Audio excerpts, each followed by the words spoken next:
The CBS Radio Mystery Theater presents...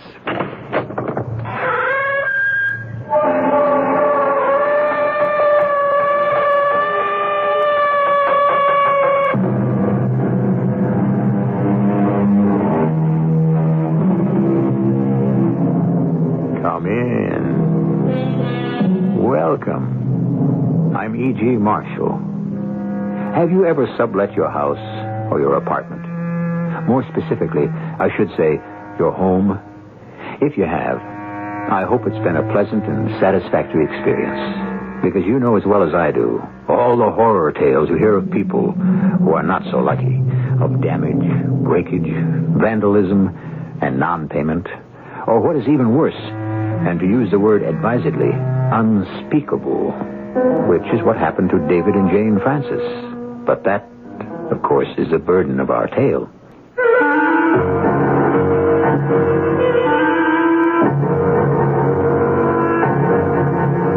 Our mystery drama, The Church of Hell, was written especially for the Mystery Theater by Ian Martin and stars Roberta Maxwell and Paul Hecht.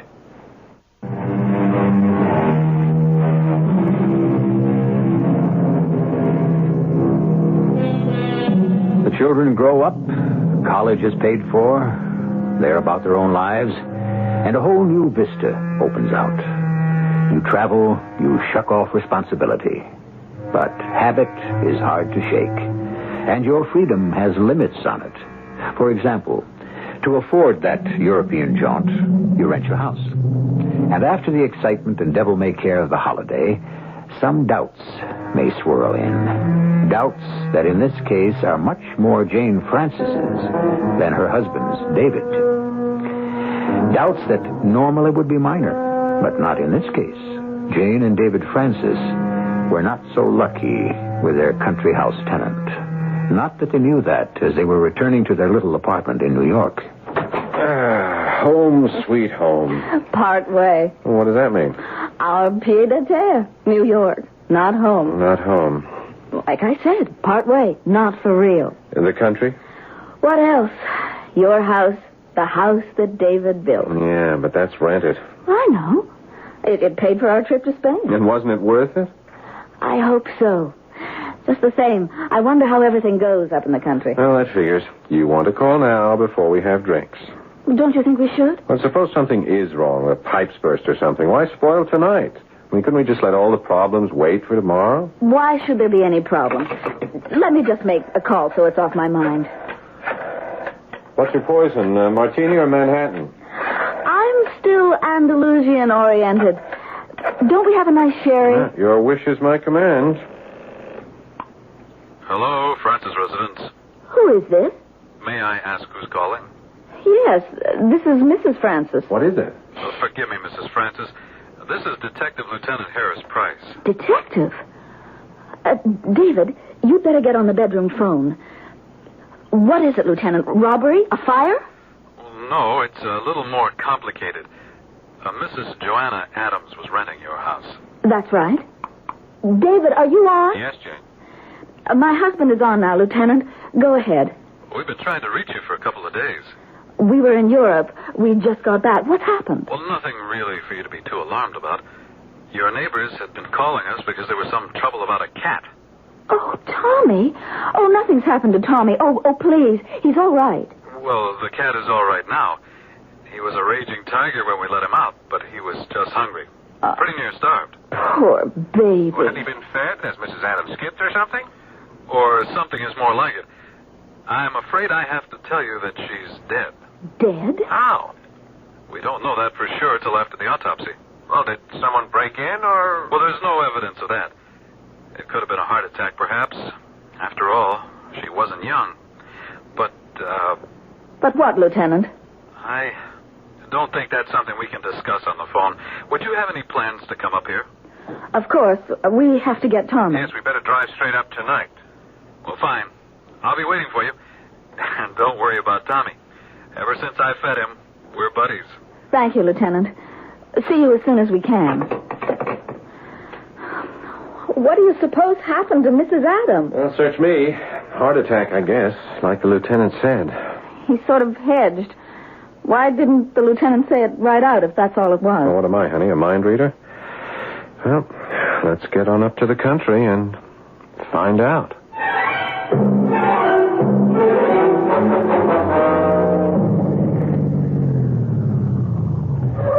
Well, here we are.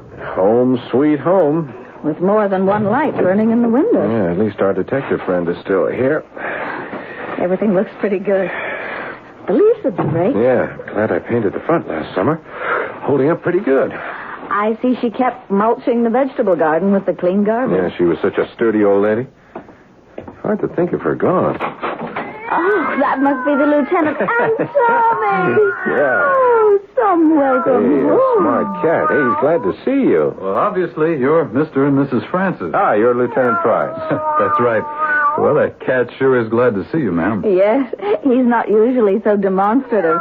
Something must have scared him. Well, you go without food and water long enough. It's enough to scare anyone. How long? Well, about 3 days, we figure. Your fellow there was howling up a storm. Shall we go inside? Yeah, I'll get the bags later. Is Mrs. Adams still here? Oh, no, ma'am. She's been taken to the hospital. Hope you'll find everything in order. The boys tried to get everything back in place and clean after they dusted for prints. In order? Why? I mean, had she changed things around or something? Well, it wasn't that, Mrs. Francis. This room looked like a cyclone had hit it. Books dumped all over the floor, chair turned over, and drapes and curtains all ripped down. Is this where she died? No, we found her in the upstairs bedroom. You said it was a heart attack. Well, no evidence of anything else so far. Yes, but if this room was turned topsy-turvy, you're not suggesting she did it. I don't think she'd have had the strength to do some of the things. So then someone broke in. Could be. You said there was no evidence of that. Oh, there wasn't. Well, I should say there isn't. Not that we've turned up so far. The windows were all shut, doors closed and locked. If anyone got in, he'd have had to have had a key. We didn't leave any extra keys. Well, Mrs. Adams had a set of keys in her handbag.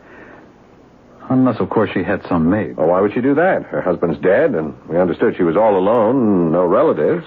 Still, there must have been someone else here. Someone in the house.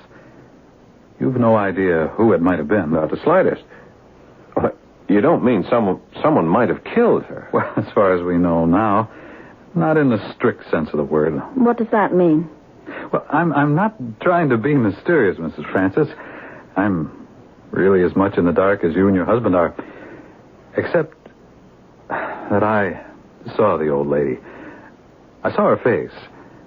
And while I'm quite ready to accept the medical examiner's provisional diagnosis that she died of a heart attack, what I want to know is who or what caused it.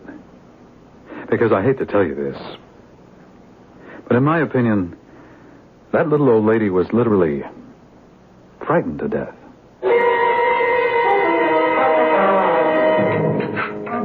Jane?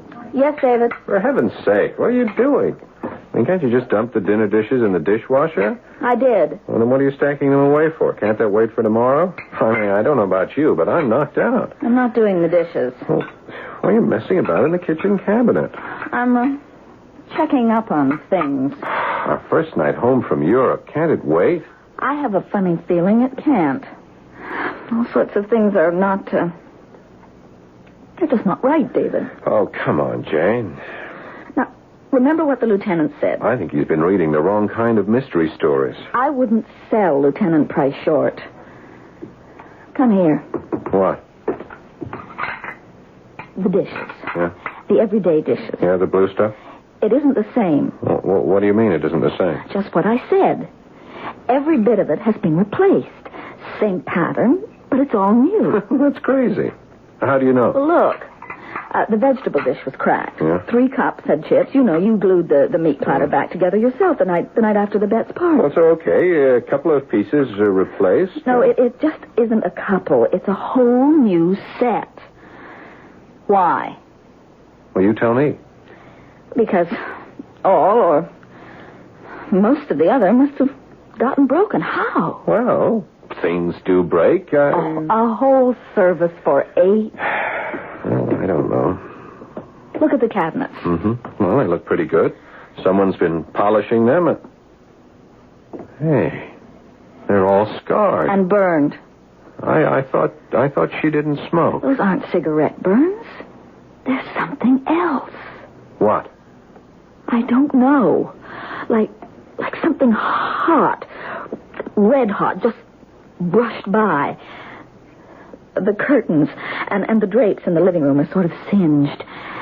And you want to know something else? Every mirror in this house has been replaced, except the one in the study. And that's cracked. More than that. Something so hot was against it that it melted the mercury backing. It's all sort of fuzz, like it had been in a fire. Darling, what are you trying to suggest? I don't quite know. Look, come here. Let me show you something else. Yeah. Oh, where? In my spice closet. Uh-huh. Look at these. Those are not your regular spice jars, are they? No, thanks. I never saw jars like these, or what they have in them. Hey, it looks like some kind of bugs. It is. They're beetles. And they're alive. This looks like a lizard skin, and I hate to think what these two could be. We'd better call the lieutenant. I don't think this is up his alley. Anyway, we all deserve some sleep first. I'm just about gone. I can't take any more tonight. Are you going to be able to sleep all right? Once I get to sleep tonight, it would take all hell breaking loose to wake me up again.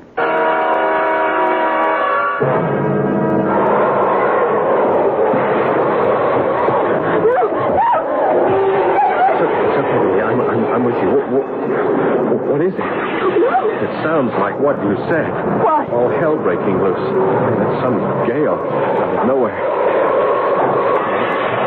Get this window closed.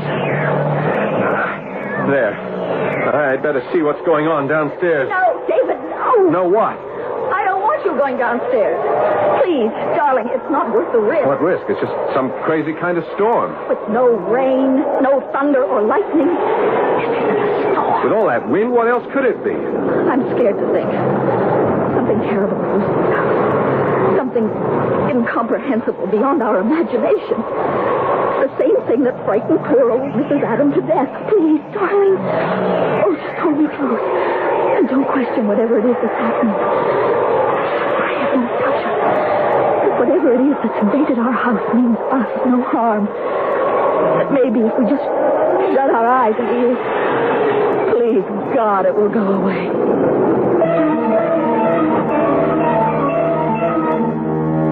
Not the most pleasant of homecomings, nor the easiest of circumstances for landlords to find themselves in.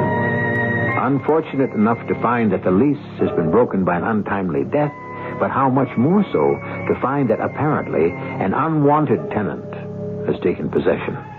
A tenant that may be difficult, if not impossible, to evict. I shall return shortly with Act 2.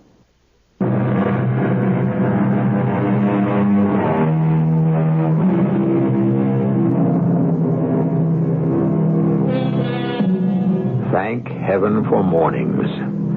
To wake up, no matter how sleepless or dream-ridden the night. To watch the sun rise again. Life renew itself. To know that this new day, whatever else it offers, is a promise. A promise that there is hope always for better things. Not that either David or Jane Francis are that bright and bushy-tailed. It is only that in the bright light of day, their explanations of the night before sound as fanciful and overdramatic as they are afraid they will seem to Lieutenant Price. David? Yeah? You awake? I'm awake. Was there really a storm last night? Or was that something I dreamed? Well, there wasn't a storm as far as I can see. There was no rain or wind damage outside. Then it wasn't a dream. Some terrible thing was raging in this house last night? I don't know how terrible it was, but somebody really messed up the study, and good again. I'd sure like to get my hands on him. Somebody broke in? No, I don't think anyone broke in. I mean, I think somebody has a key. Now, don't worry. I called Lieutenant Price while I was downstairs. Just waiting for him to call back. You think something else is in this house? I think somebody could be hiding out. Some crazy guy. And you went downstairs all alone with no protection. I picked up the shotgun from the study. And Jane, we are staying locked in this bedroom until the police arrive. I don't think ordinary locks are going to help us against whatever's loose in this house, David. What are you trying to say? You know, I don't think this is a real person. I think it's something from the other side of the grave. You mean a ghost? I mean, that's ridiculous. What would any self-respecting ghost have against it? The voice of reason. That'll be the lieutenant. Whatever you do, get the police here fast. Oh, and ask him about Mrs. Adam, what the autopsy showed. All right, will do. Just take it easy, Jane. Hello. Yes, Lieutenant. Yeah, just what I reported. Same kind of mess as before. No, we didn't hear a thing until it all started. First thing was the wind. I said the wind. Well, it was blowing up a storm here, enough to rattle every window in the house. Now, don't worry. We have ourselves locked in the bedroom, and we'll stay there until you get here. Oh, by the way, did you get any results from the autopsy on Mrs. Adam? Yeah? Yeah. The inside of her mouth and her throat. What could have caused that? I see. But that wasn't the cause of death, huh? Uh-huh. Yeah, don't worry. We'll be waiting. Well, the police are on their way. What was all that about Mrs. Adam and her mouth and her throat? Well, she apparently suffered some first-degree burns there, also on her hands and on one side of her face. From what? They don't know. Backfire from the gas stove, maybe? Maybe she used too much fluid on the charcoal boiler. I don't know. Something flared up and singed her, but good.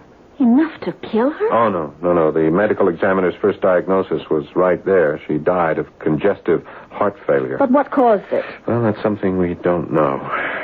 Maybe it's something we don't ever want to know.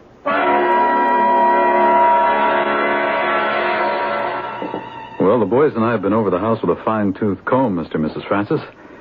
And I can promise you that no forcible entry has been made into this house. Well, that's crazy. I mean, look at the shambles this place is. Someone had to get in.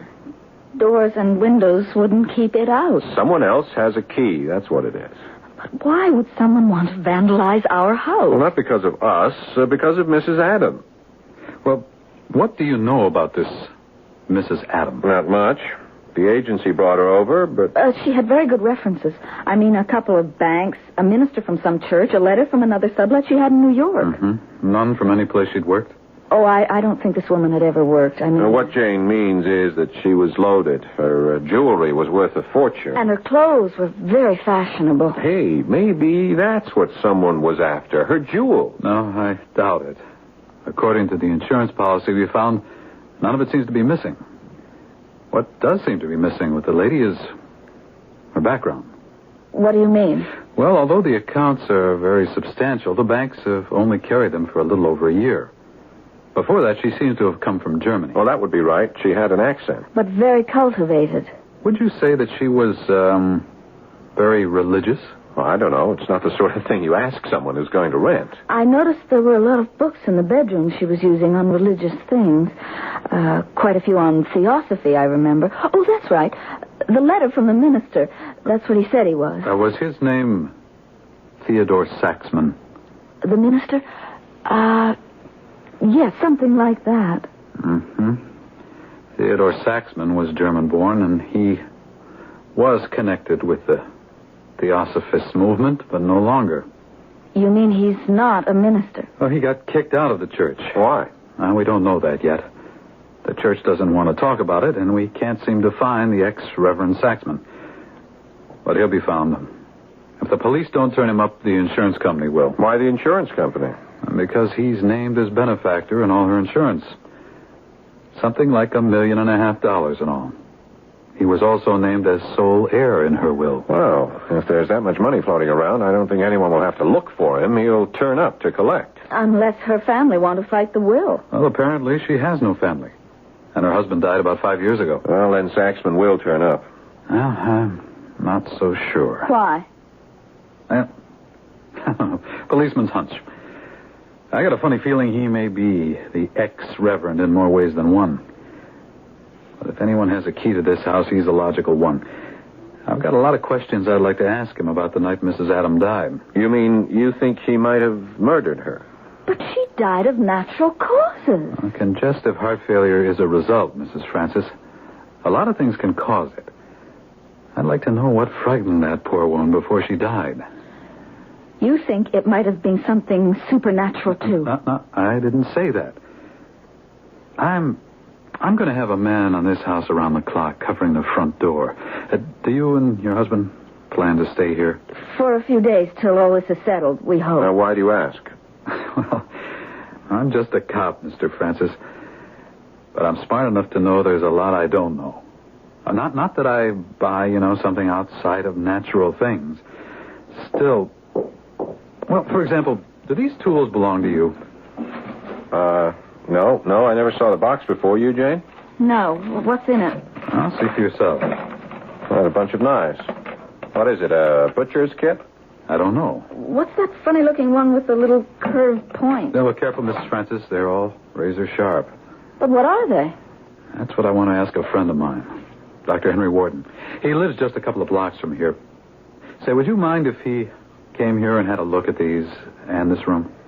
No, I suppose not, but... Well, what kind of a doctor is he? You see, I had a strange case involving a medium here a couple of years ago, and I met this guy then.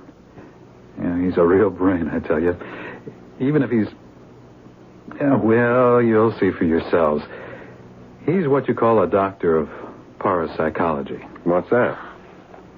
It means someone who's an expert on ghosts.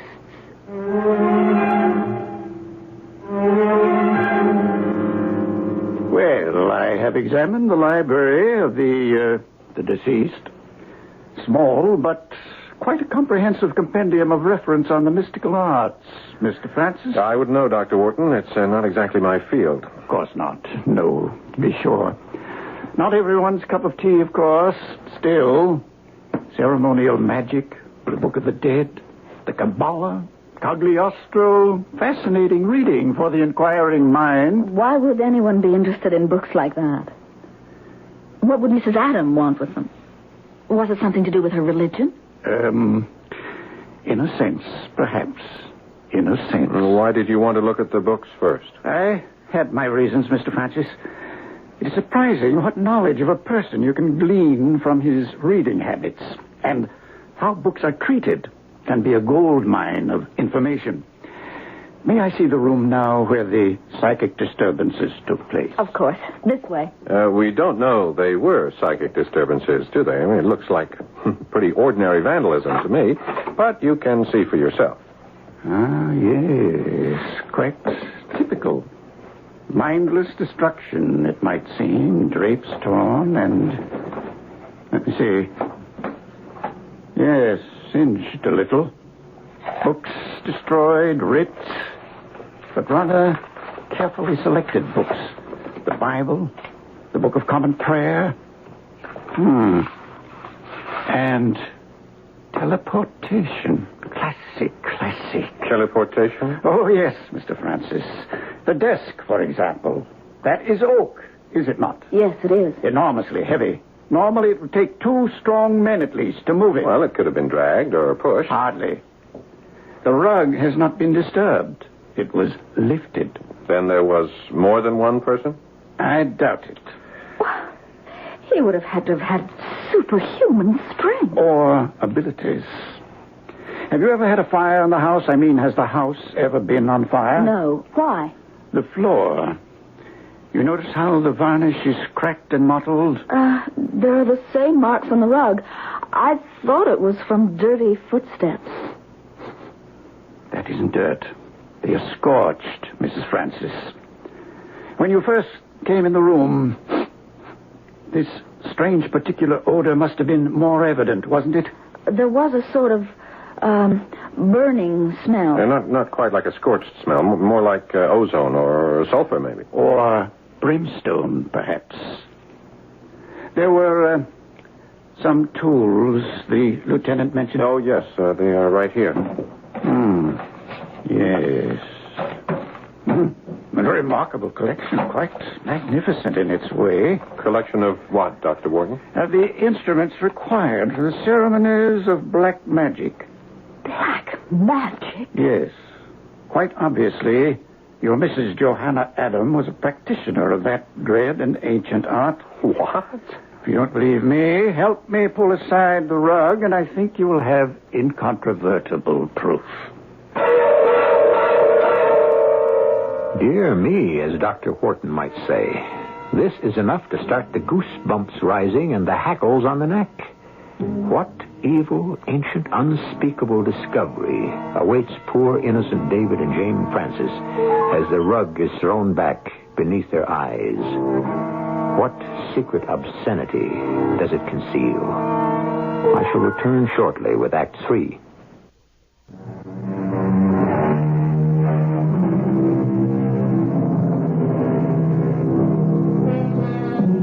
Three people stand looking down at what the rolled-back rug has revealed. What they are looking at is a strange and cabalistic circle burned into the floor. Placed on it at 90-degree intervals are crude sketches of a skull, a goat's horns, a bat, and a black cat. Inside the circle, intertwining with each other, are four smaller circles enclosed in a triangle. Tacked to the floor on the inside of the large circle are strips of cloth or some animal hide. And everywhere within the circle, painted in black and blood red, symbols, strange gibberish words, and long, complex alien names. Look at my floor. It's ruined. What the devil is it? I wouldn't invoke his name too carelessly, Mr. Francis. That is the Goetic circle of black evocation. Goetic? It means pertaining to witchcraft. So that's what Mrs. Adam was. A witch. Not quite, Mrs. Francis, or at the very most, a very amateurish one, who conjured up, or at least saw conjured up, more than she bargained for. What does all that circle thing mean? In the Middle Ages, that material all around the inside of the large circle would have been the skin of the victim, fastened to the ground by 4 nails from the coffin of an executed criminal. Oh, how disgusting. Don't be too alarmed. I think you will find that this is only a simulation. As with the crude representations of what ought to be the skull of a patricide. Patricide? Someone who killed his father. The other 3 are the horns of a goat, a male bat drowned in blood, and a black cat who has been fed on human flesh. Are you serious, Dr. Wharton? About what I am reporting, absolutely. About whether I personally subscribe to this profane anti-religion, no. Most emphatically, no. Then you believe, as I do, that it's all nonsense. No, I'm afraid I don't. You believe that there has been black magic practiced here, and that some kind of evil spirit has been set loose in this house? Let me put it this way. I know that anyone involved in the hidden church of hell knows there has. Let me show you something. I found these sheets in the back of a volume entitled Science and Physical Phenomena and Apparitions. They were written by Mrs. Adam, apparently. The handwriting can be checked. And they are a sort of confession and last testament. So may we read them? How's your knowledge of German, medieval Latin, and the litany of the grimoire? Oh, well, I don't speak German or Latin. What's the grimoire? The Grand Grimoire is the last word on profane worship. The encyclopedia of black magic. The definitive handbook of sorcery. Okay, so we can't read the mumbo-jumbo Mrs. Adam left, but would you read it to us? Well, I won't read it. I'll tell you what it contains with one stipulation. What's that? Lieutenant Price must be present and hear it at the same time.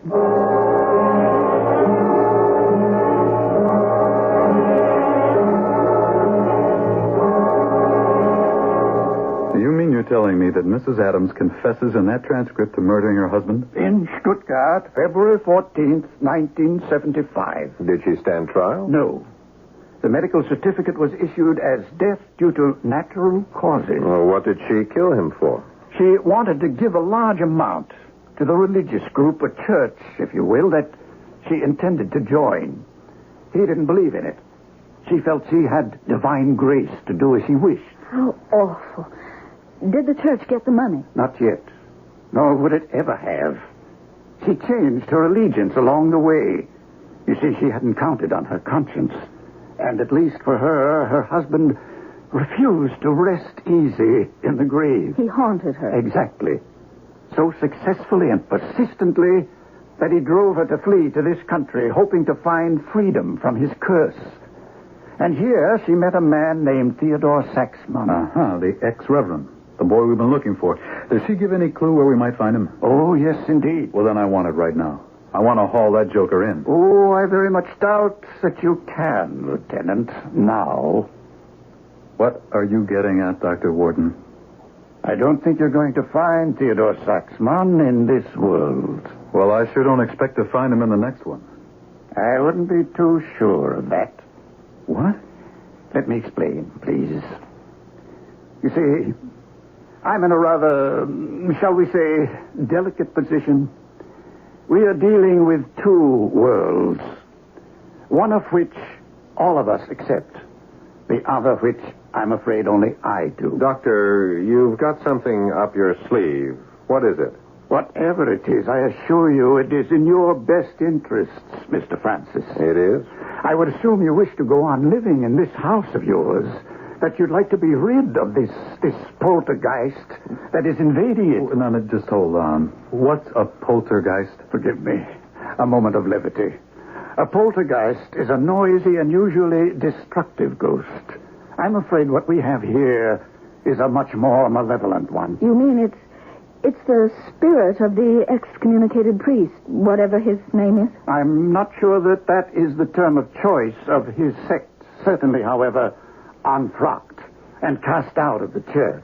What is it that you want us to do, Dr. Warden? Let me sum all this up first. A haunted and tortured Mrs. Adam fled to this country only to find out she could not leave the ghost of her husband behind her. In desperation, she returned to the church she had known, confiding in Theodore Saxman. He saw almost instant riches on the one hand, and a sponsor to give him the opportunity to continue his experiments in black magic.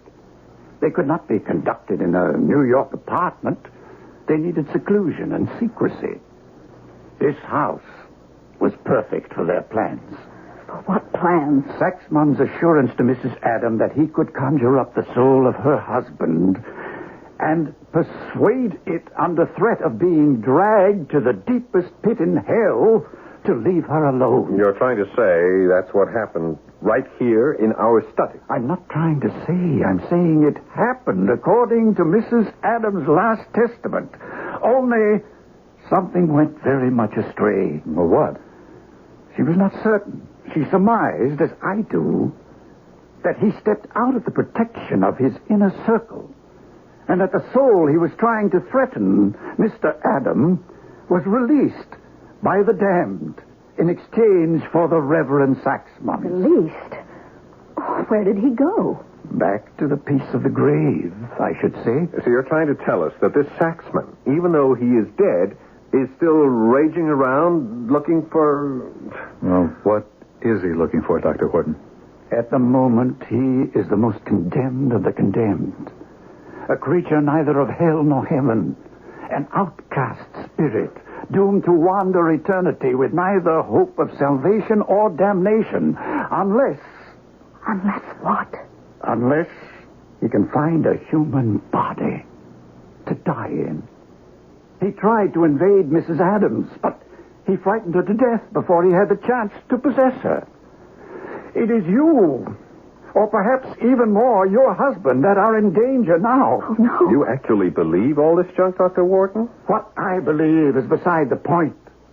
What people who have invested this house passionately and totally believed has poisoned it. I think those beliefs must be exorcised before either of you will be safe again. What did you have in mind, Dr. Wharton? For the four of us, tonight, to occupy this magic circle. And after I have instructed all of you to raise this fiend from the darkness and consign him to eternal fires. I command and abjure thee, Theodore Saxman, to quit thine abode wherever it may be, swearing that I will give thee 1/4 of an hour alone.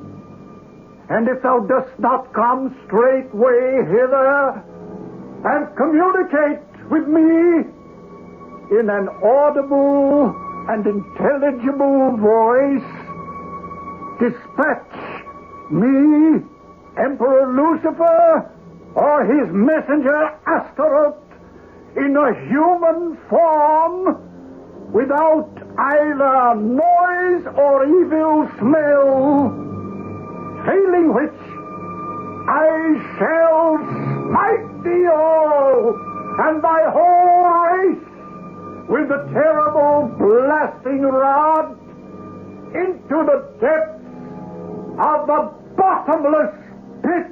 I'm scared, David. It's crazy, but so am I. Anyone as crazy as me.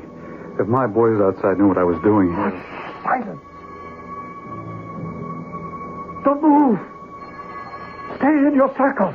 Oh, I'm sorry, Doctor. I should never have allowed this. I've warned you. If you leave the circle, you're risking your life. I adjure thee, O spirit. Come hither and speak to me. Else I will compel thee by the power of living God and by the Holy Spirit.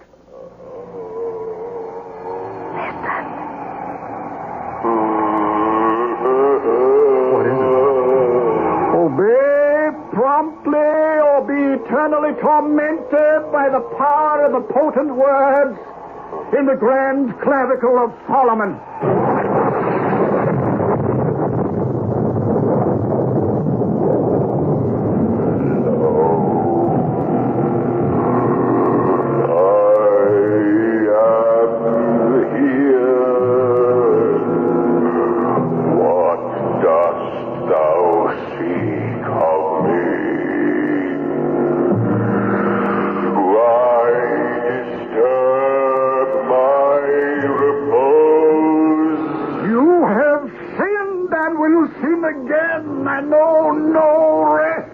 Unless you hearken unto me. One chance you have to redeem thyself. Abjure thy false master Lucifer and surrender thyself to the mercy of the true divine spirit.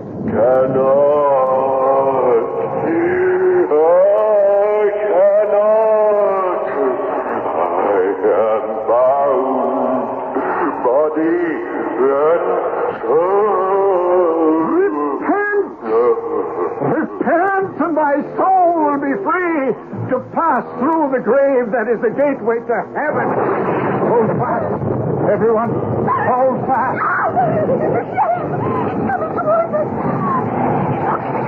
I can't let him escape. Let me go, Doctor. For God's sake, stay in the circle. It's going to the door. Done. Bill, he's trying to escape. Don't let him get away.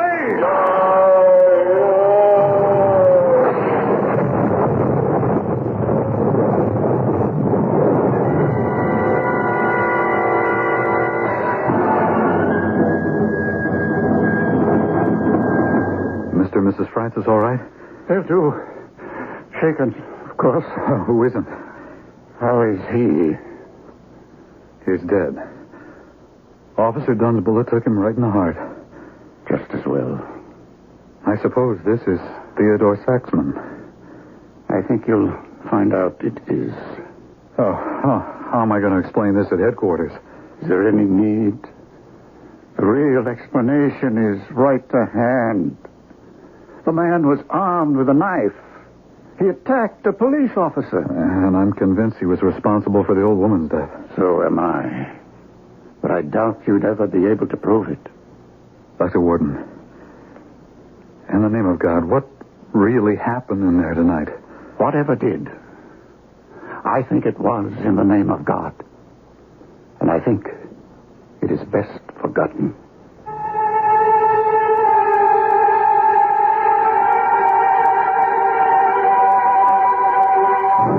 Well, there it is.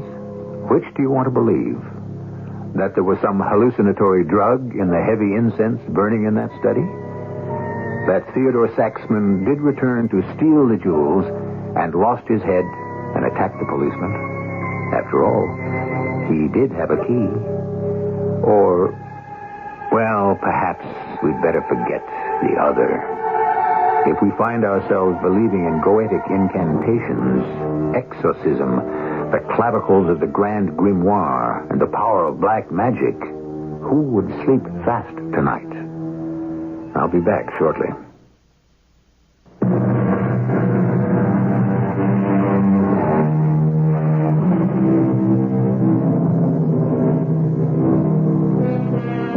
It occurs to me that perhaps necromancy should not be dismissed so easily. It has a long history, and it does have its believers.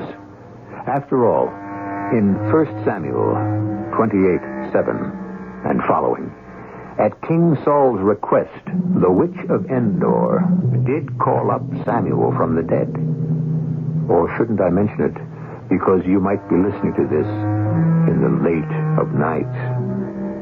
Our cast included Roberta Maxwell, Paul Hecht, Lloyd Batista, and Roger DeKoven. The entire production was under the direction of Hyman Brown. This is E.G. Marshall inviting you to return to our Mystery Theater for another adventure in the macabre.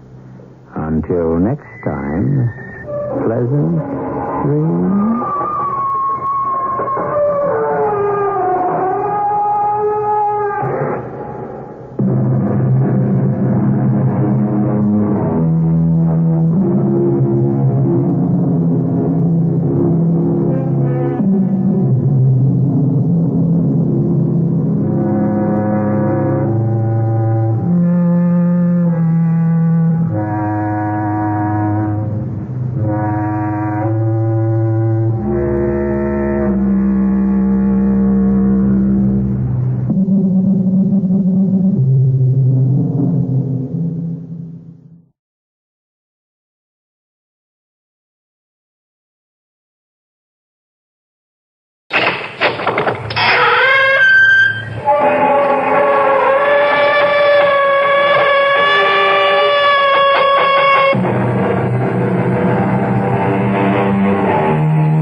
Welcome. I'm E.G. Marshall. Welcome to the world of fantasy that is your imagination. What am I saying? One's imagination a fantasy world? Nonsense. Rubbish. I should have said the world of reality. For what can possibly be more real than that which the imaginative powers of the brain conjure up? You question that? Consider, then, what happened to lovely, imaginative Nicky Carpenter.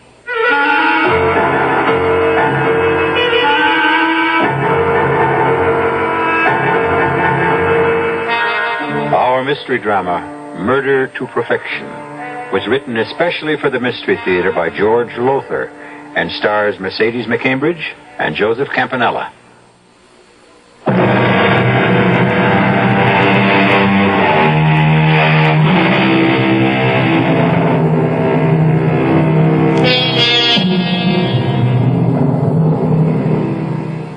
Few will deny that what we call imagination is the greatest creative, yes, and destructive force known to the human race. The paintings of the Sistine Chapel existed inside the head of Michelangelo before he expressed them on canvas. Bach, Beethoven, Brahms heard their music in imagination before setting the notes to paper. This being so, you will understand how the story I am about to tell you, though bizarre, strange, macabre in the extreme, is true in every detail. Nicky, dear. Yes, Bill? It's 11:30. The funeral chapel. They'll be closing it for the night in half an hour. Albert going home. Alicia looks so lifelike there in the casket. I find it so hard to believe she's dead. I know. He murdered her, Bill. No, Nicky. Yes, he did. I know you think the sun rises and sets on your brother, but he murdered my sister. He murdered Alicia as surely as she lies dead in that coffin. Nicky, dearest, you're tired and overwrought. You've been here all day, all night. You're exhausted thinking things that simply can't be so, saying things that make no sense. Guy loved Alicia. Why, in the year of their marriage, he was the most devoted husband a wife could ask for. Oh. Excuse me. Oh, Guy, come in. Bill, Nicky. I thought everyone would be gone by now. That I could spend a little time alone with Alicia. We were just leaving, Guy. No, I'm not. I want to be with Alicia as much as possible until she's buried tomorrow. That's exactly the way I feel. Oh, you liar. Nicky. You killed her. You murdered her in cold blood. Nicky's overtired, Guy. Overwrought. Yes, of course, but even so, I don't understand. I mean, to say a thing like that. Well, it's true. You know it is. Now, look here, Nicky. Alicia fell or jumped from our apartment window. There was no one else in the apartment at the time, not even me. I was at my office downtown, so just where do you get this crazy, wild idea that I killed her? I don't know. Well, you will. What do you mean? I mean that I'm going to prove that you murdered her. If it takes every cent I have in the world, if I have to dedicate the rest of my Bill, life to it. Take her home and call a doctor. She needs sedation. Yeah. Come on, Nicky. Nicky, sweetheart, haven't you looked at her long enough? Guy will pay for killing you, Alicia. I promise you that. I promise.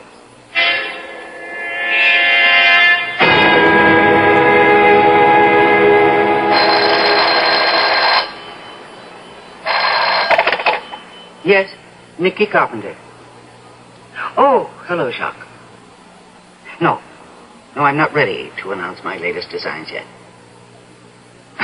Denim and suede combo. Where did you hear that? Oh, I'm sorry, Jacques. I'm not telling. Not this early. Yes, just as soon as I'm ready to announce, I'll make sure that you're the first one to know. Bye. Yes. Oh, of course. Phil, darling, what a lovely surprise. Hey, I'm not interrupting you in the midst of a creative brainstorm, am I, dear? Oh, the man I madly love and am going to marry could never be an interruption. But this visit is unexpected. I've got something serious to talk over with you. Oh? It's about my brother Guy. Yes. I find this a little awkward, Nicky. Awkward? Why? Well, you and I are engaged, and that Guy, he's my brother, and so the whole situation. Nicky, have you hired a private detective agency to check up on Guy? Yes. But why? Because he murdered my sister, Alicia, and I intend to prove that he did. Oh, come on now, Nicky. How can you go on saying such a thing, thinking such a thing? Whatever gave you the idea in the first place? Guy, for one. Guy? I don't like him. I never have. Charming, yes, loaded with charm, and handsome and witty, and in my opinion, a deceitful fraud. He just rubs you the wrong way. Even if everything you say is true, it doesn't make him a murderer. Well, I think differently. But you must have a reason, something more than just disliking someone. I have. Alicia fell or jumped to her death from the window of their 12th-story apartment. Accident. Suicide, perhaps. Not murder. Yes, murder. But how in heaven's name can you say... Because Alicia was scared to death of heights in all her life when we were kids together. She wouldn't dare go near an open window more than 2 stories above the ground. So what was she doing at that open window 12 stories above the ground? I don't know. But it certainly doesn't make a murderer out of my brother. Not on the face of it, no. Guy loved Alicia. Why would he murder her? For the $250,000 he got from her insurance. Honey, you're letting that imagination you're so famous for run away with you. I may be known for my imagination, but the private detective I hired isn't. What does that mean? I didn't know that Guy had lived in Europe for nearly 15 years. You never told me. Never came up. But what's that got to do with... He was out of touch with you, completely, totally out of touch all those years, right? Well, yes. I had no idea where he was. Or Did you know that he'd been married twice while living abroad? What? No. And that both wives died under what is usually called mysterious circumstances, leaving your brother more than $500,000 in cash? Good Lord, no. I never knew this. Guy has never told me anything about any of this. Well, maybe you ought to ask him about it. Well, to be honest about it, Nicky, I've never cared much for Guy either, but that's neither here nor there. Oh, I think it is. And it certainly confirms my feelings about him. Feelings aren't facts. And it's facts that stand up in a court of law, and that's where you're going to find yourself if you don't drop this whole ridiculous thing. Guy intends to sue you if you don't. Sue you for defamation of character. And as a lawyer, I can tell you, he'd win, hands down. Unless you could prove your accusations, hands down. Well, then I have nothing to worry about. He murdered his first 2 wives. He murdered my sister. I don't know how he did it, but he did it. And before I'm through, I'll prove it.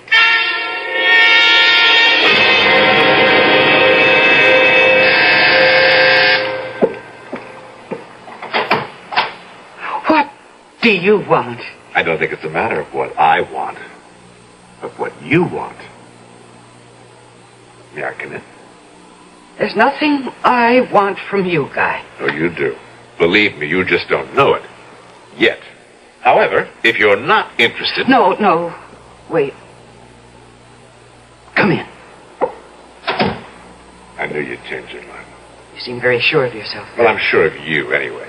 You see, Nicky, you're gifted with a vivid imagination. At least, so they say in the fashion company. Well, they have to manufacture news. They exaggerate. Oh, I don't think so. I don't think so at all. They don't exaggerate in the slightest. I just proved that. You proved it. I knew once I had something you wanted, your imagination would invent all sorts of interesting possibilities, and you'd be unable to turn me away until you found out. You're very clever. Well, what do you want? I beg your pardon. What is it I want? Well, one thing you want is peace of mind, the ability to do your work. Another thing you want is to go on living in this very swank penthouse apartment, enjoying the fruits of the fortune you possess. Nicky, I can take all of that away from you. Oh, can you? And will. Unless you, as they say, call off the hounds. The private detectives. The private detectives. There'll be no calling off of the hounds, Guy. All right. Then I shall sue you for defamation of character. Sue for every penny you possess. I have not defamed you. Neither I nor the private detectives have said a word to anyone. But I have. You? Of course. I knew you were taking precautions to keep your skirts clean until you could prove your suspicions.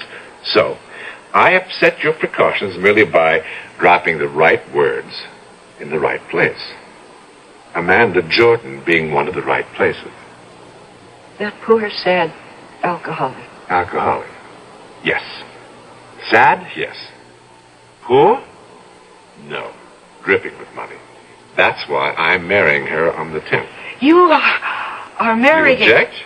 Save your breath. Do you no good.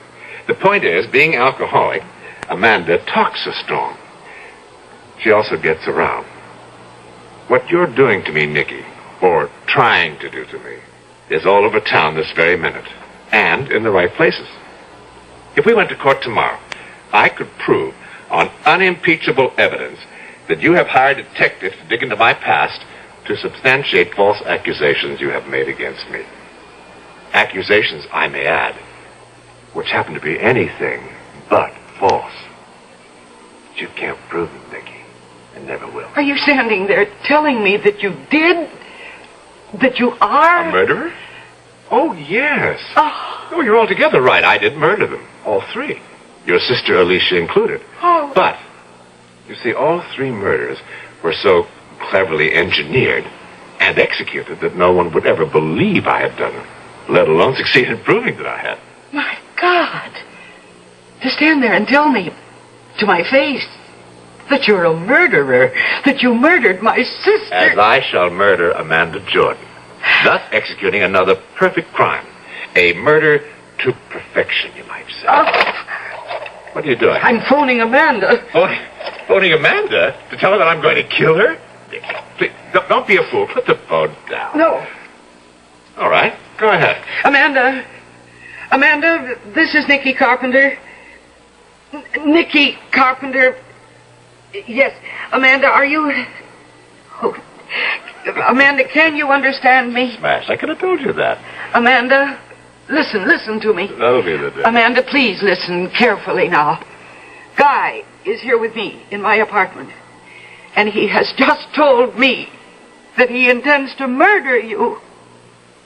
Yes, I know you're going to marry him. That's the point of what I'm telling you. He's... No, I'm not inventing it. I am not a jealous fool. She didn't believe you? In her hazy, alcoholic way? Oh, you are evil. You are a devil. I haven't hesitated to tell you what I do, Nicky, because there's no way ever you can prove anything. But there's every way I can prove that you've damaged my career and altogether left yourself open to what are called punitive damages. A great big lump of punitive damages. You evil... And if what I've told you fails to persuade you to call off the hounds, I can still take one more step. One more step? Kill you, Nicky. Oh. Kill you. And no one the wiser.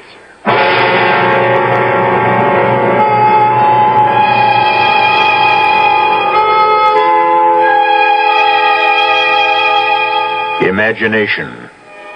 It plays like heat lightning in dark and ominous skies, inside the heads of two people, Nicky Carpenter and Guy Weston, each seeking to combat, to outwit the other. The imaginative force within Nicky is good, that within Guy, evil. Certainly at the moment, it would appear that Nicky is helpless, that Guy has her where he wants her, that she must lose the battle. He win. Well, we'll see when I return shortly with Act 2.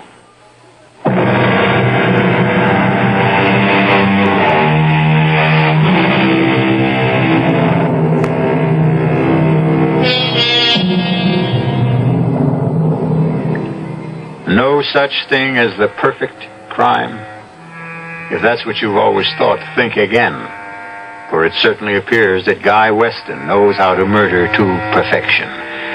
He is so sure of himself that he's candidly told his brother's fiancée, Nicky Carpenter, that he not only murdered her sister, but two previous wives. Furthermore, he's freely admitted that he intends to murder his next wife, Amanda Jordan, and may even do away with Nicky. Do you mean to say that he stood there and confessed to you? Not confessed. He bragged. He boasted. Flaunted their murders in my face and said he intended to murder Amanda after they're married. Oh, I can't believe this, Nicky. I just can't. He's hit on a way of committing the perfect murder. Nonsense. Bill, listen to me. No, Nicky, you listen to me. I don't know what's caused all this. I know you're overtired. I know you're knocking yourself out to get your next fashion show ready. But whatever it is, Nicky, dear, stop it. Stop what? These imaginings of yours, these wild accusations about my brother being a murderer, a perfect murderer yet. Bill, he killed Alicia. He did not kill Alicia. Alicia fell or jumped from a 12-story window when Guy was in his office miles away. So how in heaven's name could he have killed her? I don't know. That's what I'm hoping the private detective I hired will come up with. You're still using a private detective? Of course. I warned you, Guy will sue you for everything you've got on grounds of slander, defamation of character, and win. I know. He told me that himself. He also said that if I push him far enough, he might even murder me. I'm just not going to believe this. I can't believe it. I'd be an absolute nut to believe it. As nutty as... As me? Huh? Is that what you're saying? I see. Well, in that case, Bill, I think I'd better give this back. You're giving me back our engagement ring? Yes. Nicky, you're... No. I am not overtired. I am not letting my imagination run away with me. I did not create or invent what I just told you about Guy coming to see me. It's true, every word of it. Nicky. Please. He will kill Amanda if I can't stop him. And he'll kill me if, as he puts it, I don't call off the hounds. Well, Bill, I may be a nut with an imagination that's running wild, but I'd say Guy wants me to call off the hounds because he's scared to death they'll run him to the ground. And I'm betting that they will. Betting everything I have. My fortune, my career, my life.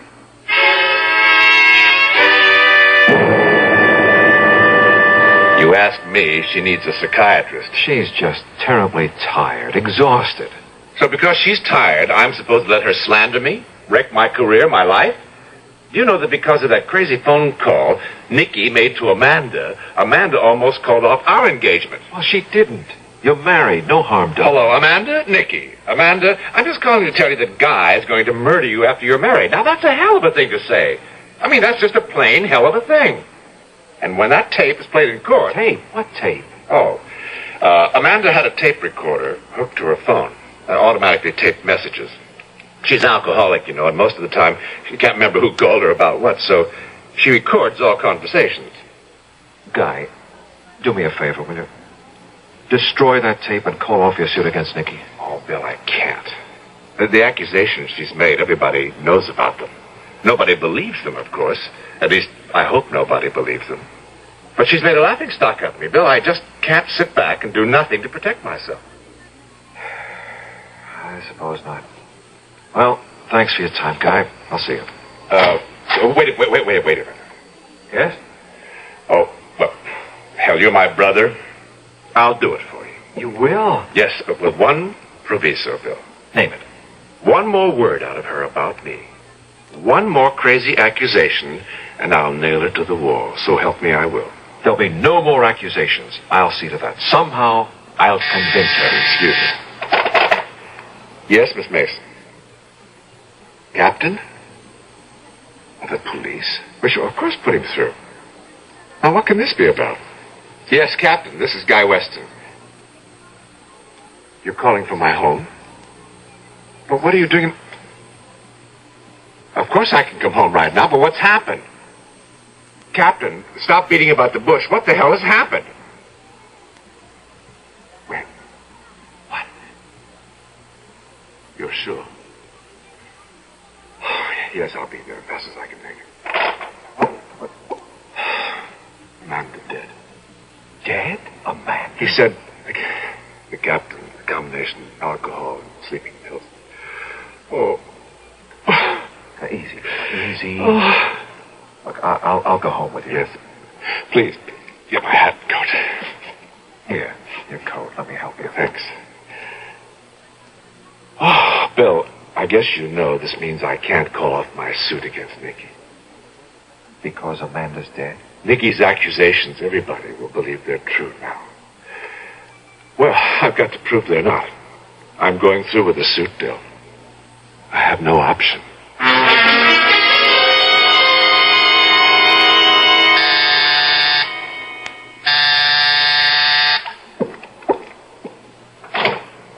What do you want? Wait a minute, Nicky. Don't close the door.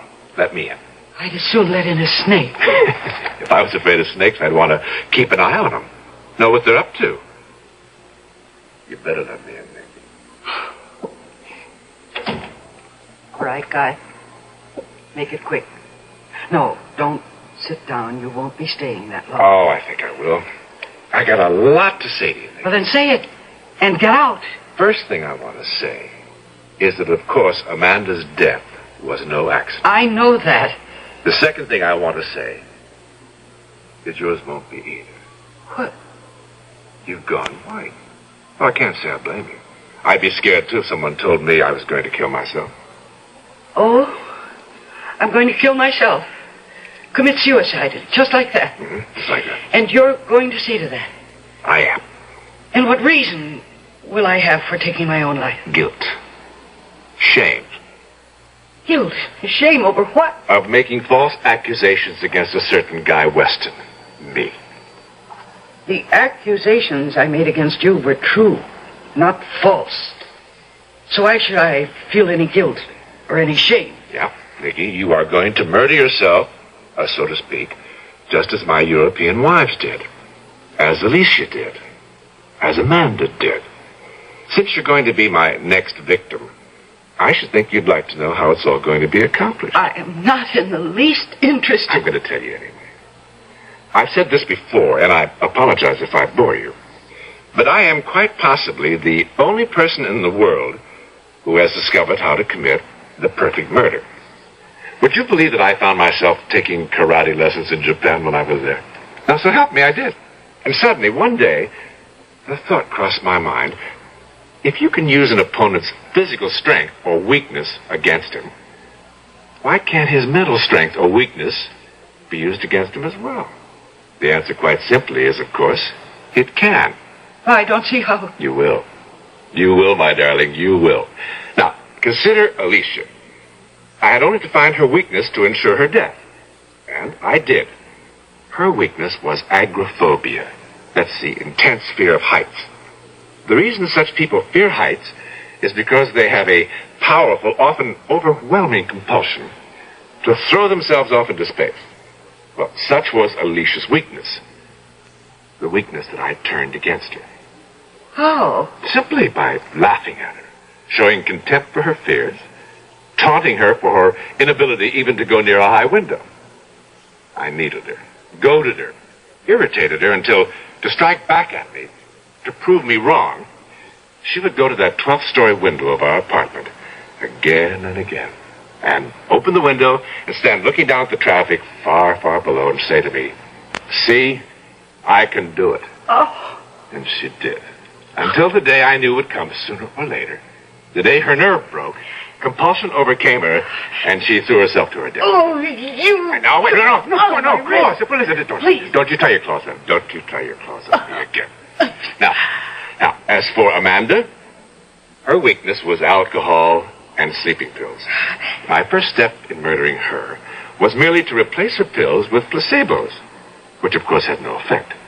Now, when she complained, I told her she probably needed stronger sleeping pills, and saw to it that she got them, along with plenty to drink, you understand. Her death was a foregone conclusion.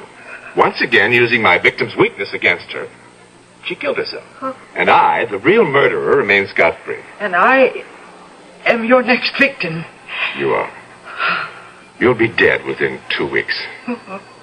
In fact, you don't know it, but you've already written your suicide note. On this. That's one of those shirt pocket tape recorders. That, as you see, I was carrying in my shirt pocket. Huh? Everything we've said to each other since I came through that door has been recorded on this tape. Yes, but I did not record a suicide note. Correction. You will have. Once I have edited and altered the tape, then re-recorded it. I'll let you hear it. Well, that's the least I could do.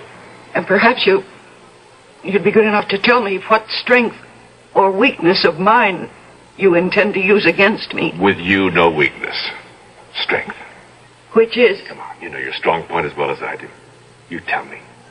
It's my imagination. Precisely. Within 2 weeks or less, Nicky, you're going to be dead. Huh? Murdered. By your own imagination.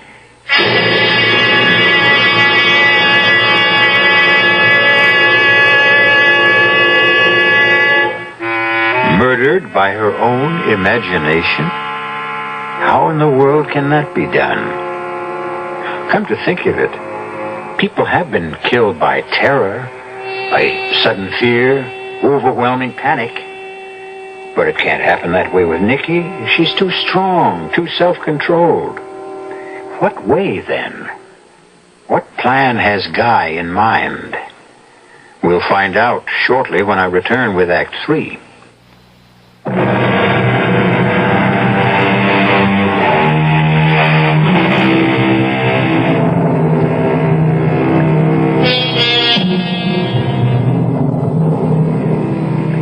Can your imagination kill you? Murderer Guy Weston says it can, and since he's been eminently successful in doing away with a number of victims, it would appear that Nicky Carpenter is about to become his latest. He won't kill her. Oh, no. She will kill herself. The instrument of death being her own imagination. Up to now, Guy Weston has murdered to perfection. Up to now.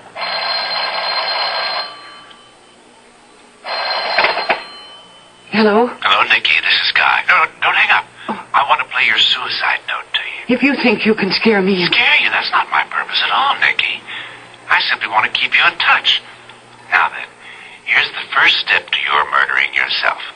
Listen.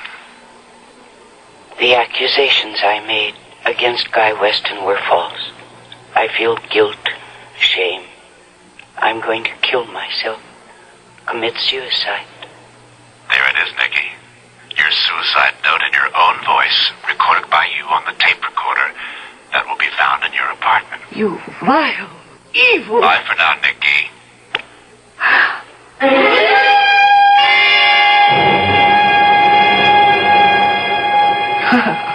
Now, Nicky. Bill. Oh, Bill, you've got to help me. Of course I will, sweetheart. I'm so sorry I broke our engagement. That was stupid of me. But I was so upset and frustrated. Don't you think I realize that? The nice thing about a broken engagement is that it's easily repaired by putting the ring back on the girl's finger. Now hold out that pretty hand of yours, young lady. Oh, Bill. And now, a kiss to make sure the repair holds. Oh, that's a repair that'll hold forever. It will, my darling, it will. Now then, new fashion season or no new fashion season, you're going to take a week off. A week off? At least a few days. Get away from work, out from all the pressure you've been under. Bill, what are you saying? I'm saying that I'm going to take you up to my place on the lake for a long weekend. See that you rest, relax, and recuperate from the heavy workload you've been... Oh, what is it?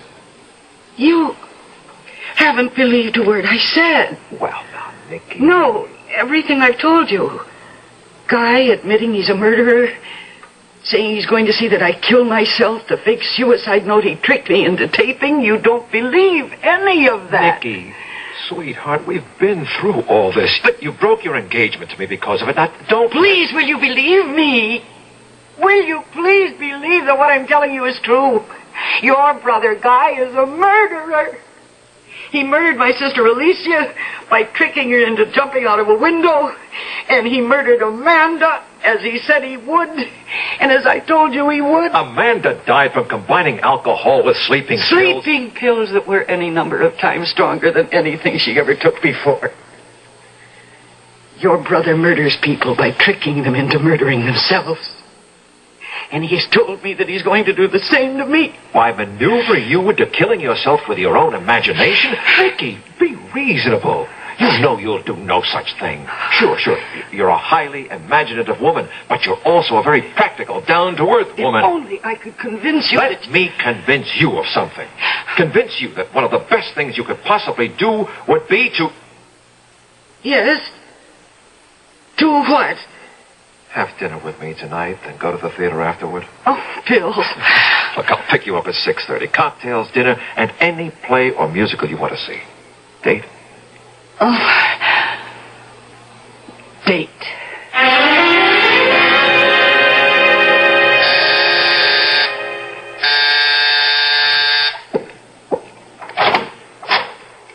Oh, excuse me. My name's Bill Weston, and I believe I have a date for dinner in the theater with a very charming young woman. Yes, you have. And is she ready? Just about. All she has to do is put on her hat and gloves. Not before she gives her husband to be a kiss. What? Spoil my makeup? You have to wait till we get back. Something to look forward to. Hey, snazzy hat. You do something for it. Thank you. Ouch. Ooh. There's something in the finger of this glove.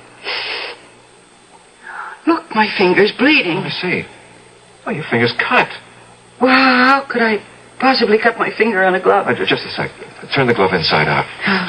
Well, how did this get inside your glove? What? What is it? I don't see it. Well, it's so small you can't hardly see it. A tiny bit of glass. How could anything like that get inside my glove? I don't know, but... Oh, dear. Excuse me. Hello? Guy, Nicky. Yes. Brother Bill told me he's taking you to dinner in the theater tonight. So what of it? Nicky, don't wear gloves tonight. Don't worry. Oh, dear. I'm too late. You've already put them on, have you? And cut your finger? Yes. Oh, well, just a scratch. I mean, nothing to worry about. Unless the bit of glass inside your glove was poisoned. Poisoned? Hello? Hello? Honey, what is it? He hung out. Who? Your brother Guy. My murderer. Nicky? How do you feel? Sick. My head aches. My stomach's upset. But if Dr. Welch said he could discover no signs of poison... He won't be sure until he's tested the blood sample he took. Why doesn't he phone? Here. The devil. All right, with the doctor. Hello? Yes, doctor. Oh, good. Well, doctor, we appreciate your coming over and all you've done. Thanks again, doctor. Not a trace of poison, Nicky. Well, then why do I feel so awful? I guess because you thought you might have been poisoned. But you weren't, honey. It was just all in your... Say it, Bill. It was all in my imagination. Then you admit, Guy, you telephoned Nicky last night. What is this, Bill? Some kind of inquisition? You walk into my office the first thing in the morning and start shooting questions at me as if I were guilty of something. Yes, I did phone Nicky last night. What about it? What did you phone her about? To tell her I was withdrawing the suit I brought against her for defamation of character. You are withdrawing it? Yeah, I know. I said I'd have to go through with it, but, well, you are my brother. And she is your fiancée, and well, hell, I just couldn't go through with it, that's all. And that's what you phoned her about? What else would I phone her about? Well? Forget it, Guy. Forget it.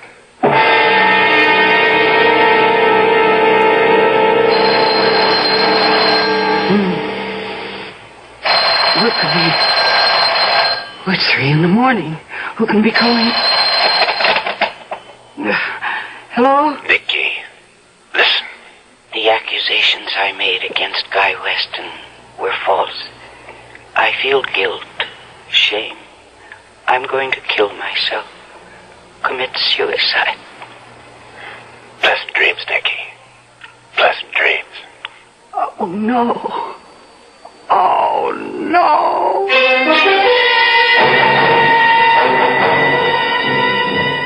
I ask you, all of you, who you think you are.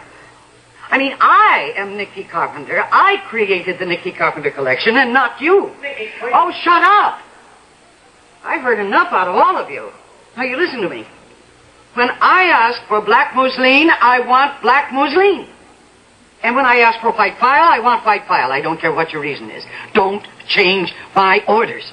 Now, get out of here, all of you, the lot of you. Get out. Get out. Oh, gosh, I'm sorry. Please. Please, I'm sorry. Please forgive me, please. Please.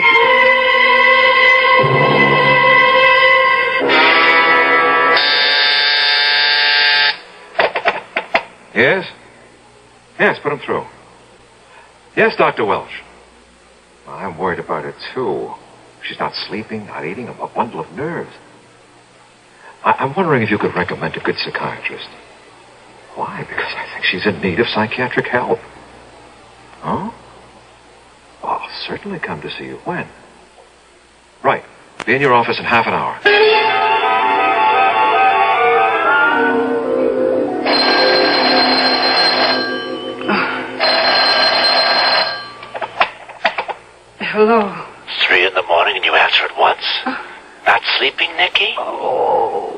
do you want? Question is, what you want. What your imagination has brought you to wanting. Death. I won't listen to you. No need. Listen to your imagination. That's what you've been doing. Imagining how, just quite how, you'll reach the point where you'll kill yourself.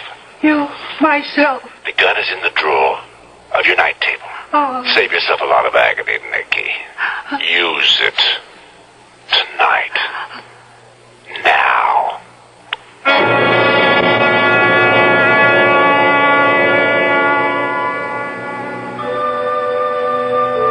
Bill.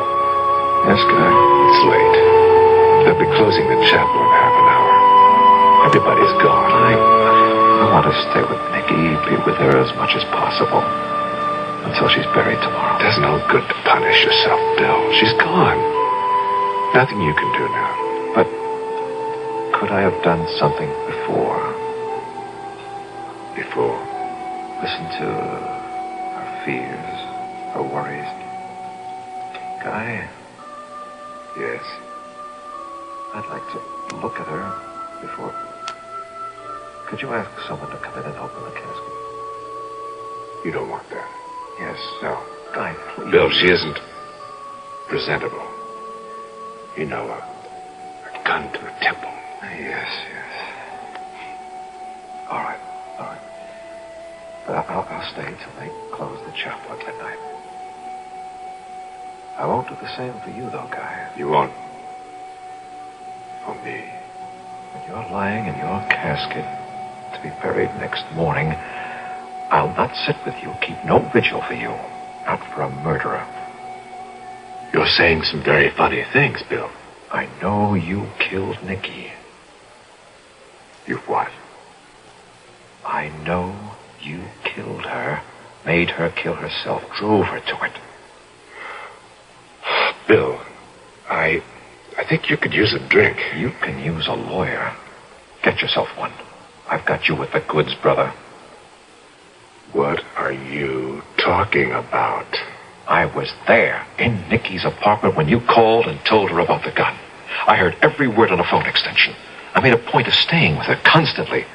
After a little conference I had with Dr. Welsh, Nicky's physician, who convinced me that she was as sane as I am, living on the edge of nerves rubbed raw, driven to the end of her rope, her emotional rope, and imagining things. You were there when I phoned? Oh, what's with that guy? I went to your place, found the original tape, the one you recorded her suicide note from. You're lying. Am I? You couldn't have found the original tape. I destroyed it. And there was an original. What? You just admitted there was an original tape from which you recorded, edited, altered, and re-recorded Nicky's suicide note. All right. All right, you're so bloody damn smart. All right. I did kill her the way I killed the others, by using their weaknesses, their strengths, so they would kill themselves. So do me something. Huh? Prove something.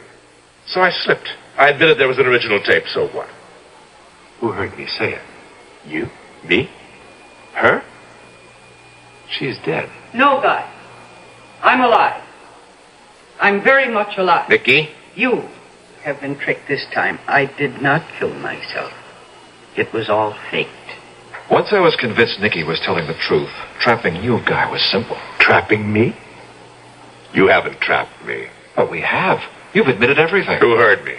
You? Her? And you, Guy. You. You think I'd testify against myself in a court of law? Testify against myself? As a matter of fact, you will. You're crazy. But this isn't. A tape recorder. A shirt pocket tape recorder. You used this same little device to drive Nicky to suicide and failed. I'll use it to send you to jail. And, Guy, I'll succeed.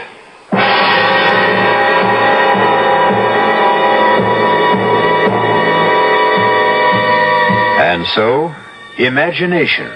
This time not only Nicky's, but Bill's imagination. The most powerful force on Earth, for good or ill, brings an insidiously clever murderer to ground. I'll be back shortly.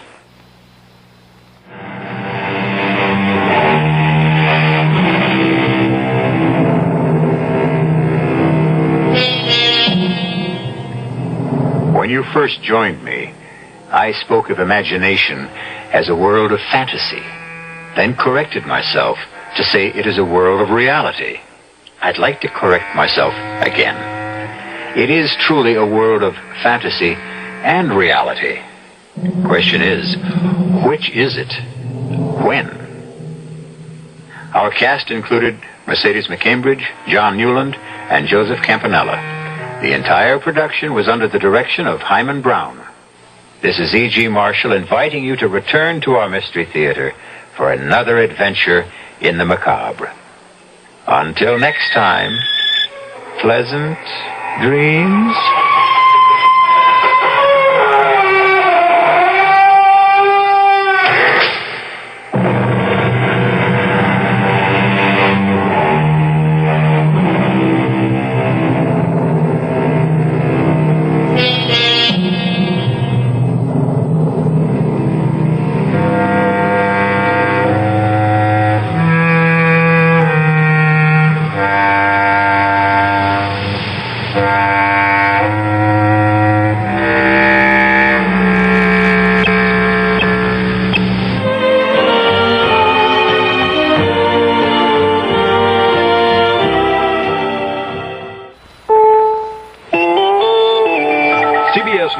President Ford says he will appear personally before a congressional committee to testify about why he pardoned former President Nixon. I'm Jim Kilpatrick reporting on the CBS Radio Network. The presidential decision came in a letter to House Judiciary Subcommittee Chairman William Hungate. He indicated a willingness that he would like to come up and answer these questions in the privileged resolution, asked them himself, and that this hearing would be arranged at a mutually convenient time in the next 10 days. Congressman William Hungate of Missouri. Only Presidents Lincoln and Washington testified before Congress while in office, and Theodore Roosevelt did so after leaving the White House. President Ford says he will respond personally to the 14 questions raised by 2 resolutions before the subcommittee. The questions center around whether former White House Chief of Staff Alexander Haig suggested the pardon for Mr. Nixon, what agreements were made in connection with it, and whether Mr. Ford's granting of the pardon was based on knowledge of Mr. Nixon's mental or physical health.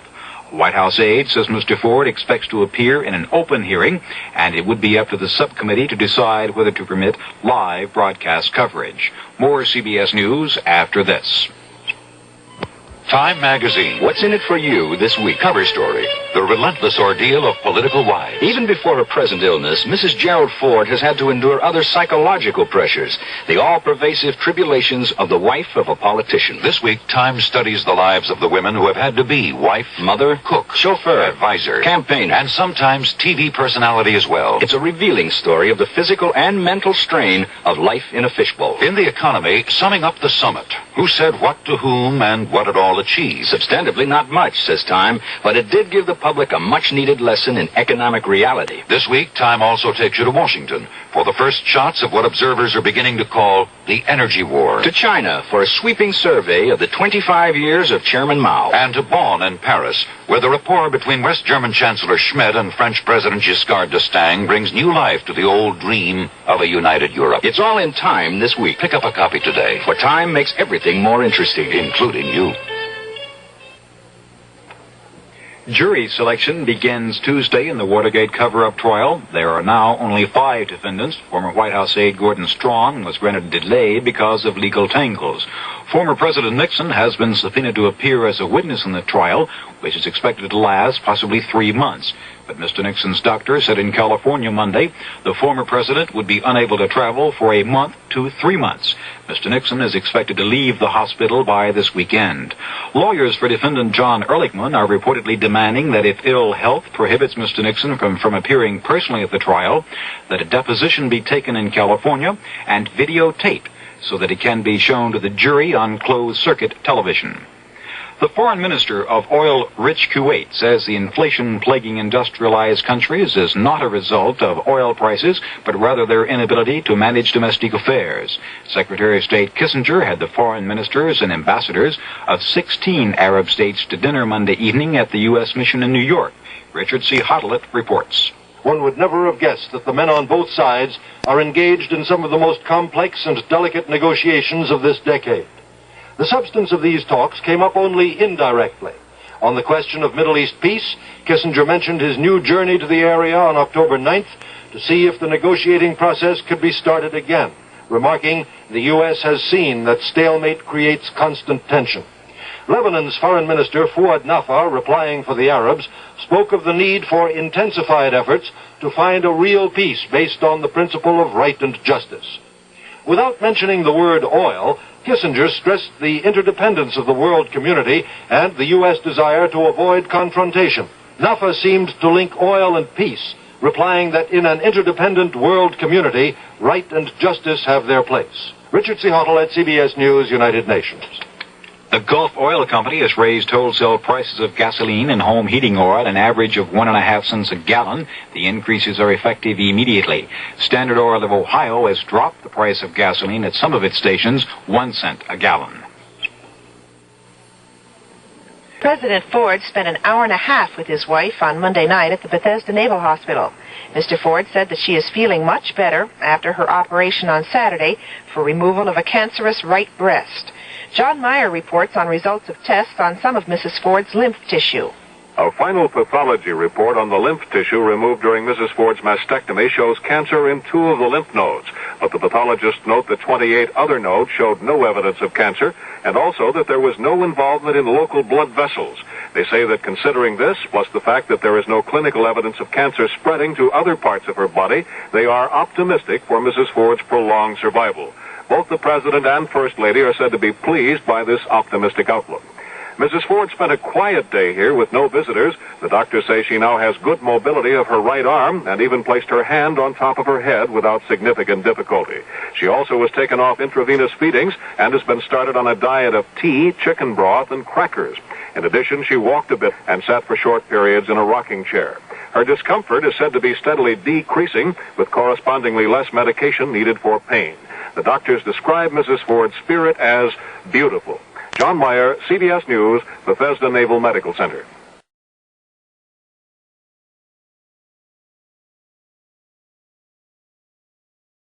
The CBS Radio Mystery Theater presents...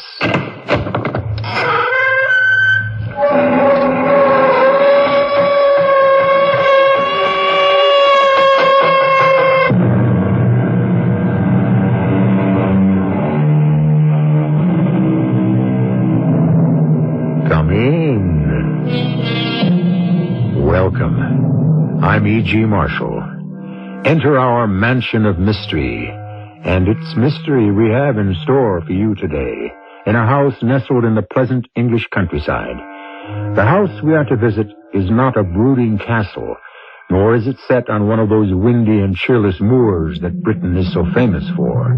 It's a modest 2-story cottage, high on a rise that overlooks the tiny hamlet of Salford below. The residents of the town give it a wide berth, even though no one has lived in it for more than 2 years. And 2 young men who rented it discovered why. What the devil is that noise, Mark? Well, it sounds as though it's coming from up there. Look! I see it, but I don't believe it.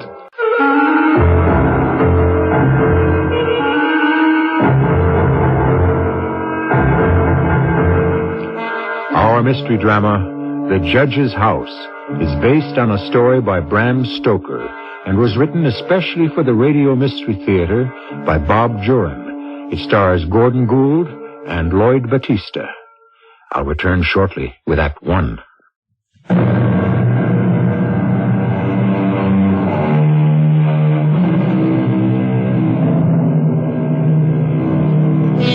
Picturesque English country houses have been immortalized in paintings and photographs, particularly in travel posters luring visitors to jolly old England. Often, though, a house that looks so quaint from the outside can harbor strange vibrations inside, particularly when they take on the characteristics of the owner. Such was the Judge's house. But we'll arrive there shortly. Let Mark Mason, a young American in England, tell us what happened. I often wonder how things might have turned out if I hadn't gone to England that spring of '69. I wouldn't have these nightmares that have haunted me over the years. I went to England at the invitation of Brian Stokes, a fellow I'd met when we were both doing graduate work at Stanford University in California. We planned to write a monograph together on abnormal psychology, and he suggested I join him in England for the 2 months we thought it would take to write it. We were both filled with excitement the day I arrived at his tiny flat in Liverpool.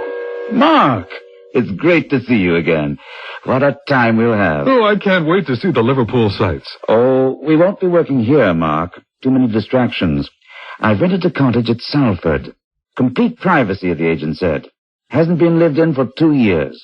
But he said he'd clean it up a bit. Got it for a song. You look disappointed. Where is this Salford? About 100 kilometers east of the city.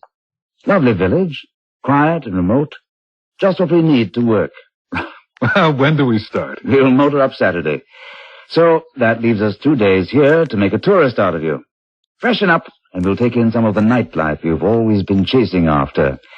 There'll be precious little in Salford, I'm afraid.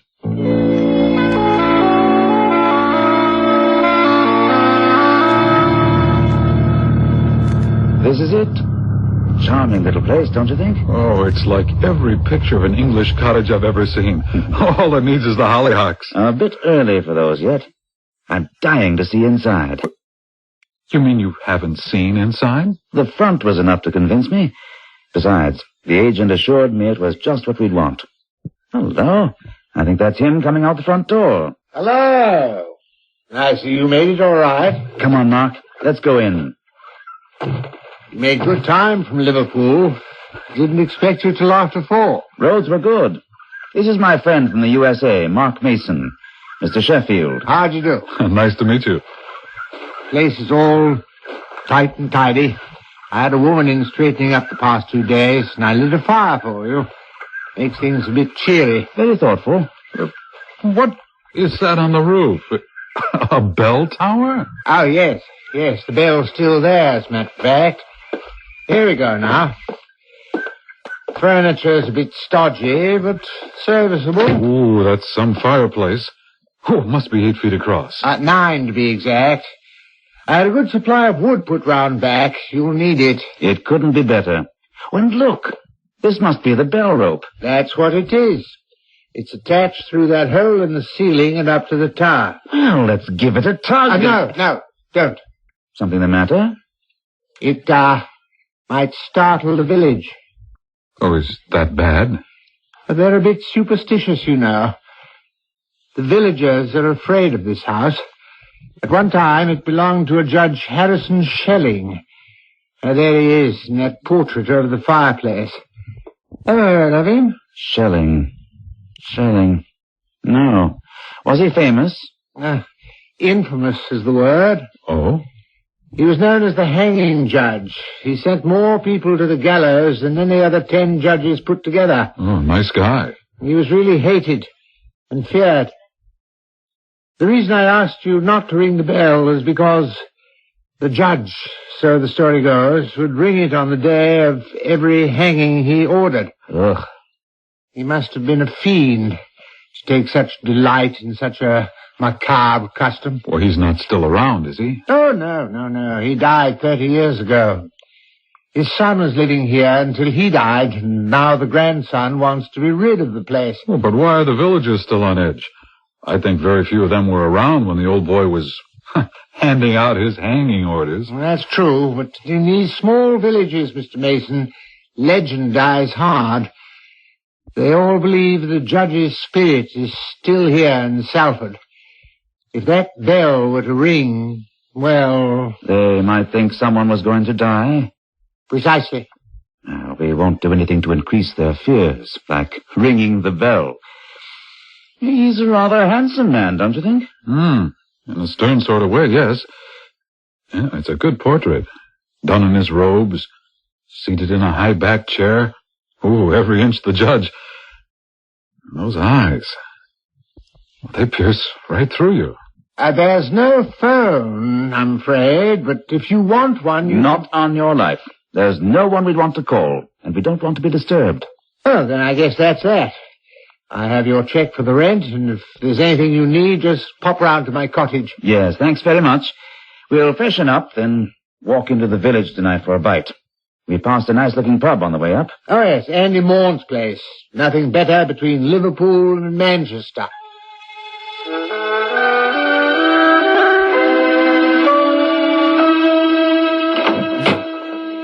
Decent-looking place. It's terrific. Looks exactly like my idea of an English pub. And so it should. That's precisely what it is. Welcome, gents. Table for two right here. Thanks. Bit of a chill tonight. Indeed. Brandy for me. The same. Will you be wanting to eat? Yes, later. Travelling through, are you? Oh, no. We'll be staying here for a while. We've rented the judge's house. You what? My friend and I are working on a paper together. We'll be living in the judge's house. You're not serious. Oh, we know. The agent told us about... Oh, McKenna. What does he know? Lads, you mustn't stay up there. Not on your life. Well, the place suits us just fine. What did McKenna tell you? That you all think the judge's spirit haunts the town. Aye. We don't think. We know. I'll be back with your brandy in a jiff and a bit of advice along with it. Everyone's looking at us. Always that way when strangers come in. But I guarantee they'll be staring harder when old Andy tells them what we're up to. Makes it more of an adventure. Flaunting superstition right in their faces. There you are, boys.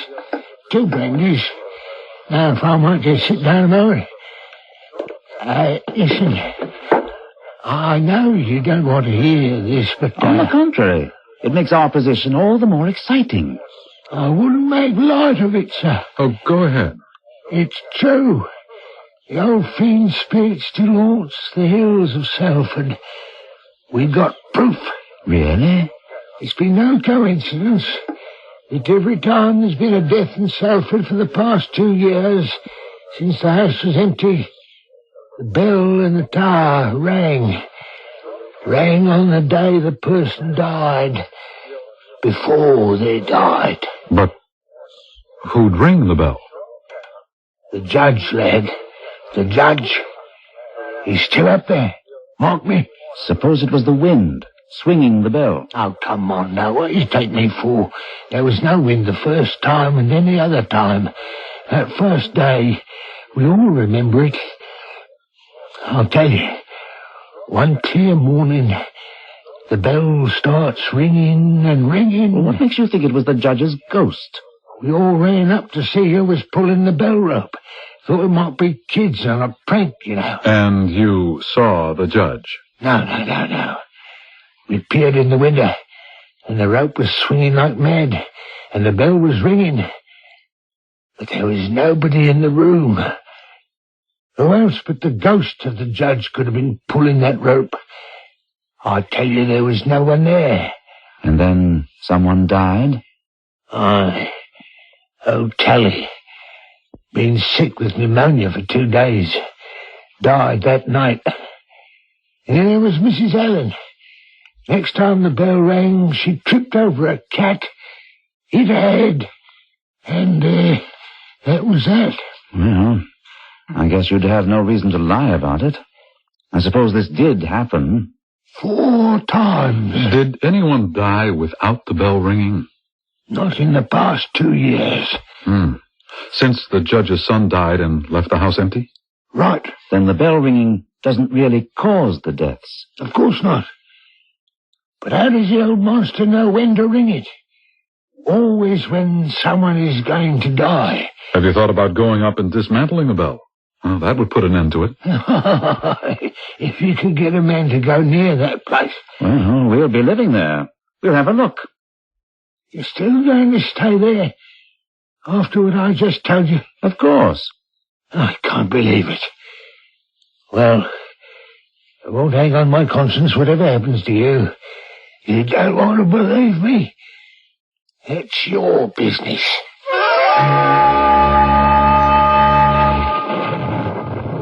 Mark, Do you think he was pulling our leg about the house? No, he seems serious enough. But it's so far-fetched.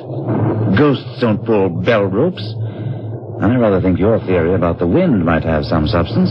Perhaps. But there's a wind tonight and not a sound from the bell. Let's have a look at it from inside. Now? Why not? We have a flash. There must be a way up from the upper floor. All right, why not? There. That small ladder going up to the trap door. That's got to be it. You want to go first? Here goes. The thing's probably rusted shut by now. Hope I can budge it. Any luck? Yes. There it goes. Can you see it? Oh, the bell's enclosed in a housing. Wind couldn't get at it. Not a big one either. Looks like the dinner bell they used to ring at prep school. Want to take off the rope and give the villagers a break? Should I? Well, maybe not. We better not. Brian, what are you doing? Stop that thing. I didn't touch it. I didn't touch it, Mark. I'm coming down. The damn thing just started clanging. Then someone is down there in the living room, pulling that bell rope.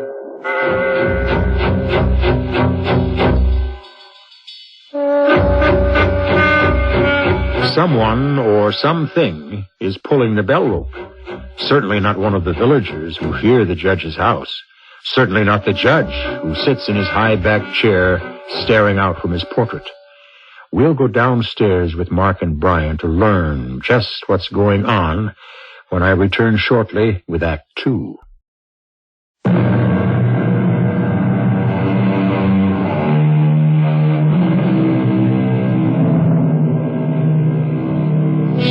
The bell the old judge used to ring on execution day of victims he had sentenced begins to ring of its own accord, or so it seems, for Brian, who was inspecting it, never touched it. But two educated young men aren't taken in by myths, superstitions, or ghosts. There's a practical explanation for everything. Someone's down there pulling on that bell rope. Come on! How did anyone get in? We'll find out. This is as crazy as the story that innkeeper told us. The bell stopped. Look! The rope's still swinging. Well, someone did that, Brian. He's got to be in the house. But where could it go? It only took us moments to come down the stairs. There's no place for anyone to hide. Well, have you got any ideas? No. But the villagers must be having kittens down there. You said it. They're wondering who's next. What the devil is that noise? It sounds as though it's coming from up there. Mark, look. At the hole in the ceiling for the bell rope. I see it, but I don't believe it. A rat. As big as my grandmother's tabby cat. Look at the eyes, Brian. The eyes. It's the firelight hitting them. Could the rat have run up the bell rope? Yes. That's what rang the bell. Wait till old Andy and the villagers learn their ghostly bell ringer is nothing but a rat. Well, I hate the thought of sharing a cottage with that. We shan't. We'll get some poison or a trap in the village tomorrow. You'll need a beaver trap to catch that thing. Oh, it keeps staring at us. Poison will do the trick. Oh, whew. Well, it backed away from the hole. But it's still up there on the eaves somewhere. Maybe we ought to drive down tonight for the poison. The innkeeper probably has some. We'll do it in the morning. Well, I'm not going to sleep too well with that thing scratching around in the walls. Tomorrow it'll be dead. That rat just rang its own death knell.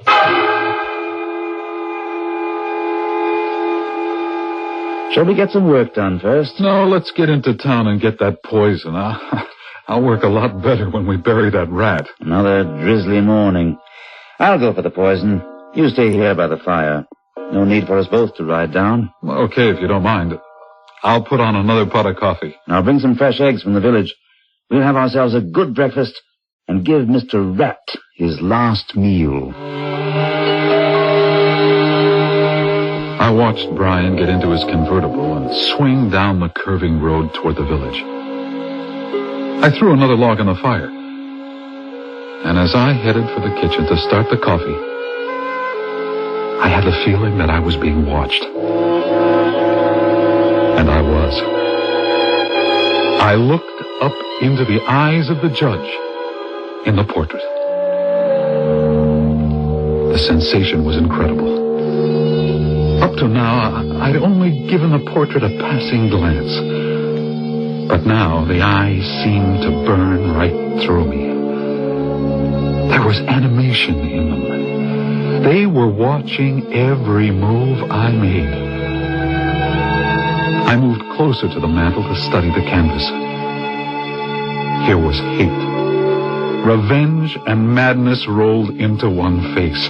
But the eyes, those incredible eyes, I had to turn away.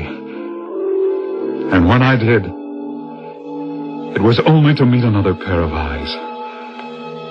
The rat was looking down at me from the hole in the ceiling. It sat there, unmoving. As unmoving as the judge in the portrait. I picked up a small log from the hearth and threw it up at the rat. Oh, I missed. But the rat disappeared into the eaves. And I busied myself in the kitchen until I heard Brian coming in the front door. Hello, Mark? I'm back. In the kitchen. Coffee's ready. I got the rat poison. And a lecture to boot. A lecture? Seems the shopkeeper's as queer about this house as Andy down at the pub. A rat, he says. Fat chance. It's the old judge ringing that bell. Did he say anything about the bell ringing last night? Of course. They're all in an uproar. Brian, I want to tell you something. While you were gone, I saw the rat again. It looked down at me from that hole up there. Well, this stuff will soon take care of him. As I looked back at it, I saw the eyes of the judge. What? The eyes of the judge in the portrait. They looked at me with the same intensity as the eyes of the rat. Well, we'll take the portrait down if it bothers you. And as for the rat, he's about to have his last meal. Oh, maybe it was being here alone. My imagination worked overtime. We'll spread this poison around and get some work done today. May as well start laying out the structure. Where should we put that stuff? Oh, it always seems to appear up by the bell rope. Must have his nest there. We'll put some up there, and some in the pantry just in case. I sure hope it works. The chap in the village guaranteed it. Get me that stepladder from the kitchen, and I'll sprinkle these pellets in the rafters around the bell rope hole. You better be careful, Brian. Those rats can be vicious. I hope you got enough of that stuff. We'll soon see. Better take the flash. Yes. Any sign of Brother Rat? Not so far. No, it's not up here now. What is up there? Just a cramped space between the ceiling and the bedroom floor. There. That does it. Hello. What's this? What did you find? A big book of some kind. Like a scrapbook. Bring it down. I intend to. Must have been up there for years. I'm surprised the rat hasn't chewed it to bits and made a nest out of it. Well, it's almost falling apart. Look, we'll lay it out on a long table. Belonged to the old judge, without a doubt. Looks like a lot of newspaper articles. The judge's press clippings? Yes. From papers 40 and 50 years old. Look at this. Hanging judge sentences 200th to die. He was actually proud of it. So it seems. Here's a picture of him, dated June 19th, 1920. Yeah, same face as the portrait, only a lot younger. Hello. Here's an odd one. Look at this. The British Society of Sorcery will hold its monthly meeting at Society Headquarters, 31 Pembroke Place, on Thursday, October 1st at 8 p.m.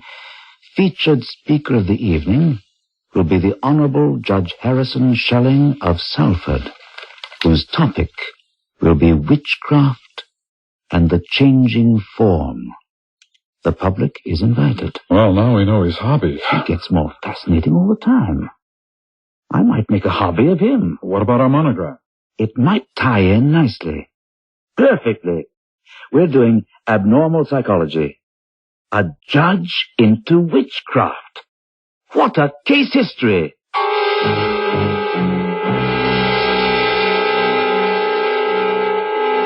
Well, Mark, I think we've done enough work for one day. You want to go into the village for supper? I'd just as soon heat up some soup here. It's drizzly and cold out there. Suits me. It's almost dark, too. Fire's too good to leave. What was that? What? You didn't hear it? There. Well, something hit the floor. There it is. It's one of the poison pellets. He's pushing them down the hole. The devil! Some guarantee that guy in the village gave you. Look at the fiend. He's throwing the stuff back at us. That's one smart rat. He knows what's not good for him. Well, look at it this way. He was here before we were. Maybe we're intruding on him. Why don't we just leave him alone? Let him scrounge around as he pleases. It's been his home for we don't know how long. I don't like that idea at all. But at the moment, I don't have a better one.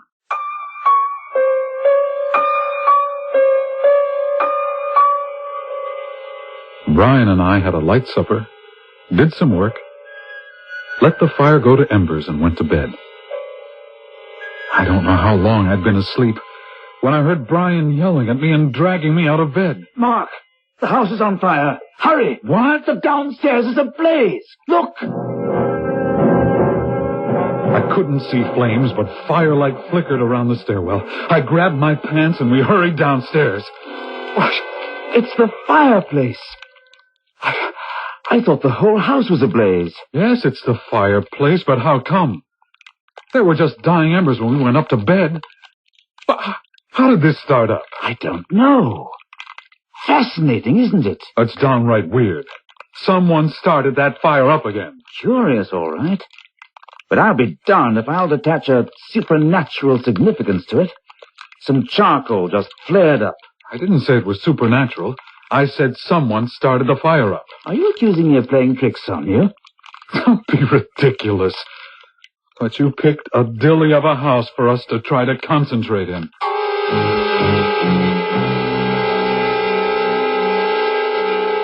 Brian's upbeat nature kept me from taking things too seriously. But I should have realized we were in a danger far greater than Brian would admit. For the next 2 days, we worked without incident.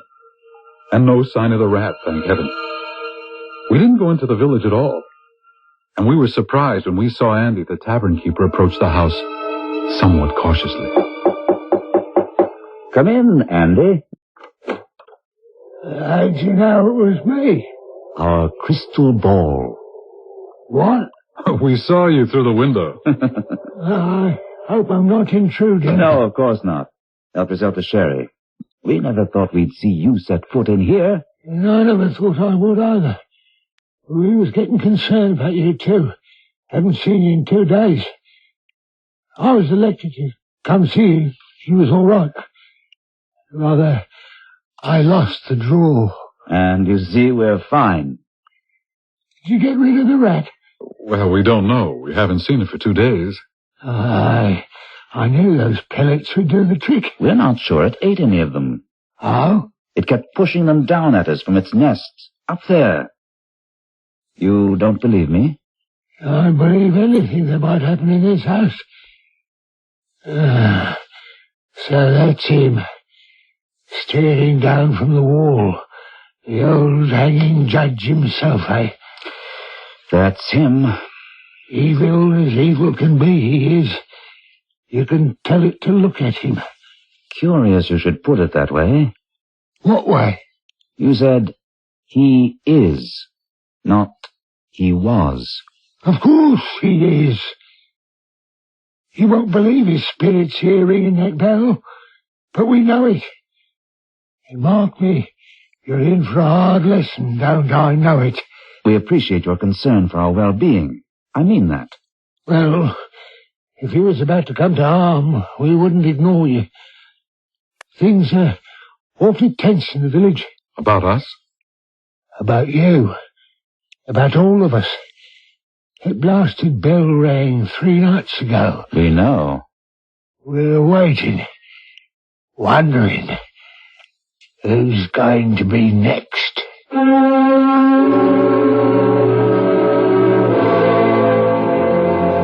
Do not send to know for whom the bell tolls.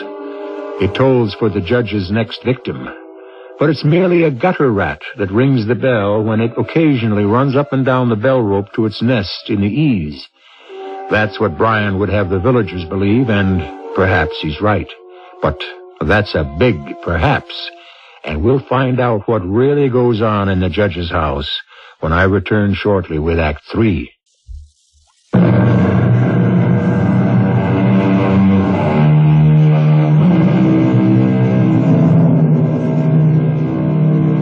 Iron bells. In the silence of the night, how we shiver at the melancholy menace of their tone.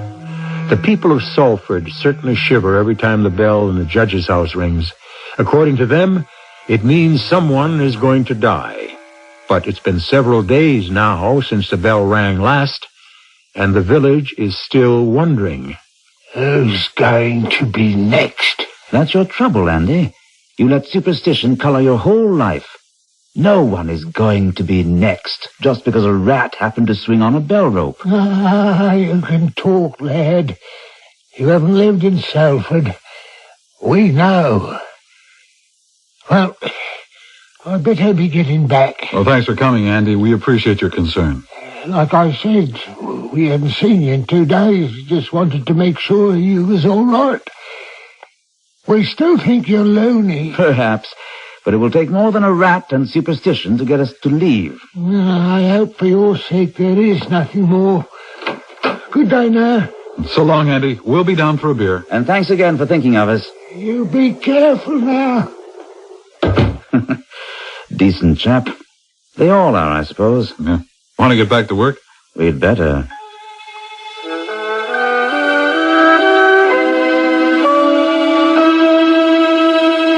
And thus, then, the psyche is turned inward on itself, with no other outlet. Something the matter, Mark? I just can't concentrate. I know I'm acting like one of the villagers, but I can't stand that portrait staring down at us. It really bothers you? Yes, and I'm going to take it down. All right, if you'll feel better.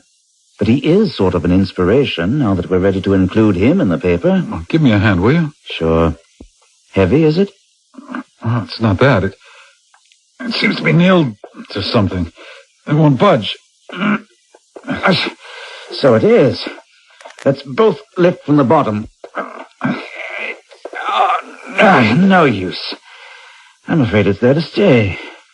Unless we destroy the thing. Oh, no, we can't do that. Well, let's get back to work. I want to go over the scrapbook, item by item. It'll give us a good start on... Hello? Did you move the book? No. It's gone.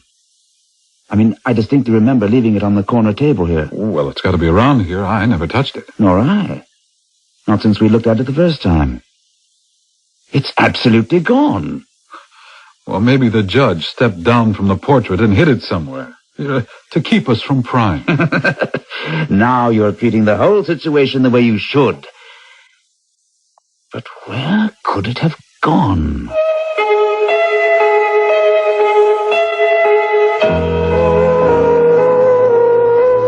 Let's call it a day. It's getting dark.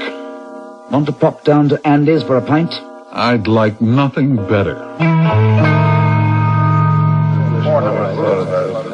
Anything more, boys? Oh, no thanks. I'm falling asleep from all that ale. I'll finish this and we'll go. You know, the people have been talking. Oh? Yeah.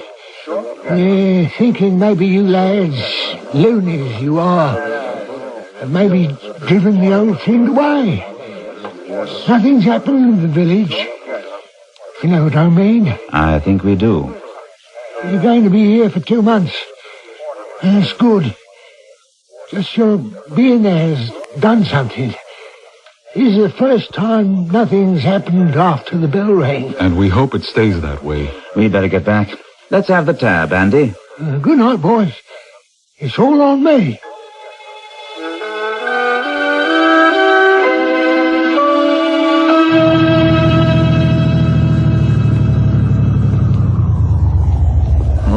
wish we'd left the light on. Take the flash. I'll pop round back for some firewood. You go in and stir the embers. Okay. I went into the living room, and before I could turn on a light, I knew I was being watched. I flicked on the light, and the rat was back. It looked over the rim of the hole, its eyes aglow with reflected light. Oh, the chill that ran up the back of my neck was indescribable. The rat stared, unmoving, and then it leaped to the bell rope, swinging back and forth, setting off the clanging, twisting and writhing on the rope as it chewed right through the rope. It fell to the floor with a thud and turned toward me. I raced for the kitchen and slammed the door. I had to get out of the house. I ran through the kitchen to the back door. Oh, but I couldn't budge it. Mark, what the devil's going on? Why was the bell ringing? I can't open the door, Brian. The rat's in the living room. It's crazed. Open the door. I'll push from this side. Ow! Now, what's happened? Oh, the rat's loose in the living room. It's gone mad or something. It attacked me. Now, calm down. Why did the bell ring? The rat chewed through the bell rope. Brian, we've got to leave here. The rat clawed at the door. Let's take a look. No! Don't open the door to the living room. It's there, waiting. I don't hear anything. Well, it's clever. It's waiting for us to come out. I'm going to see. Can you see him? No. Look at the bottom of the door. Scratch marks. Yes, you're right. I could almost put up with the supernatural aspects you find so exciting, but we can't stay with a crazed rat. There's no sign of it now. Come on, let's take a look. Mark. What's the matter? Am I dreaming? Look at the portrait. The The judge? He's gone. He's no longer in it. Everything else is there. The chair, the table his arm rested on. Well, this is extraordinary. The painting's completely intact. No smudge, no tears, and no judge. We're getting out of here. I can't leave now. We're experiencing an unbelievable supernatural event. Have you lost your mind? We have both seen with our own eyes a figure disappear from a painting. We both know it's impossible, but it's happened. There's an incredible supernatural force at work in this house. Do you mean the judge is roaming around the house? The image of the judge. Of course. The lecture in the newspaper advertisement. Witchcraft and the changing form. Mark, this adds up. The spirit of the judge never left the house. It stayed here in the form of the rat. Probably several rats over the years. And the body of the judge was preserved in the portrait. It was there for him to claim whenever he wanted, dressed in his robes. Remember? The eyes of the rat looked like the eyes of the judge in the painting. What an experience we've stumbled on. You mean you're going to stay here? With that crazy judge on the loose? We can't miss out on this. I want to see what he does next. Do you actually think we're going to meet up with him? He's gone from the portrait. He's got to turn up somewhere. Brian, listen to me. That rat attacked me. That means the judge has murder in mind, too. Look, we have got to get out of here. Mark, there he is. At the top of the stairs. Looming above us, like some colossus, stood the judge. His black robes swirled around him. His long white hair had a luminous glow. And his eyes, those eyes. Over his arm hung the bell rope, and in his hand, a black cap. As we stood transfixed, slowly he placed the black cap on his head. The cap British judges always put on when passing a sentence of death. The death cap. Incredible. What a manifestation. He's beckoning to us. I'm going up. No, Brian, you can't. It's only an ectoplasmic manifestation, a spirit. I want to see what it does. It can't hurt us. Let's just leave. Never. See, it's motioning us to follow. I'm going to follow it. Don't. I'm going to see this through. It's moving away. Down the hall. I must see where it goes. And what it does. Brian, please, don't go up there. It's heading for the bell tower.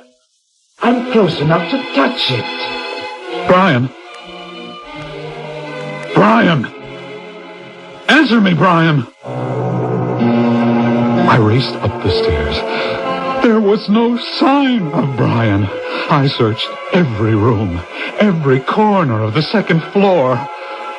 Brian and the judge had vanished. I ran back outside, jumped into Brian's car, and headed for help in the village. What is it, lad? The judge. The judge? He's up at the house. Brian followed him. Followed him? Up where? Stairs. But they've both disappeared. Can you get some of the men to come back with me? We have got to find Brian. I don't know.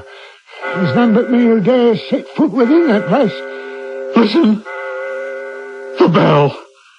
Aye. It couldn't ring. The rat chewed the rope clear through. I'm crazy to do it. But I can't leave you alone to face it. Come on. I'll go back up there with you. Roy, Alec, come with us and don't ask questions.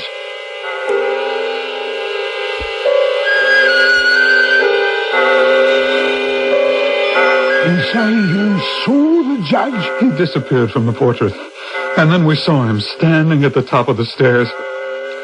That's when Brian went up to follow him. We'd better approach cautiously. Peer in the windows first to see what's going on. I'm going in to find Brian. Oh, lad. Through the window. I can see it. Brian. Hurry up, men. Quick. Brian. Brian. I looked with horror and then covered my eyes. Brian was hanging by the neck from the bell rope, swinging in slow rhythm to the tolling of the bell.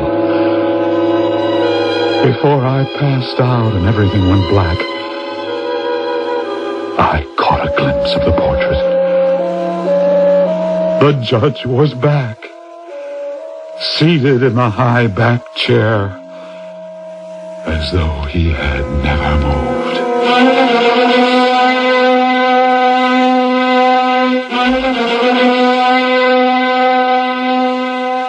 I came to on the lawn with Andy standing over me. Are you all right, lad? Yes, but... Brian. Oh, Brian. He'll be all right, too. We got him down in time. The men have taken him to the pub. He's alive? Indeed. A nasty scar he'll have on his neck, but he'll be all right. The doctor's with him now. Well, what are the men doing over there? Ending this, once and for all. We're burning the place to the ground. It'll go up like a tinderbox. Aye. Judge, rat, and all. And if the grandson complains we burn down his house, so be it. We had to protect ourselves from the judge's house.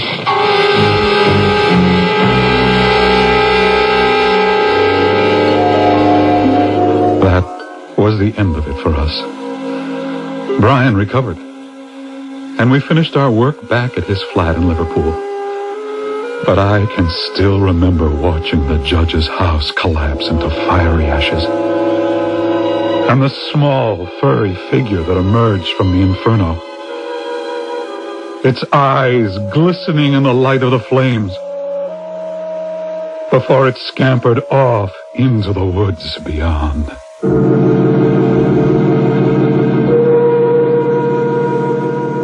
The bell will toll no more over the judge's house. No longer will the villagers of Salford have to live in fear and dread. We know the rat deserted the sinking ship, or fiery house, to be exact. But without the portrait and the bell and the house, he'll probably end up as just another homeless gutter rat. I'll be back shortly.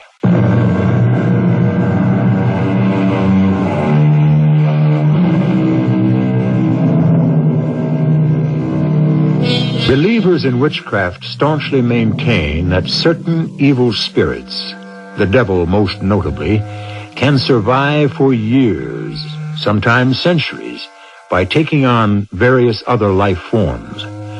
One way of living forever, I suppose. But I don't think I'd like it. I mean, what's the good of living forever if your friends can never recognize you?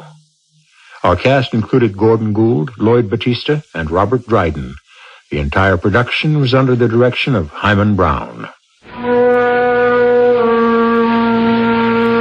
This is E.G. Marshall inviting you to return to our Mystery Theater for another adventure in the macabre. Until next time, pleasant dreams.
I'm E.G. Marshall.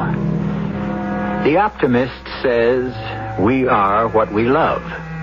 The pessimist claims we are what we hate.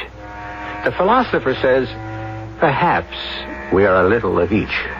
The idealist says there's a bit of good in the worst of us. The cynic insists there's a touch of evil in the best of us. All of which is just another way of saying that there are two sides to every story, especially the one you're about to hear.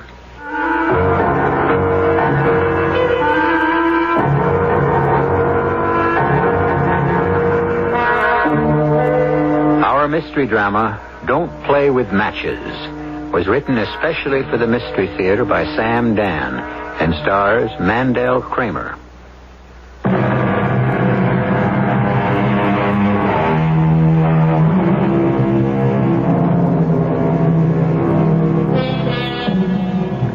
You can't tell the players without a scorecard, and you cannot distinguish the actors without the program. These problems, insofar as they arise at all, are easily solved in ballparks and theaters. However, what we might call the game of life is played on a bigger stage in a greater arena. And sometimes you can't tell who's who until it's too late. Consider Mr. Delbert Casserole. The healthiest thing a man can have is a hobby. Yes. We have to be taken out of ourselves. We have to try something different. Have a means of self-expression. Now, I have a job, a responsible job, and I perform it well. I enjoy it. But I can't wait for my day off. Then I'm my own man. I get into my car, I drive off somewhere. A change of scene. Another atmosphere. Sometimes I'll stop at a bar. Strike up a conversation with a stranger. No. This one's on me. I insist. Well, thank you. Thank you kindly. Parsons is the name. Peter Parsons. Well, I'm Jim Stacy. Oh. What business are you in, Mr. Stacy? Well, I work for the city. Is that a fact? Mm-hmm. Well, I'm in the newspaper game myself. I'm a foreign correspondent. Of course, you know my name isn't Peter Parsons. It's Delbert Casserole. And I'm not in a journalism game or anything even near it. But you see, when you go off by yourself, you have an opportunity to live many lives, to play a variety of roles, and it's no end of fun. Thank you kindly for the drink, Mr. Parsons. Peter Parsons. Parsons, Peter Parsons.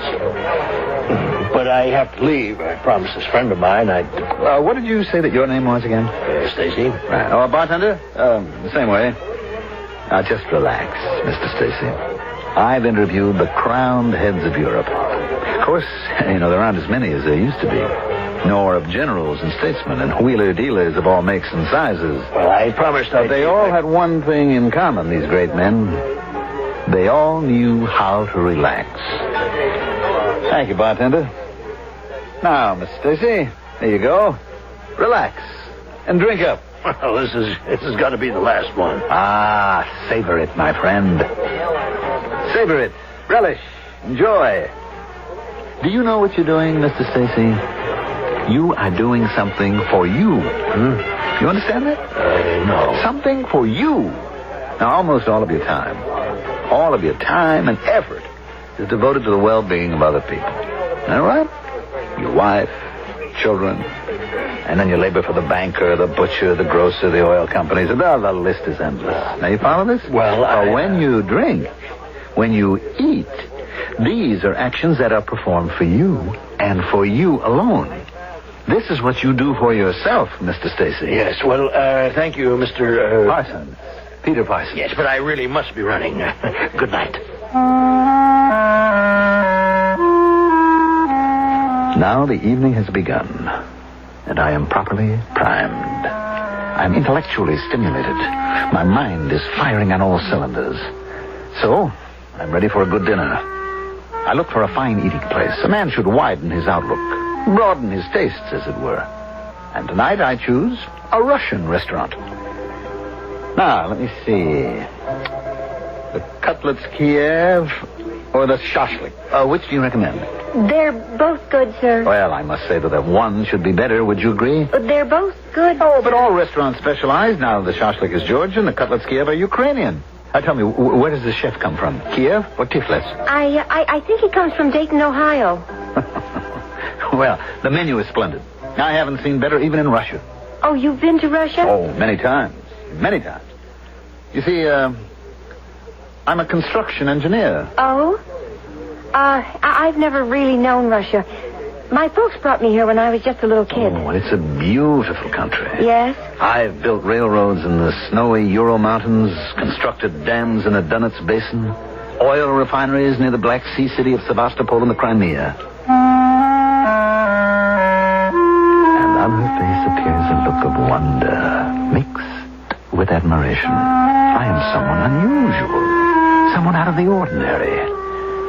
I can see her eyes examining my expensive handmade suit, my custom-tailored shirt. And the hard glance of appraisal dissolves into a soft look of invitation. My folks told me a great deal about the old country. I could tell you more. Oh, could you? Well, when they close this place tonight, we might go somewhere that's quiet and comfortable, have a glass of wine, and talk about Russia. The motel is small. It might be considered somewhat seedy. But it's run by a sleepy-eyed desk clerk who doesn't ask a single question, doesn't look twice at the phony information you inscribe in the register, and wastes no time taking your money and handing you your room key. I don't even know your name. I don't know yours either. Anya Petrov. That's what my parents gave me. I call myself Anna Peters. Well, my name is, Woodrow Wilson.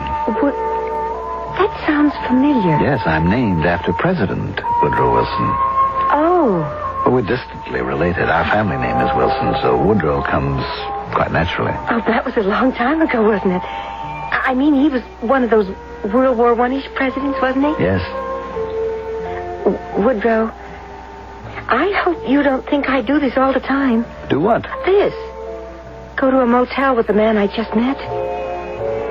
There's just something about you so different. Different? How? I don't know. I just feel you're an unusual person. That even what you're doing now is something serious and important to you. It is, isn't it? Yes. I'm very serious. Oh, and I'm very lonesome. I don't see why. No. No, it's more than lonesome. I'm lonely. Do you know what it is to be lonely? I don't see why you should be lonely. You're a very beautiful woman. Oh, yes. Yeah, there are plenty of men who'd want to be with me. But you're the first one, the only one. Whoever made me feel important. Do you know what I'm talking about? Yes. Oh, Woodrow, hold me. Kiss me. All I knew was desire. All I wanted was to take her in my arms. And then as I kissed her, there was a feeling of... Let me make sure that I say this right. There was a feeling of nothing. I felt nothing. A moment before, my heart had been pounding, my pulse racing, and now, suddenly, without warning, the excitement was ended. As if the frantic desire that had been surging within me had either died or disappeared. And then did I hear a laugh? A low, mocking laugh. What are you laughing at? I'm not laughing. Yes, you are. All right. I'm laughing. Why are you laughing? Oh, it's better than crying. Now, cut that out. I'm sorry. Well, what's so funny? Well, I guess nothing. Then why did you laugh? Oh, well, I said I was sorry. I want to go home. Why? We shouldn't have come here. Why? You shouldn't have asked me. Because I'm somebody you can laugh at, is that it? Please, I want to go home. You'll be sorry you laughed at me. You don't have to take me home. I can get a cab. You're laughing at me. No, I'm not. I can hear it in your voice. I swear You have that grin on your face. I don't. Look in the mirror. Please, let go of me. Turn your head. Please. Turn your head and look in the mirror. Let go of me. You see that grin like an obscene, filthy little rat? Let go of me. Take that grin off your face.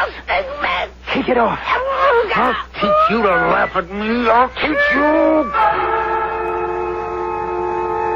The grin vanishes from her mouth.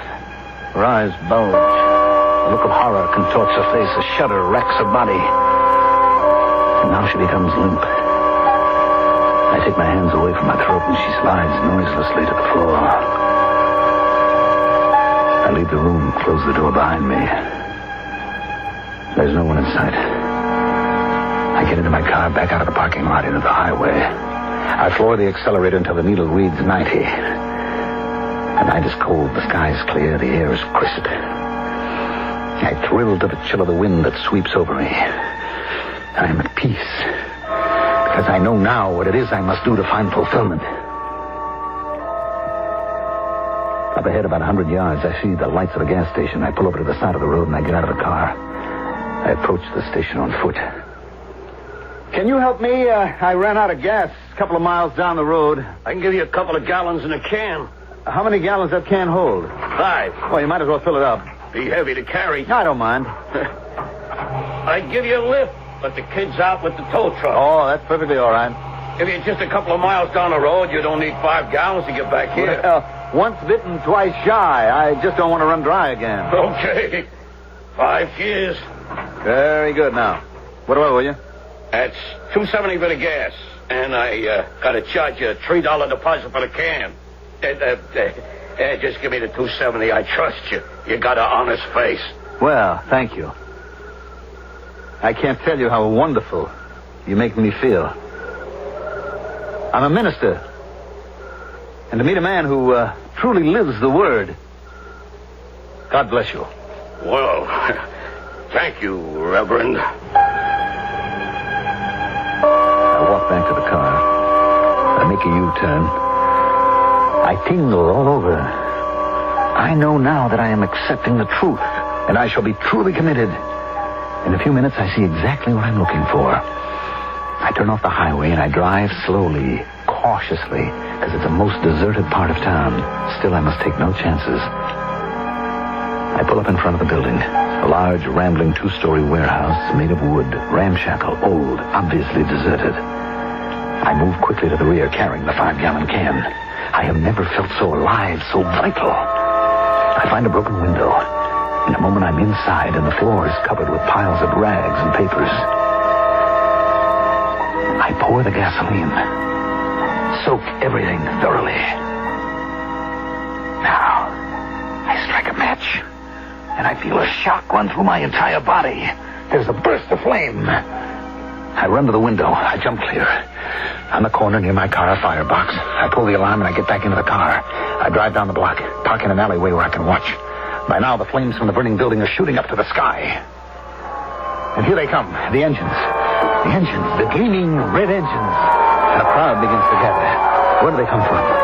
Why do they want to watch? Are they like me? Oh, it's so warm, so pleasant, so relaxing. There's nothing like this. Nothing in the world.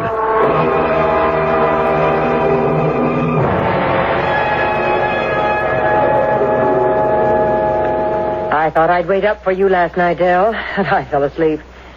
What time did you finally get home? Oh, must have been close to 3, Rhoda. Where were you? I tried to reach you at Frank O'Malley's. I never got there.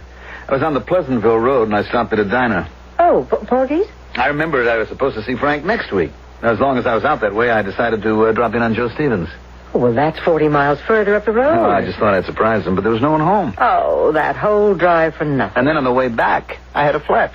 I guess it just wasn't your night. No, it wouldn't have been so bad, except that I didn't have that, the thing you need to change the tire.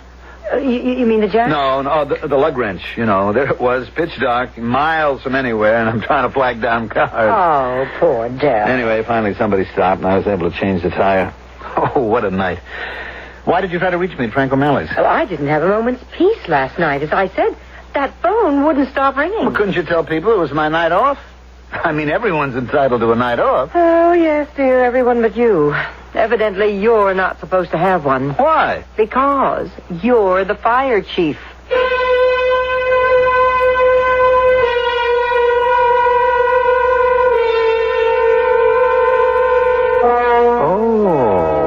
Is that what he does for a living?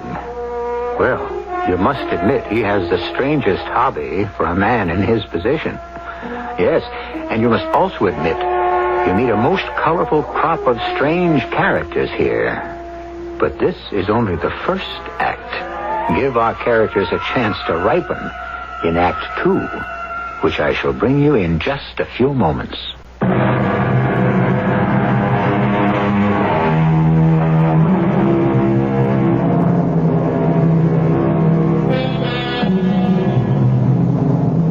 Obviously, what we're concerned with here is what might be called the double life of Delbert Casserole. We have shown you Delbert on his day off, away from home, relaxing, enjoying himself. Now we would like to show you the serious workaday Delbert as an important member and a concerned citizen of his community. Good morning, I'm Jerry Behagan, and this is the program where you meet the people who make the world go round. Today's guest is a man you never think about until you meet him. But when you do meet him, you simply can't think of anyone else. He is fireman. Actually, he's the fire chief of Casserole's Corners, Delbert Casserole. Well, how are you this morning, Chief Casserole? Just fine, Jerry. Just fine. The chief has a most unique distinction. Casserole Corners has the lowest number of fires per capita of any community in the United States.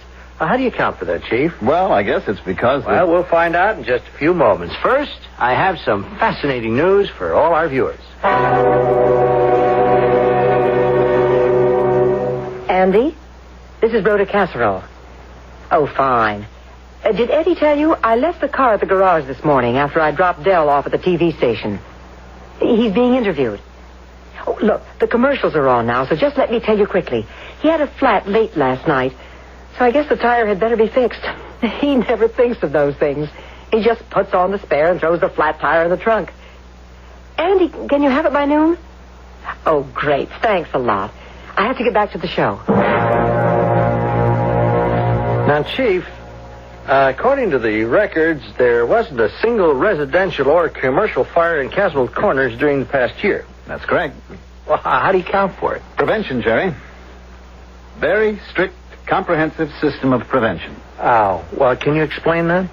Well, unless you're dealing with an act of God, and that doesn't occur too often, you get a fire because A, someone was careless, B, someone's violating a rule, or C, a combination of both. As well, how about D? Those people who deliberately start fires, arsonists. Well, there you have unfortunate, sick people. And there's nothing a fire department can do about them. They belong to the psychiatrists. Yes, well, I raised the point, Chief, because not too far from here, over in Dawson County, there was a fire late last night that was definitely of suspicious origin, according to the authorities. Yes, I read about that in the morning paper. A huge old deserted warehouse. 6 firemen were injured, and 3 rather seriously. Now, what should be done to people, to arsonists who do... Jerry, I feel too strongly about it to be quoted on the air, frankly. The only words that I could possibly use would have to be censored. Yes, well, now about your program of prevention. Yes. Well, now we have... Oh, I'm sorry, I must interrupt again. We'll be right back with Chief Casserole, but first... And now, before we return to Chief Casserole, a message of fantastic importance. You're the manager here? Yeah? Lieutenant Stacy, homicide. What can I do for you, Lieutenant? First, you can turn off that sound. You, want to ask about that girl that was murdered here last night, eh? I already talked to her, the cops. I don't know nothing. Believe me, nothing. You never saw the girl before? Nope. And when I tell you I don't know nothing, it ain't because I don't happen to know nothing. With me, it's deliberate. The man who was with her. I'm the kind of business where if you don't know nothing, you're better off. The man? I never seen him for either. He signs the register, John Smith. Did he show any identification? He paid cash. He didn't have to. Well, can you describe him? Tall, thin, kind of whitish blonde hair. Dressed? Blue sport jacket, gray pants. Now, wait a minute. He looks familiar. Well, if you never saw him before, why should he look familiar? Why should he look familiar? Let me think. You were about to tell us there are practically no fires in Castle Corners, Chief. Well, we have a program of rigid inspection, Jerry, for all commercial and industrial buildings. Yes? And a very comprehensive safety program in the schools. I see. Prevention, Jerry, that's the key word. Well, this may be a silly question, but doesn't it get boring? I mean, here are all you firemen sitting around the firehouse, and you never get to go to a fire.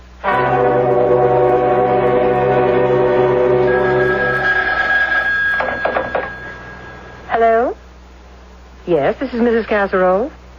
Oh, Andy. Yes? What's that? What do you mean, which tire do I want you to fix? The one that has the flat in it. But that's impossible. Delbert said he had a flat... Oh. Well, well, maybe I made a mistake. I'll be by to pick up the car.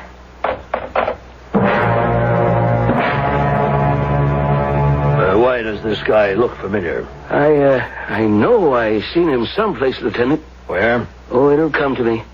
Crazy. It's on the tip of my tongue.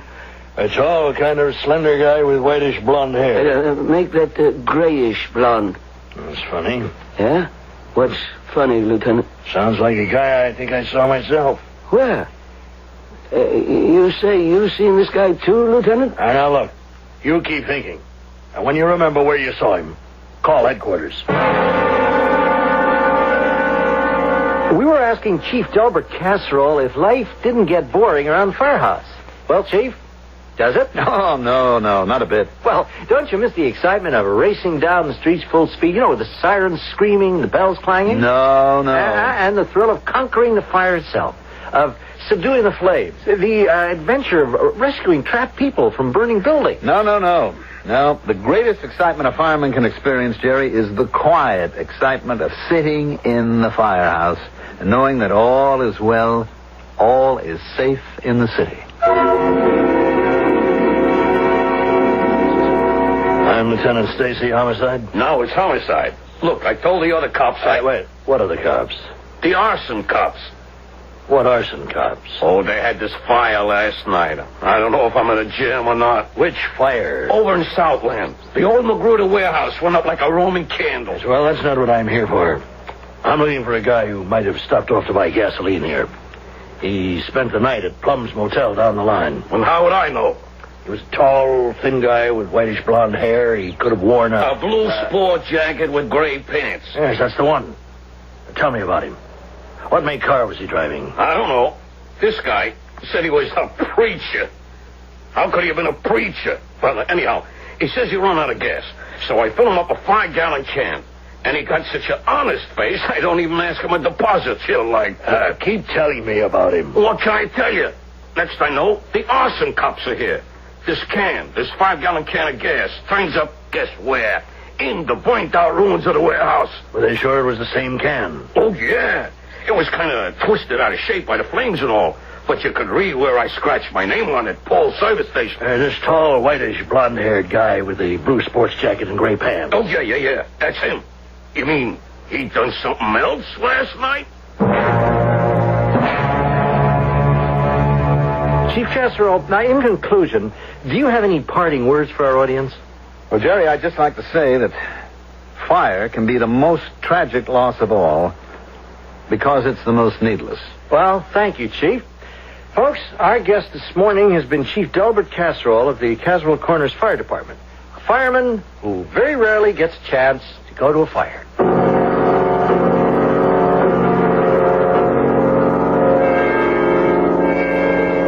Rhoda, I'm home. Yes.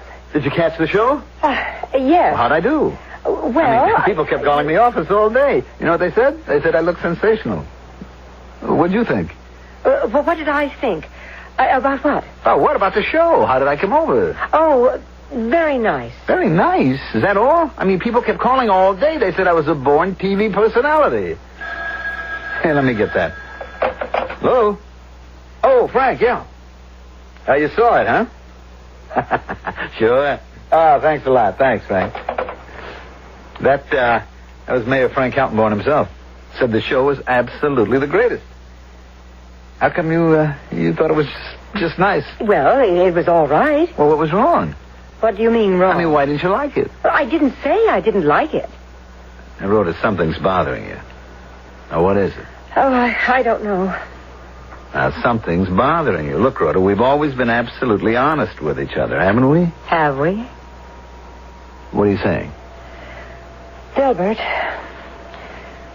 at first I didn't know if I should bring this up.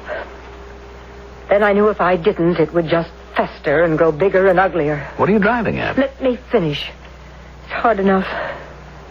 And now that I've decided to do it, I don't know how to put it. Will you get to the point, for crying out loud? I'm not sure what the point is. Del, we decided when we got married that each of us would have a night alone. Well? Friday. Well, I never really go anywhere Friday. I sit home and read, or I relax. I might watch TV. Rhoda, where is all this headed? Where do you go, Delbert? I know we're supposed to respect each other's privacy, but where do you go? Where, for instance, did you go last night? Last night? Why did you say you came home late because you had a flat tire? Why? You said you had to wait hours to flag down a motorist to borrow a lug wrench. But we have one in the trunk. I looked. Well, I might have kept this guy's by mistake. No. It's ours. Anyway, you didn't have a flat tire. Andy at the garage told me all the tires were okay. The same spare he sold us was in the well. Del, look at me. Where do you go on Friday nights? Where do I go? Where were you last night? I don't know. And what did you do last night? I don't know. Tell me, Del. Tell me. I don't know, Rhoda. I swear to you, I don't know.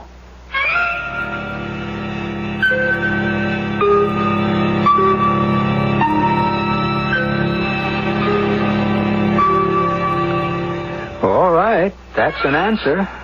He either does or he doesn't know. We, however, do know. And the portrait of Chief Delbert Casserole slowly but surely begins to emerge. A little fire seems to have started in the chief's own house. And we'll see if it can be put out in the third act.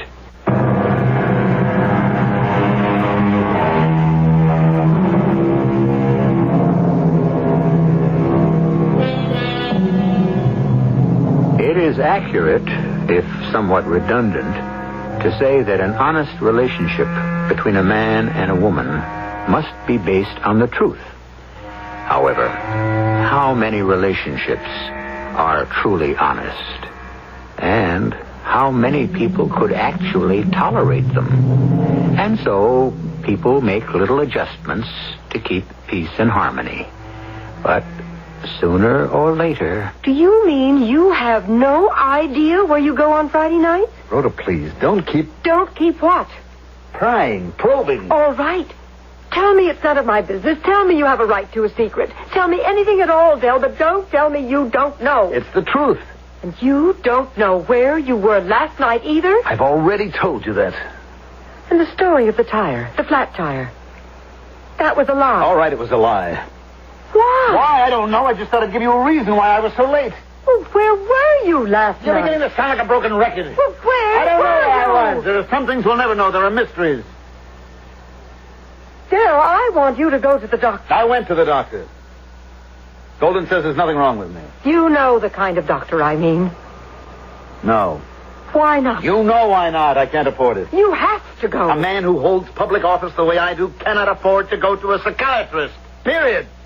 And we're not going to discuss it either. If we're not going to discuss this, we're not going to discuss anything at all. We'll have no relationship of any kind. We'll never even see each other because I will get a divorce. Rhoda. There's something wrong with you, Del. We don't have very much of a life together as it is. What are you talking about? You know what I'm talking about. Well, look, I get home late. I mean, there's so much to do. I'm so tired. That's why you have to see a psychiatrist. Rhoda, honey, please. Please. Give me a chance to work my own way out of this, will you? Del, you need a doctor. Now, look, Rhoda, I'll get home earlier. I'll even cut out the Friday nights altogether, all right? We'll try to work it out together. Come on, Rhoda, please. Let's at least try. Was she going with anybody? No. I never seen her with a man. But friends? No, not so many friends. Last night here in the restaurant. Oh, she had lots of moods. You know moods? Women, they have moods. Did anyone pick her up after? I was always in the kitchen. I could never figure her out. Did she say anything about where she was going? I don't know. My brother and his wife, they're both dead now. They brought her here from Russia. She was a baby. I know her all my life. Did you see anyone who might have gone out? A quiet girl, kept to herself, stays home in her little apartment. They find her dead in a motel room. Why? How? Does she have some secret life I know nothing about? Last night in this restaurant, did you notice a tall, thin man with blondish white hair and a blue jacket with gray slacks? Did I notice? Why, of course. Of course. Why, didn't you ask me in the first place? Of course. The place was crowded last night. The biggest crowd in a long time. So ask me, how would I remember a man? Okay. How? Because he was a single. He came in here alone. Most people, they come couples, a party of 4, a party of 6, you understand? But him, he was the only single all night. Where would you have seated him? Over there, in that small little table. And did Anya Petrov wait on him? Sure, why not? It was her station. Have you ever seen him before? No. Well, did Anya ever speak of anyone who may have looked like him? Told you, she never talked about anybody. All right. This person, this man, do you think he's the one who... Thank you for your help.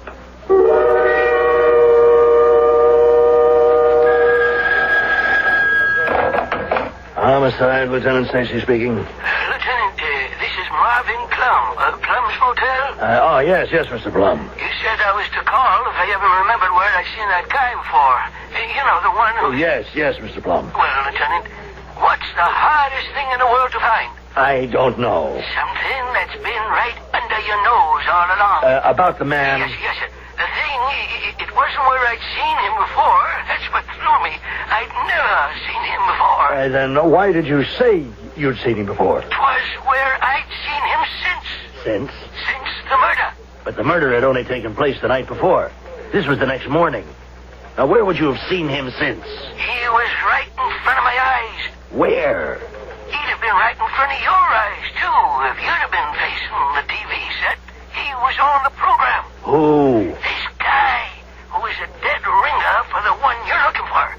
The guy who checked into the motel. The guy who killed the waitress. Who? It's got to be his double or his twin brother. He was on the show. He's the guy, the fire chief over at Caswell's Corners.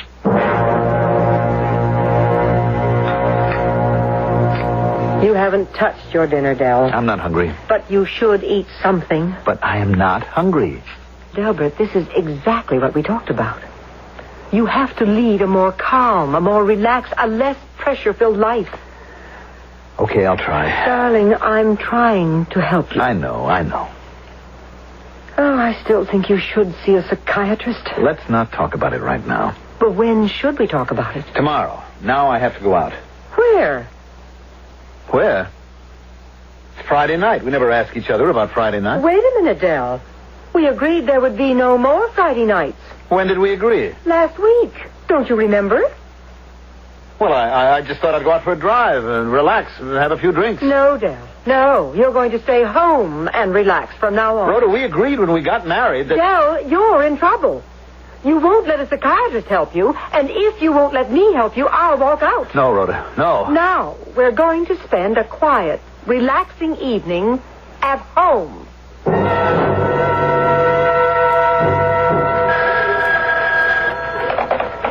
Homicide, Lieutenant Stacy. Oh, yes, I know, Inspector. Yes, it's a bad time for the department. The waitress killing, the arson. But I'm doing the best I can, sir. No, I don't have a thing. Well, no, okay, maybe I do, but it's so far out. I mean, I could have a suspect. No, but it's impossible. It just simply couldn't be this guy. No, I won't tell you who he is either, because you'll drop me off at the nut house. What do you want me to do? Go to the public library? Yes. And read what? A story about Sherlock Holmes called The Sign of the Four? And now, Inspector, is this a gag? Oh, well, yes, sir. Yes, sir, if it's an order.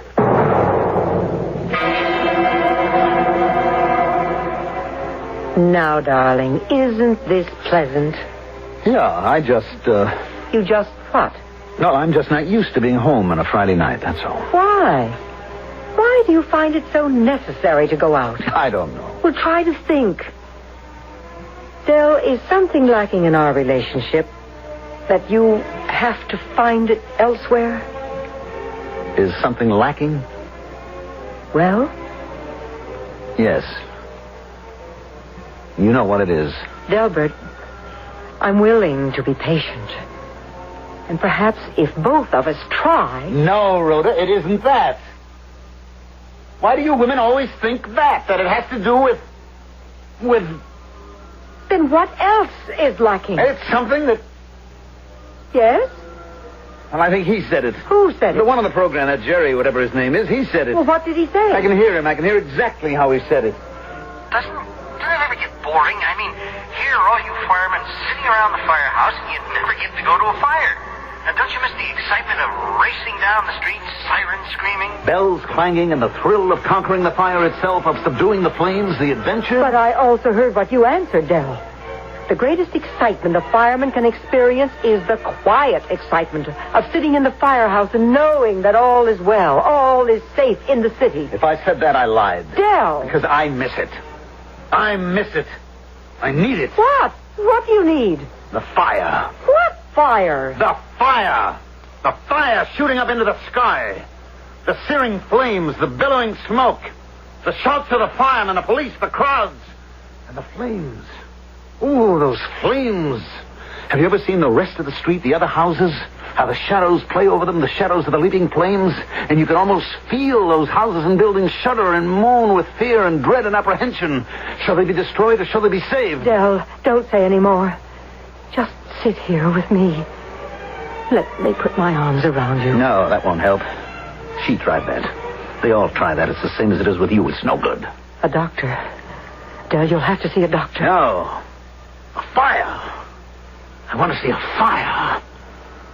You know, you never see a fire in this town. And it's my fault. Because I'm too good a fire chief. That's why we have no fires. Because I'm too smart, too conscientious. I'm being cheated. Let me go get you something. I need a fire. That's what I need. You understand? A fire. Any fire. In here. Where's my cigarette lighter? No. You see, I light up this pile of newspapers. Delbert! That's enough. Scatter them around the room. Oh, we're going to have a fire in here. We're going to have a real fire. No, Shut up. Delbert, let go I of want me. you to stay here with me and watch it. Watch the beautiful flames. Let go. A new No. experience for you. I've watched so many fires from the outside. Now we shall see one from the inside. Just the two of us. No. Shut up. We'll be burned to death. I said be quiet. You're joking me. Good Lord, it is you. What are you doing in my house? Who let you in? It's you, the white-haired guy. You're a maniac. Let go of her. Let me go. Get out of here. Let go of her before we all get killed. This place is going up. Now let go.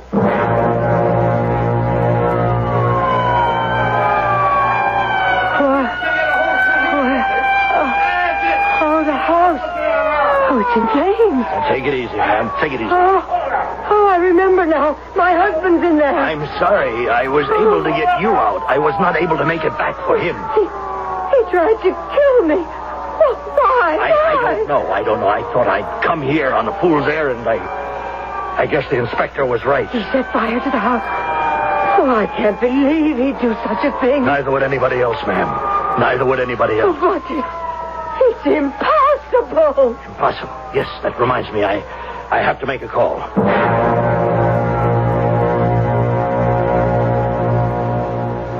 I guess you were right, Inspector. What it said in that book. When you have eliminated the impossible, whatever remains, no matter how improbable, must be the truth.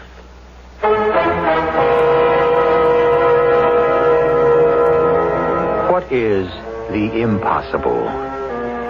Is it something that cannot happen under any conditions? Or is it something that we believe cannot happen? The longer we live, the less firm we are in our beliefs about the impossible.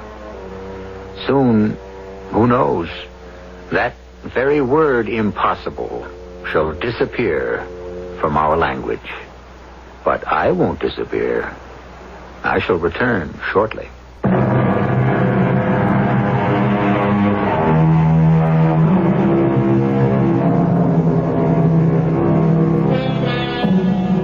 What was it we asked at the very beginning?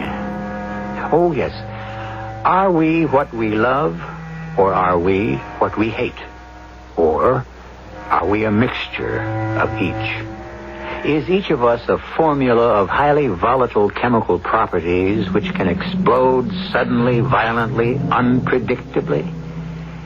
Yes, it is an unpredictable world, and the only certainty you can cling to is the knowledge that we, at least, shall be here 7 nights each week. Our cast included Mandel Kramer, Joan Shea, Earl Hammond, and Gilbert Mack. The entire production was under the direction of Hyman Brown. This is E.G. Marshall inviting you to return to our Mystery Theater for another adventure in the macabre. Until next time, pleasant dreams.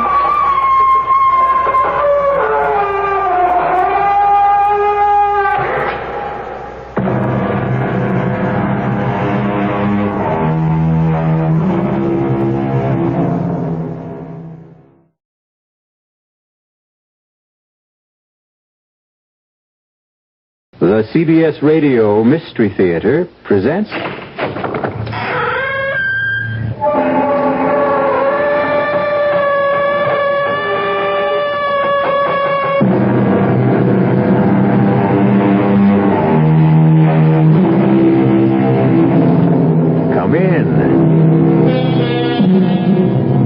Welcome. I'm E.G. Marshall.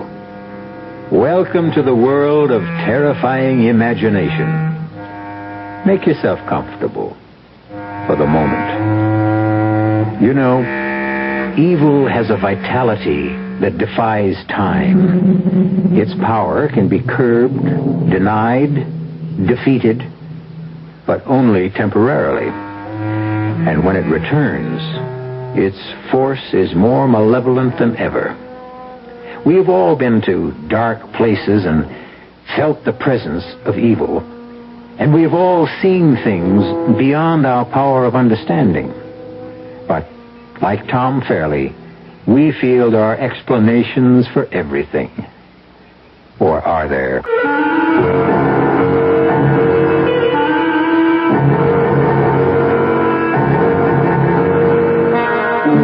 Our mystery drama, Frankenstein Revisited, was written especially for the Radio Mystery Theater by Milt Wissoff and stars Michael Wager and Leon Janney.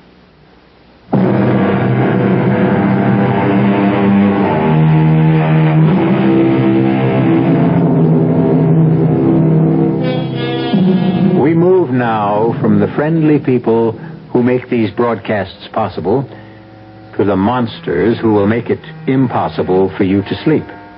I hope. Our drama opens on a story conference in a Madison Avenue bar. It will end, I assure you, in terror and fear. Over here. Here, Tom. You sure picked a great place for our meeting. Yeah, well, you're late. If I didn't have to fight my way through the mob at the bar, I might have been here sooner. All right, what's on your mind, Frank? Well, I've been looking for a special that we can use as a springboard for our new horror series. And what's more appropriate than the old Frankenstein legend? You mean Boris Karloff and his magic electrode? No, Tom. Not the hokey monster brought to life by the mad scientist. That was cooked up by Mary Shelley. It doesn't rate with the Gothic tale everyone in Germany knows about the infamous Baron von Frankenstein and his terrible death. It's got all the elements of a superb spook show. What's more, this is the 400th anniversary of the Baron's death. So what? So this, old buddy. The monster is reputed to return every century looking for fresh blood. It won't work, Frank. I was stationed near Darmstadt, only a stone's throw away from the Frankenstein castle after World War I. I've seen the place. It doesn't look like much. Even the burial crypt has been turned into a potato cellar. Well, how about the incidents you mentioned at cocktails the other night? That's what really put me onto the show. Oh, those killings I blabbed about had nothing to do with any monster. The police were satisfied the murders were committed by a fanatical group of neo-Nazis who call themselves the werewolves.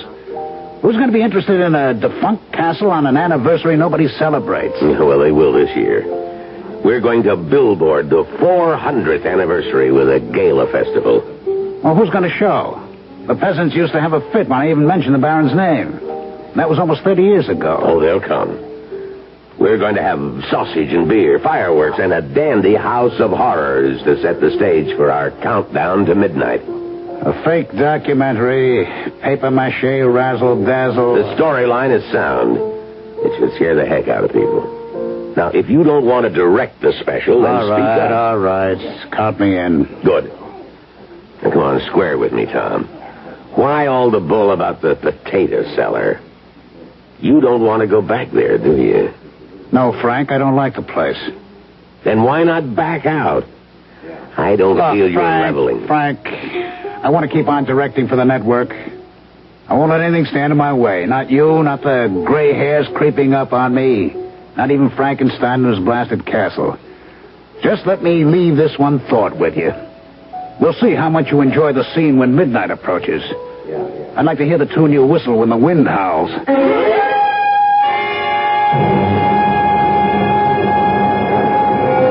Mr. Larkin. Mr. Larkin here. Oh, so good to see you again. And you too, Mr. Fairley. How are you, Klaus? I'd like you to meet our little company. This is Eileen Garrett, who will play the Baron's ward, Laura. And a charming one, I'm sure.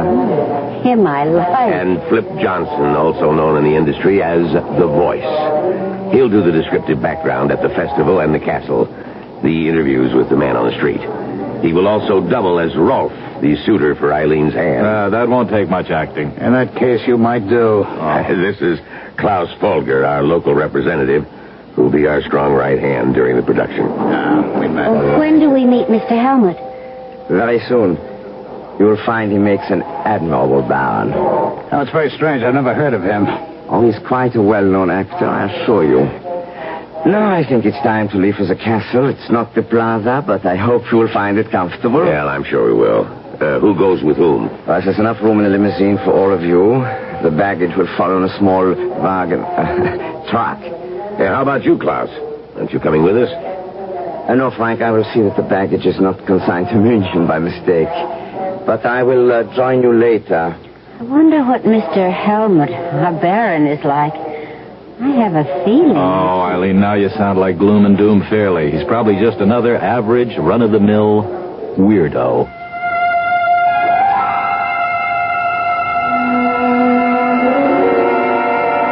You've done a great job, Klaus. Even the crew's happy in the trailers. I like my room fine. It's a bit drafty when the drapes are open, but the comforters will keep me warm, I'm sure. How about this lunch? Yeah.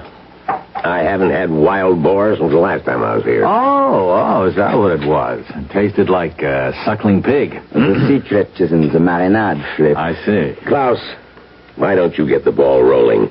The details on the Frankenstein legend. Oh, it's not a complicated story. The hated aristocrat who exercised all the prerogatives of his position in this village almost 400 years ago. Unmerciful beatings, torture, and death for what he considered affronts to his person. This was his home. Be it ever so humble.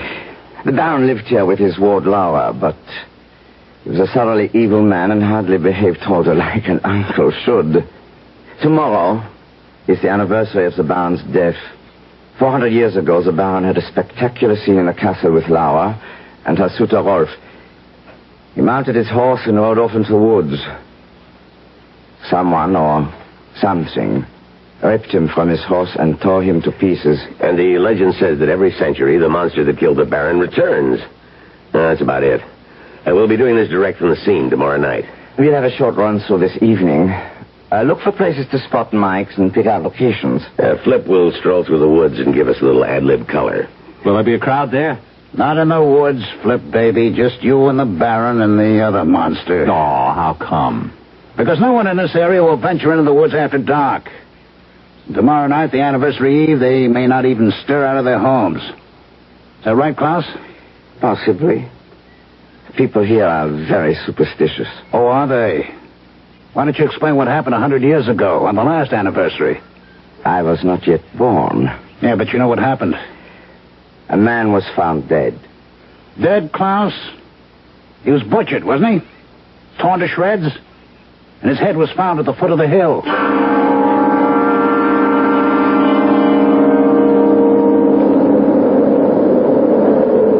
Well, Frank, this is it. Well, I hate to admit it, Klaus, but Tom may have a point about the castle grounds. It is kind of tacky. Well, I'm not sure I agree. Physically, it's not much, but the decay adds to the feeling I get. I'm really frightened. Oh, come on now, Princess. You're letting that creep's tail get under your skin. There's nothing here but battered stone and dirt. Reminds me of my pad. I get bad vibes. It reminds me of a trip I took to Central America years ago. The ruined pyramids, the bloody altars where thousands were sacrificed to bloodthirsty gods. It had the same aura of evil. You are most perceptive, Miss Garrett. Evil is everywhere. Who are you? I am Paul Helmut. He will play the Baron in our production. How did you know my name? No mystery about that. You are the only actress in the cast. Of course. Oh, forgive me, Mr. Helmut. You came upon us so suddenly. Yeah, well, where did you come from? I never saw From you. the Baron's bedroom. A passage leads directly here. The place is honeycombed with such passages. But there are no other cars around. How did you... I arrived here several days ago. You've been here several days alone? Oh, I don't think I'd enjoy that. I like to get into character, Miss Garrett. Well, now that we're all together, I'd like Flip to walk through the woods and give us his impressions. Oh, swell, off the top of my head. Exactly. Anything you see and feel, don't force it. I want this played low-key, sound natural. It'll help build the finish. He's all hooked up, Frank. He can start at any time. Well, listen, are you going to tape this? Yes, but only so that we have a record of it. Tomorrow is for keeps. Go, Tiger. Get the demons in the woods. Well, I'd play the scene better if Eileen kept me company. No, there's no moon, Flip. And I'd hardly call this a romantic setting. Romance is where you find it, Mama. Is everything set, Klaus? Yes. My assistant is about 100 yards in. Flip should be just about there now. I don't want to interfere, Frank, but just what's going on? Little surprise for our boy. It should make Flip less Flip. Yeah, we have our men play slightly off the path. He will make small noises, sounds, create an atmosphere. Does Flip know? Of course not. That would defeat our purpose. Flip reacts beautifully. It will all be a surprise to him. Frank, that's a dirty trick. Suppose something happens. Oh, now what can possibly happen? It's just a small forest, trees and grass. Well, I don't like it. Flip? Flip? It's no use, Miss Garrett. He cannot hear you. Klaus, give your man a cue and bring Flip in. Well, I'm about a quarter of a mile into Baron Frankenstein's woods, and it's pretty much Dulceville so far. I was just thinking how strange it is. Haven't seen any animals around. Wait a minute. I think I just heard something. Probably a rabbit. I hope. Hey, there it goes again. Weird. Everything's so deathly still, and then suddenly just the faintest whisper of a sound, like something dragging. Hey, who's there? Do you think you're frightening me? Okay, I'll go in after you. The eyes. I can see them glowing. My God, it can't be. Oh, no, it's...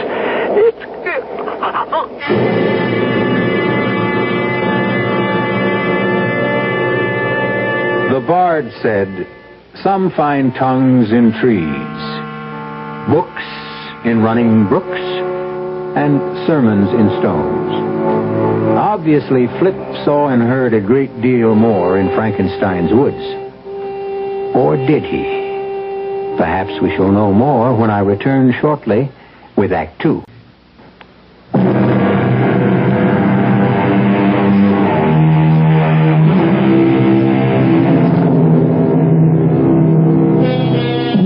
Are there more things in heaven and earth than are dreamt of in our philosophy?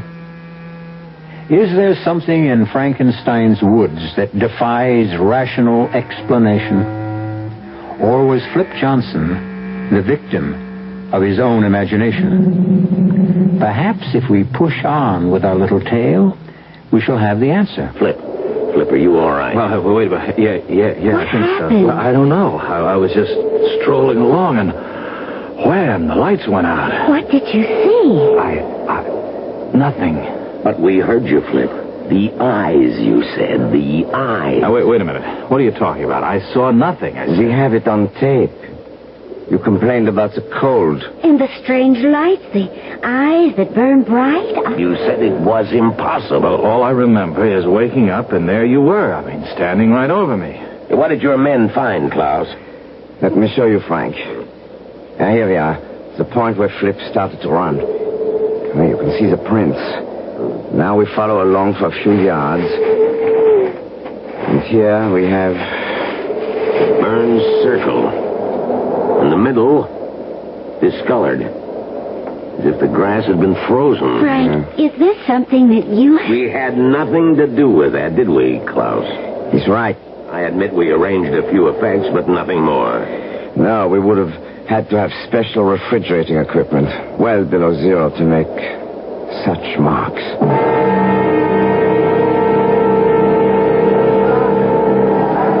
Well, how do you like it, folks? It's fantastic. Instant Carnival by Frank Larkin. No, Tom. Give credit where it's due. Klaus engineered the whole setup. It was not so difficult. We have a long tradition of festivals here. I could almost enjoy this if only... Don't forget it, Eileen. Nothing really happened. Flip just got panicky and ran. He fell, blacked out. He'll be all right. Klaus, are we set in the House of Horrors? Yeah, we can go at any time. Good. You all know the routine. We already have good coverage in town and at the zoo. Let's zero in on the big scene. All right. We'll pick up Flip and Eileen as the Baron's ward Laura. Now you Flip her suitor Ralph, and you meet her at the House of Horrors. I'll take over, Frank, if you don't mind. I'd like to earn my credits. I was counting on that, Tom. The show's all yours. You ready, Klaus? All set, Mr. Fairley. All right, slated, Klaus. Scene 12, take 1. And... action. The Baron is not expected before tonight, dearest? Not until quite late. I think I shall stay here forever.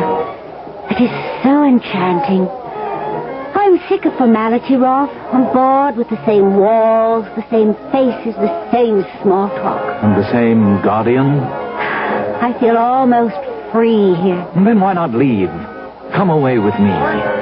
Once when I was a child, my father took me to such a fair. He filled me with cakes and pink drinks. Yes, and you always got sick. Oh, but it was worth it. I enjoyed it so. Oh, look, Laura, look. This is the House of Horrors. This doesn't look so horrible. All tinsel and paint. Come inside with me. All right, cut. Hey, that was right on the nose, kids. It's a perfect first take. Oh, good. All right, that's it for now. We'll pick up the woods near the castle at 8 tonight. Just take it easy until then. Klaus, you'll have your crew setting up at 7, right? At 7, Mr. Fairley. Honey, you in a hurry? No, why? Well, how about a turn through the House of Horrors? Give you the $5 tour? Oh, I could use the exercise. Good. You pick the passage, we'll follow it. Let me see. Ippity, jibbity, zippity, zam. Sam it is. Oh, this reminds me of my first date. All first dates are creepy. Mine had a walleye. And mine took me to the tunnel of love. Our first kiss was an orthodontist's nightmare. Braces rubbing against braces. We sent out sparks that lit the tunnel. It's too bad we're past the braces stage. You know, Tom, that's the first time I've heard you laugh since we started this trip. There's nothing much to laugh at. Was it that bad? Yeah. I get the feeling I'm reliving the whole thing. I don't know why. Well, I'm a pretty good listener, Tom. You want to talk about it? No, why not? It was 45 and the war was just over. We'd been through some rough times and we were sent here for R&R. R&R? Rest and recreation. Oh. Seemed like heaven at first. So peaceful. No noise, no bloodshed. But it turned sour. Some of my buddies got blown away.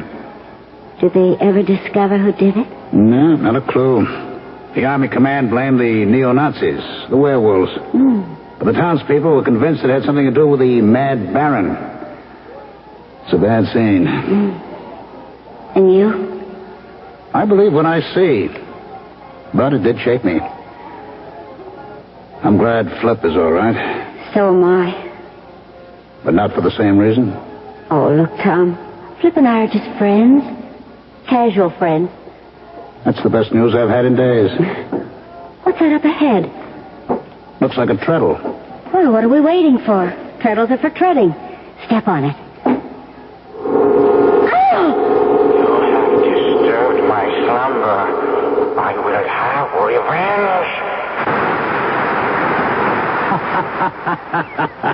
That's one heck of an effect.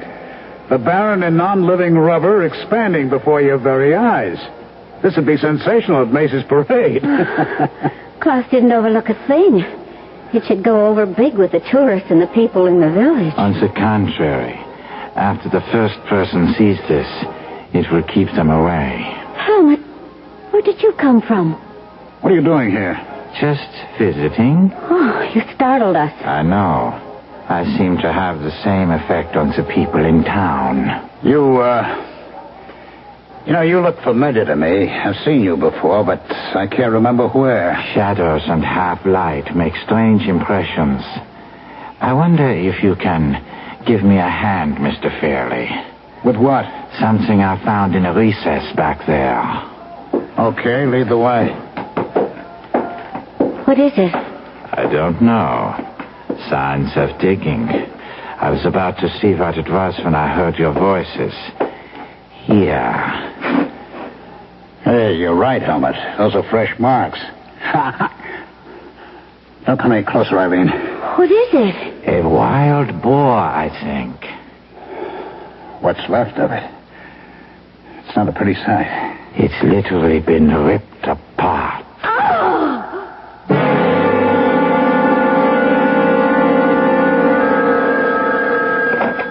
Yes? I understand. It will be all over tonight. No, we'll finish the rest back in the States. You can count on that. What was that all about? The town council. They want us out as soon as possible. They were polite but firm. Too many things been happening. Flip and then the dead boar. The word's getting around and is becoming amplified in each telling. Did your visit to town pay off? I think so. It was tough getting permission to go through the old records. The clerk of the city hall was the perfect bureaucrat. He insisted on an application countersigned by his boss. I threatened to go to the burgomaster, and he caved in. Now, how about the newspaper? They were reluctant, too, but greedy. A few marks in the right palm paved the way. Well... All right, see for yourself. Here's a reproduction of the paper's front page 100 years ago. Take a squint at the guy who was separated from his head. I don't know. It's pretty well faded. Look at the eyes and the forehead. It could be, I suppose. And here's a print of an oil painting of the original Baron von Frankenstein. I believe Mr. Fairley thinks the picture resembles me. All right, Helmut, where the devil did you come from? This old castle is honeycombed with secret passages. And you just keep wandering through them like you know where you are. I have been exploring them for days. You know, Tom, there is a resemblance. A trick of your imagination. I knew I'd seen you somewhere before. You're talking nonsense, gentlemen. I could not possibly have been here a century ago, let alone 400 years. How about 30 years ago? I was only a child then. What about your family? I have none. They were killed in the war. Does that satisfy you, Mr. Larkin? I don't know about Frank, but it sure doesn't clear things up for me. Stay inside until midnight, Helmut. You understand? Perfectly. And stay out of the passages until the show's been recorded. I don't want any more surprises.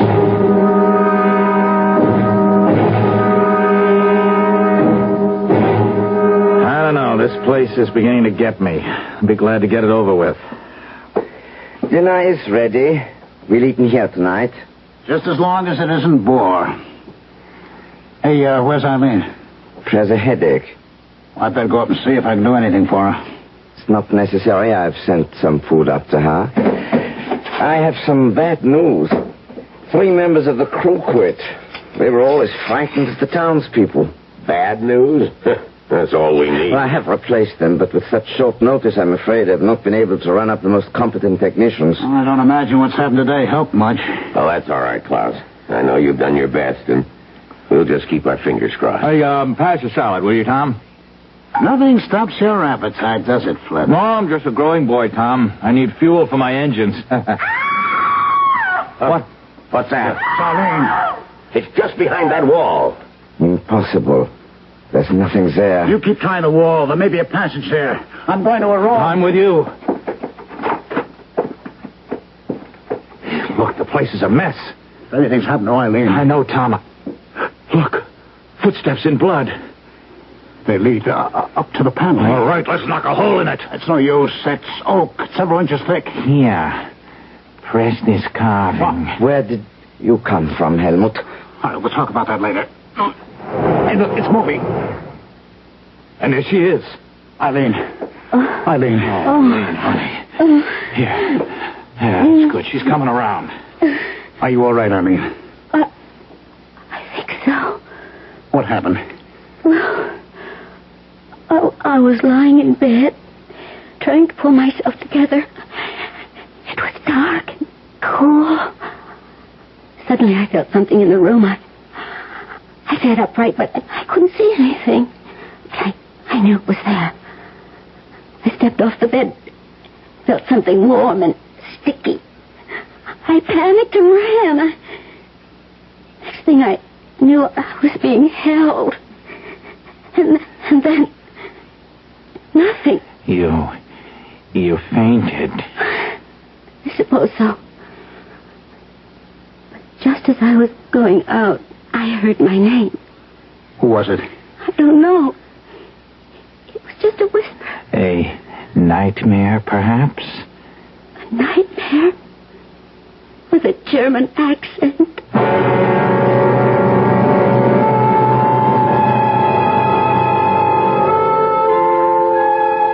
Robert Penn Warren wrote, "The nightmare stumbles past, and you have heard it fumble at your door before it whimpers and is gone. It acts like the old hound that used to snuffle your door and moan. But who, your host inquires, has heard it speak with accent foreign?" We shall return shortly with more on the Castle of Bad Dreams in Act 3.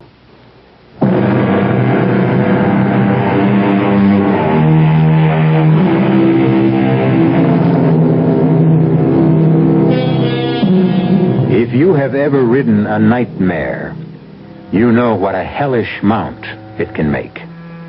It carries you unwillingly beyond anguish and terror, through deadly whispers and pools of blood.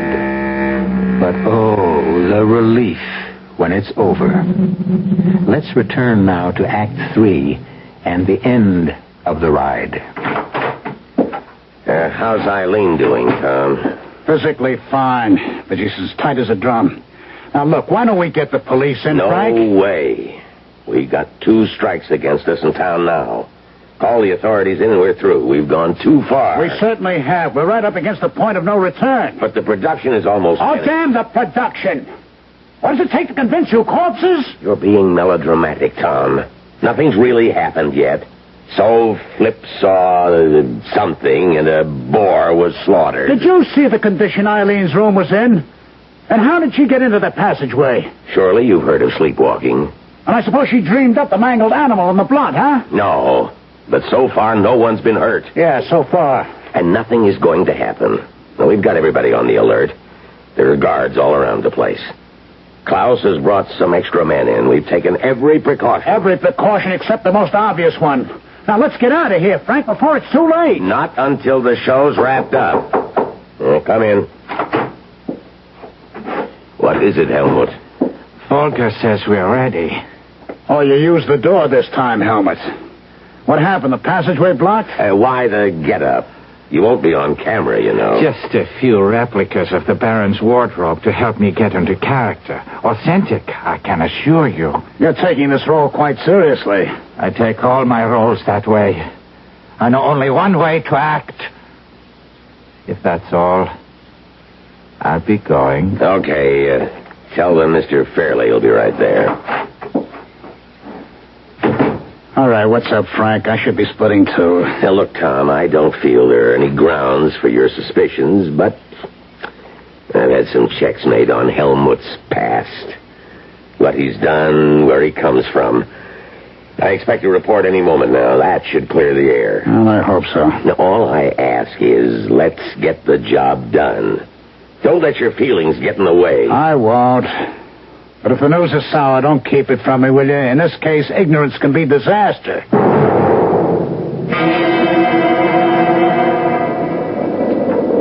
Oh, boy, it's getting cold out here, Tom. What's taking them so long? They're almost set. How do you feel, Eileen? About like Flip. Cold and miserable. Oh, I could use a fireplace and a hot toddy. That's just what you'll have as soon as we finish this scene. It's short, but not sweet. Now, you and Flip, as the Baron's ward and your suitor, are returning to the castle. You got it? You're frightened, and Flip is trying to comfort you. Ah, good. That's one scene I'll truly enjoy. Mr. Fairley, Why didn't you answer me on the talk back? I didn't hear anything. The equipment must be out. We're set to go. Oh, good. Where's Frank Larkin? I thought he was with you. He left us some time ago. Did he say where he was going? I assumed he was coming here. He did say something strange. What was that? Something about being convinced at last. Does that mean anything to you? It sure does, Klaus. Send your men through the woods and the castle grounds.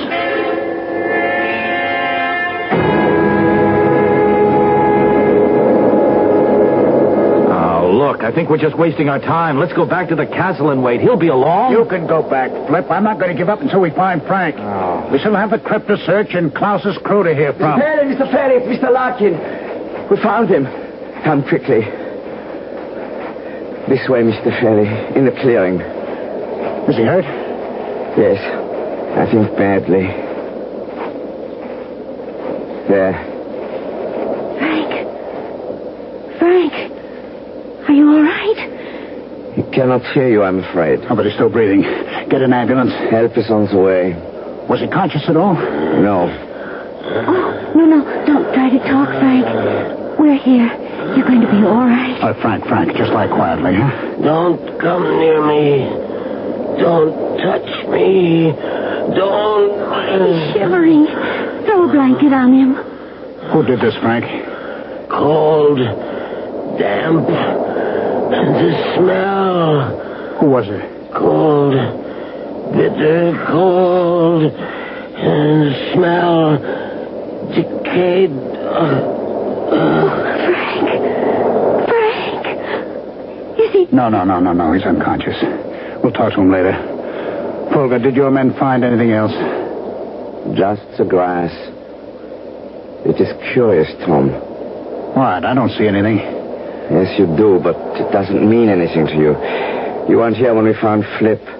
The area is flattened, and the same strange discoloration. What's all this got to do with Frank? I don't know. But I promise you, I'll find out.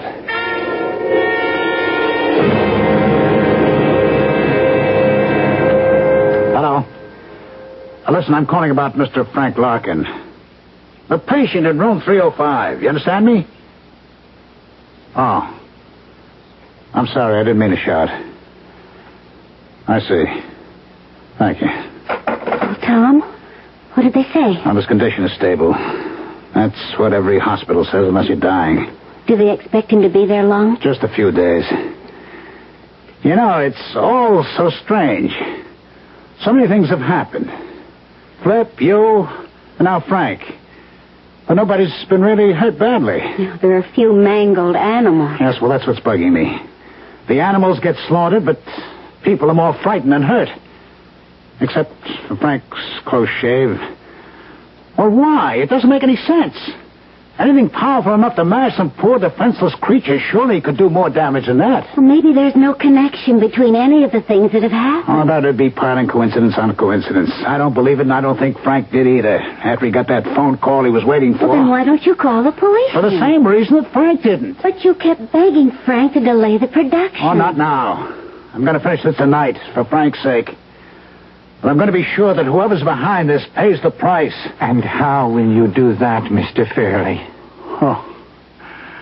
I guess you tried the door once and didn't care for it, huh? It is easier to use the passageway. You didn't answer my question? I know I didn't. The reason is simple. I don't know yet. But I will before tonight's over. You mentioned a phone call Mr. Larkin received. Yes. If only I knew what it was. Perhaps I can help you. How? The telephone lines into the castle were a special installation. An exact record is kept at the company of every call made from and into the building. Well, then all we have to do is call the company and find out. Not exactly. They will give it to the police, however. That's out. Why? Please, Tom, call them in. And the next time, whoever's doing this may forget the difference between man and beast. She's right, Mr. Fairley. You do not know whom you are dealing with. Do you? Auf Wiedersehen. I will see you shortly, when the fun begins. Okay, Klaus, let's get some levels. Get Flip to say a few lines. We need some levels. Okay. This is Flip Johnson in the burial crypt underneath the Frankenstein castle. That's enough, fine. Thank you. Now stand by. See if you can sharpen up the sound, Klaus. Yeah, I will try. All right, Eileen. You get to the Baron's room in the castle. Helmet's there already. We'll do your scene first. Are you all right? Oh, I'm fine. Don't worry about a thing. We've got everything under control. I'll see you later. Klaus, pick up Helmet. Tell him Eileen's on her way. Yeah. Helmut? Mr. Fairley would like to speak with you. Get on the talk back. Helmut? Are you there, Helmut? Get to the talk back. Give me that, will you? Helmut, this is Tom Fairley. I'm here, Tom, but no sign of Helmut. Where the devil is he? I don't know. Oh, damn. Ask one of the men outside the door to check. You stay put. He says he saw Helmut heading for the crypt some time ago. Klaus, see if you can find him. I'll handle things here. Yeah. Flip, do you hear me? Yeah, loud and clear, Tom. You ready for me now? Have you seen Helmut? Nope. He's supposed to be here? Just stand by. Eileen, have they found Helmut yet? No. What's going on? I don't know, but... I think we had better go to the crypt scene first. I've seen through the passageway, but there are no signs of Helmut. I guess you're right. Flip? Yeah, what now? Start your narration, and if you spot Helmut, let me know, huh? Okay.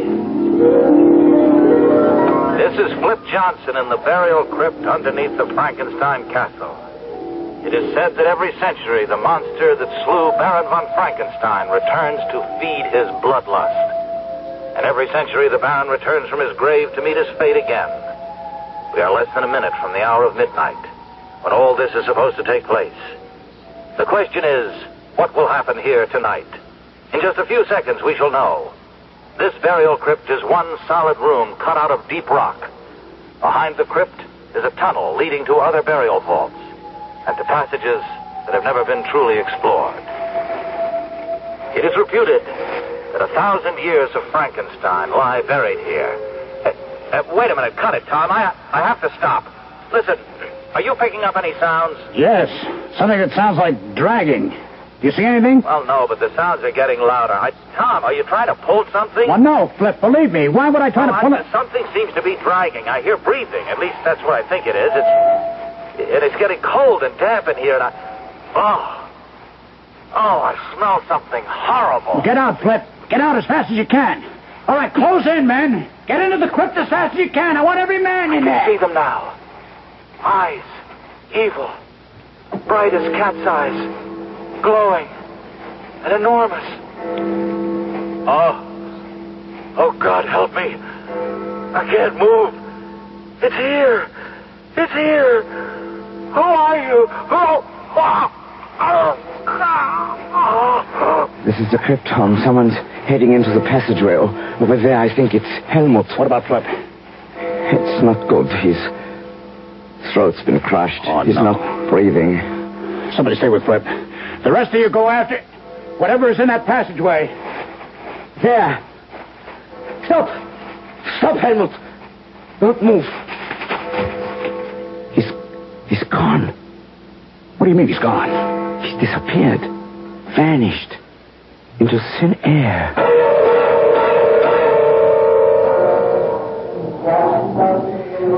So, this is goodbye, my friends. Yes, and I can't say I'm sorry to go. Tell me, what will you do with the tapes? Oh, make a show out of them. Add a few scenes, and we'll be ready to send some shivers down our listeners' spines. The publicity should help. I suppose so. But I can't help wishing it hadn't come at such a price. Poor Flip. It was a costly show. Klaus, we've been sparring around for quite a while now. Let's stop avoiding the subject. Who was Helmut? An actor. That is all I know. But without a past. The report I received was completely blank except for his acting credits. Nothing. He was just an actor. Obsessed with a role. Do you really think so, Klaus? What else can I think? Then how do you explain what happened in the crypt? After he attacked and killed Flip, you and your men closed in on him? And he vanished. Right before your eyes. But there must be an explanation. If you knew every inch of the castle and the grounds, every secret passageway... Then you don't think he met the fate of the Mad Baron? There were no signs of his remains. Just some flattened, burned-out blades of grass. It's an unbelievable climax for a legend. Legends have no climax. They go on and on. Drop us a line when you find out what really happened. I promise. But if you don't hear from me soon, you may have to wait another century for the facts.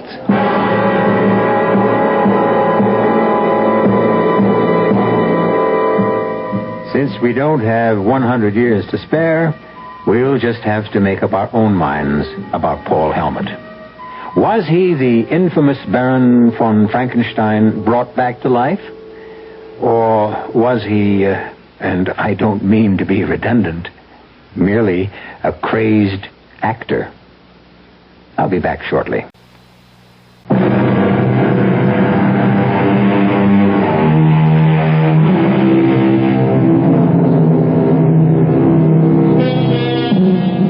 There is no need to look for a supernatural source of evil. Man has shown himself capable of every wickedness. But regardless of where it arises, evil has a vitality beyond time. Its power can be stemmed, but it will return. Our cast included Michael Wager, Leon Janney, Ralph Bell, E.V. Juster, and William Redfield. The entire production was under the direction of Hyman Brown. This is E.G. Marshall inviting you to return to our Mystery Theater for another adventure in the macabre. Until next time, pleasant dreams.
I'm E.G. Marshall.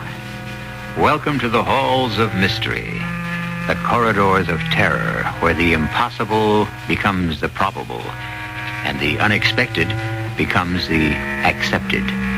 Because in this exciting theater of the mind, the things you don't see but imagine are far more terrifying than anything we might show you.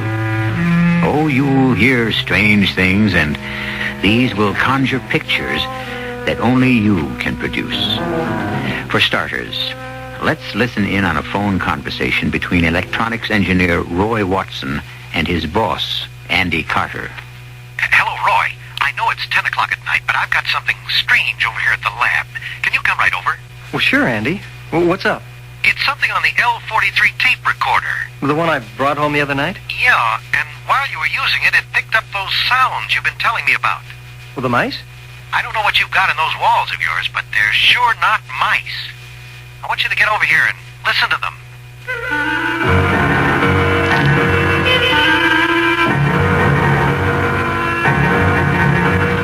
Our mystery drama, Sagamore Cottage, was written especially for the Mystery Theater by Bob Juran and stars Bob Caliban and Carmen Matthews.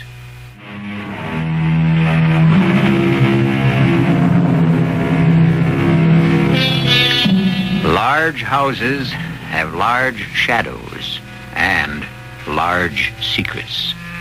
Far out on Long Island, New York, sits a large house with very large shadows. The Sagamore Estate, once the showplace of the island, The estate still stands, but the happy days have died with the generations. To make ends meet in maintaining the estate, Miss Eleanor Sagamore, the last remaining family member, rents out a small cottage, the caretaker's cottage in better days. And it's to this cottage and this foreboding estate that young Roy and Peggy Watson are now traveling. Two destinies are fast approaching each other, and what will happen, only time can tell. Well, we ought to be within sight of it soon. The real estate agent said it was only 10 miles. Roy, did you think he acted funny? About our renting the cottage? Yes. Well, frankly, I did. He insisted there were better and more attractive places, but not for the price. We don't have to take it. Oh, there, up ahead. That must be it. Oh, it has to be it. From the description we got. We'll be there in a minute. I don't see any cottage yet. It must be behind the house. Yeah, it probably is. The gatehouses were near the front of the estates. The caretakers live back in the gardens. It's been some time since anyone cared for these grounds. Well, I imagine the old girl has little enough to live on without expensive gardeners. Oh, the house doesn't look too bad. But I'm sure it's nothing like it was. Well, let's go. She must have seen us arriving. It's so still. How does she stand it all alone? That's her problem. Come on.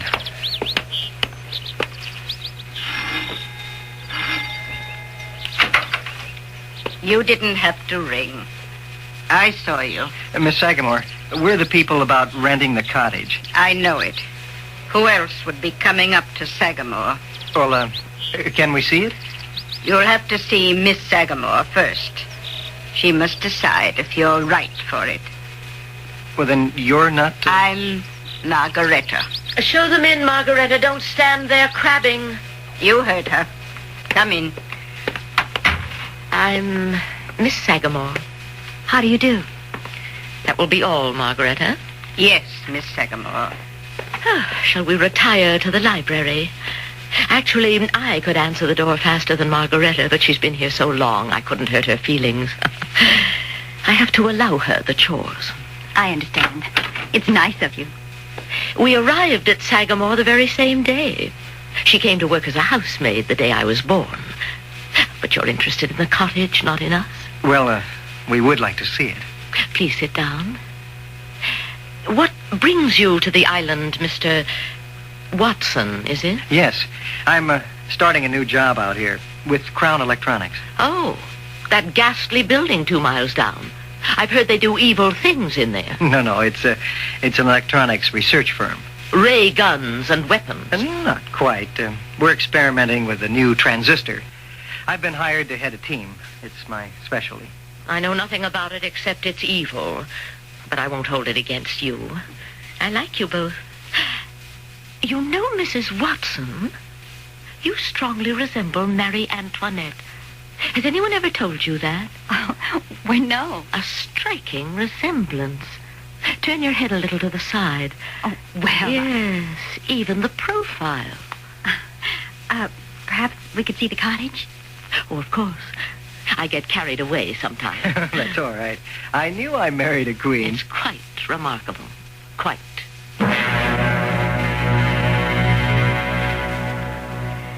Well, what do you think?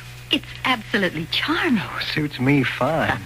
Then you'll take it. I'm so glad. The rent's only $200 a month. That's the best part about it. We hope to have our own place by next summer, but living here will be a delight. It has a lot of character.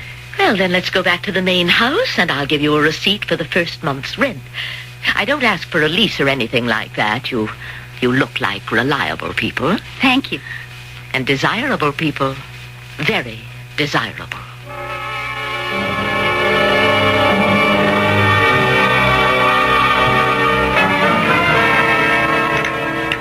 Oh, even the china's expensive, Roy. Limoges yet. In a rental cottage. First class all the way. Look, you get settled in. I'm going to run over to the labs and let Andy know I've arrived. Okay. The place is so clean, there's not much to do. I'll see you later, my queen. Roy, she gave me the creeps when she told me I looked like Marie Antoinette. Why? I thought it was a compliment. Well, probably was, but the way she looked at me, Scrutinized is the word. I felt so uncomfortable. Forget it. She probably won't mention it again.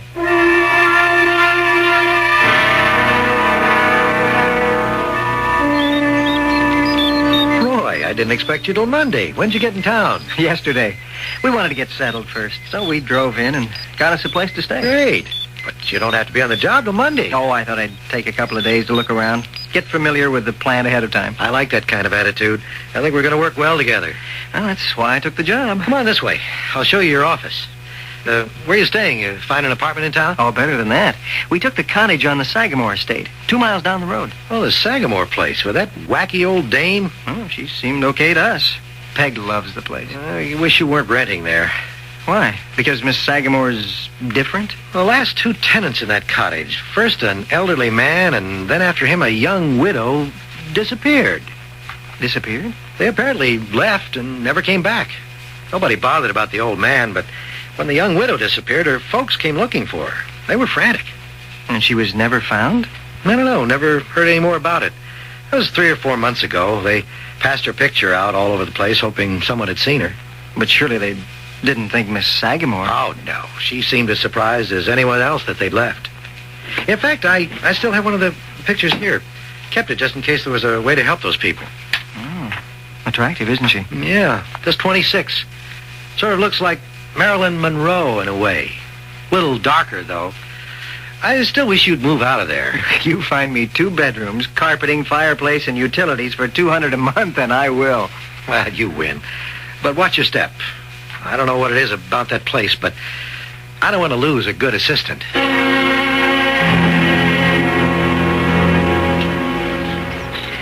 Hello. May I come up?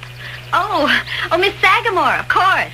Well, I just stopped by to see if everything's all right. Just perfect. It's beautiful. Yes, it is a charming cottage. And it's so nice to have someone in it again. It's been vacant for several months. I can't imagine why. It's so lovely. People around here have strange ideas. Oh, I did want to mention, Mrs. Watson, not to let Margaretta bother you. Sometimes she says and does things that, she's getting on in years. I understand. Oh, and by the way, should you hear music from the main house tonight, it's just a little party I'm having. I do hope you won't feel offended that I haven't invited you. It's just some very close friends. Oh, of course I won't. We've only just met. I wouldn't expect. I do love my little parties. I'll have you and Mr. Watson over soon. Oh, that's very kind, but I expect he'll be working late a lot with the new job and all. Oh, of course. Well, there's lots of time. I must get back. I don't like to leave Margaretta alone too long. Thanks for coming by. Oh, Mr. Watson's coming up the drive. Oh, he's home sooner than I expected. I'm so glad to have you both, my dear. My Marie Antoinette. I hope you'll stay a long, long time. Certainly. Till we get a place of our own. Hi, honey. Hi, Roy. Well, I'll leave you two to each other. Good day, Mrs. Watson. Oh, hi, Miss Sagamore. Good day, Mr. Watson. You're back early. Oh, not really. Andy and I went over the plant, and I'll go back early tomorrow. Yeah. What did Miss Sagamore want? Oh, just to see if everything was all right. Oh. What's the matter? Nothing. Why? You look... Well, a cloud passed over your face. Oh, just thinking about the new job, I guess. Come on. Let's go out for dinner. You should eat your potatoes. I'm not hungry. You know I never eat very much before a party. I don't know why you insist on filling my plate with a lot of food I won't eat. It's not the party. It's them, isn't it? Yes. Do you think it's wise so soon? I don't care. I must. Do you want me to begin? You can start the preparations. But I want to think a little more about him. Oh, I'm bushed. I'm not even going to watch the news. That sounds as though things are in full swing at the main house. You said she was having a party, huh? Mm-hmm. Some close friends. She apologized for not inviting us. That's funny. I didn't see any cars parked out there. I'll get the light. I wonder why she has a party on the second floor. Looks like there's dancing going on behind the curtains. With a house that size, she's probably got 10 living rooms. Unzip, please, huh? I want to get an early start at the plant tomorrow. I still wonder why there weren't any cars out front. What? If Miss Sagamore's having a party, well, wouldn't there be cars? Well, you'd think so, but who knows? Maybe they all came in one car, parked in the garage. I'm too tired to care. Maybe I'll take the train into New York City next week. I'm dying to see Fifth Avenue. Oh, you'll love it. You ready for the light out? I was ready an hour ago. Listen. You're lucky I'm not afraid of mice. Sounds like we have a visitor. See it? It's behind her, in the wall. Oh, I guess the fields are full of them. Oh, if he's not bothering you, he won't bother me. They're kind of cute anyway. Okay. Night, honey. Night. Persistent little character.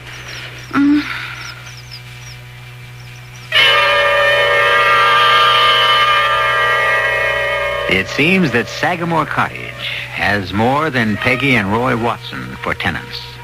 But then, as Peggy said, field mice are kind of cute. They're really not undesirable, and they generally mind their own business. So Roy and Peggy really have nothing to worry about with a field mouse in the walls. That is, if it is only a field mouse.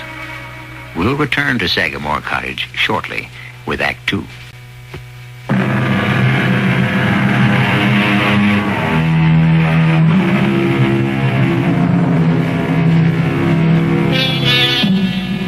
Skittering in the walls of your bedroom is not exactly conducive to sleep. And for Peggy and Roy Watson, it was a restless night. The rustling in the bedroom wall stopped after a while, but the next day at Roy's office... Morning, Roy. Hey, why the long face? Oh, not much sleep last night. Oh? Mice kept us awake half the night. Mice?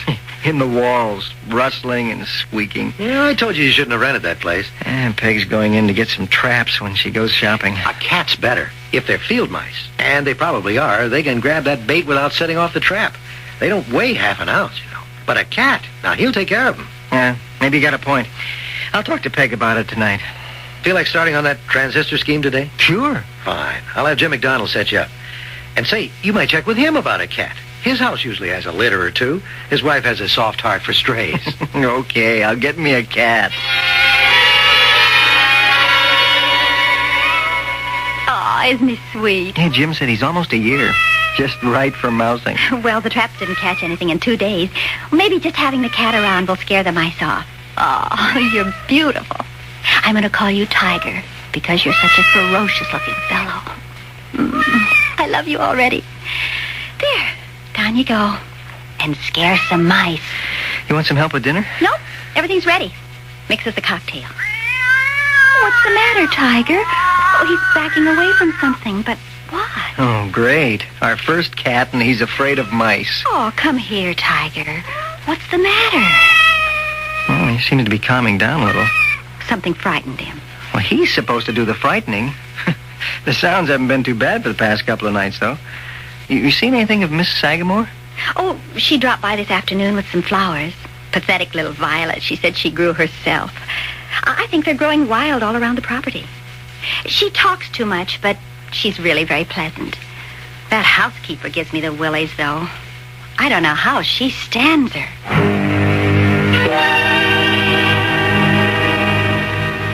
Time for your tea, Miss Sagamore. Oh, I don't want it, Margaret. That doesn't matter. It's time. Oh. If things are to work, they must be done exactly. It's always been that way, you know it. But I still can't see what my tea time has to do with it. It has always worked. Don't question it. The violets are in the house. Yes. She didn't seem surprised or anything. No reason to be surprised over a few violets. Is it ready yet? Almost. I can hardly wait. You know, they all take time. And some are slower than others. Drink your tea. And I want you to stay in bed tomorrow. But I was going... You'll stay in bed tomorrow. Yes, Margareta. I'll stay in bed.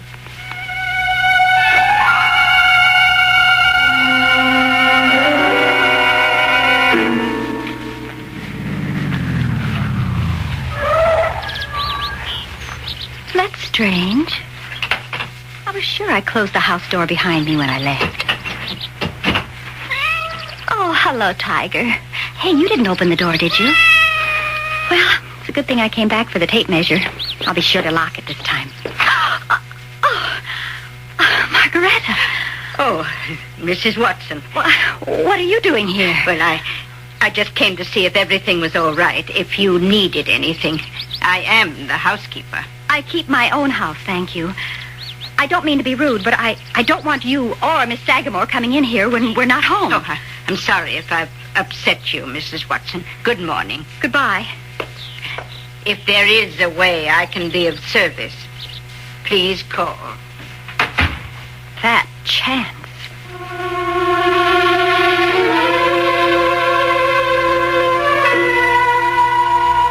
I don't like that woman. The sooner things start working, the better. It can't be too soon to suit me. I wish she hadn't surprised me in the cottage. It's just liable to make her too suspicious.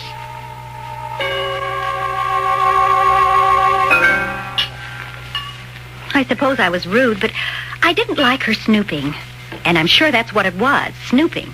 You want me to speak to Miss Sagamore? Oh, no, I don't think we'll have any more trouble with Margaretta. I let her know how I felt. What's the matter, dear? Do you notice a funny odor? No, not really.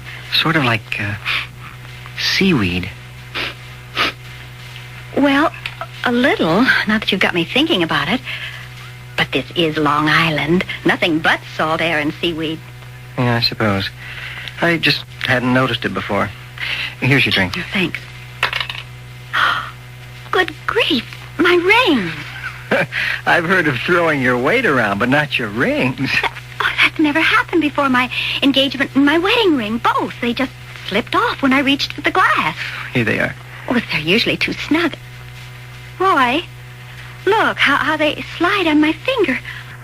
I don't understand it all of a sudden. Beats me. I don't see how they could get larger just like that. You'll have to have a jeweler put those doohickeys on them to make them smaller. Well, I'd better keep them off for now. I'll lose them if I try to wear them like this. I have some work to do tonight. I thought it'd be easier to do it here. Uh-oh. There they go again. Oh, I've given up on Tiger. We're just going to have to live with those noises. Here. Look at this.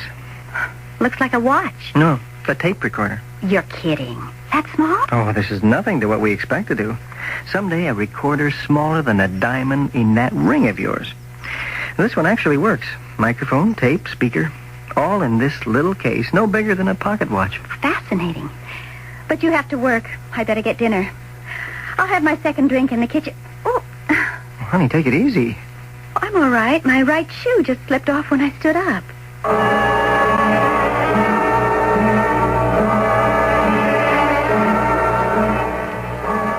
Oh, good morning, Mrs. Watson. I hope you don't mind a visit. No, of course not. I want to apologize for Margaretta being here yesterday. As I told you, she's getting on in years, and sometimes, well, she's set in her ways.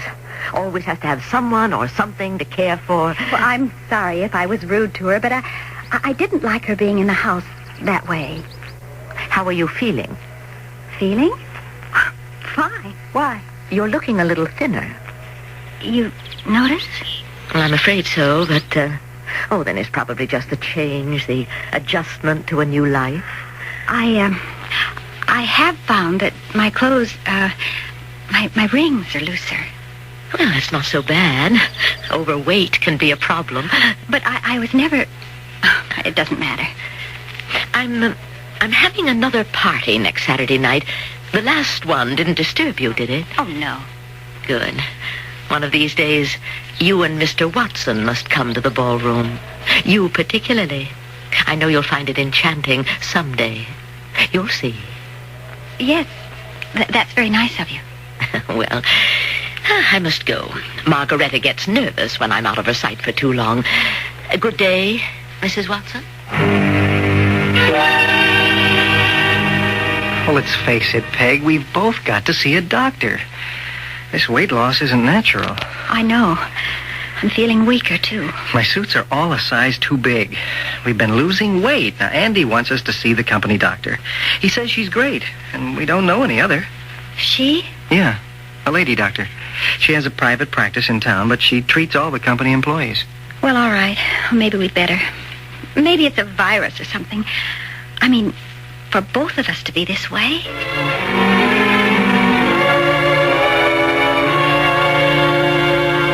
Every test is negative, Mr. Watson. No anemia, no tumors, no blood infection, no problem in the digestive tract. Nothing that would produce such a weight loss in you and Mrs. Watson. Well, it's encouraging, Doctor, to know we're healthy, but we are getting thinner. Yes, well, the only thing I can suggest is going into the hospital for extended observation. Oh, no. I can't do that. Well, Andy will give you the time off if I feel it's necessary. I don't see what more you can do. You've made all the tests, and there's nothing wrong. Oh, there is something wrong, but we have to search further than the lab tests and x-rays. There seems to be no pathological cause for your condition. Well, I don't want to go into the hospital now. We'll wait a while. If we keep losing, well, then we may think differently, but it's probably just fatigue. Roy starting the new job and the change for me. Mm-hmm. That's possible, but look, if the condition persists, I urge you to do it my way.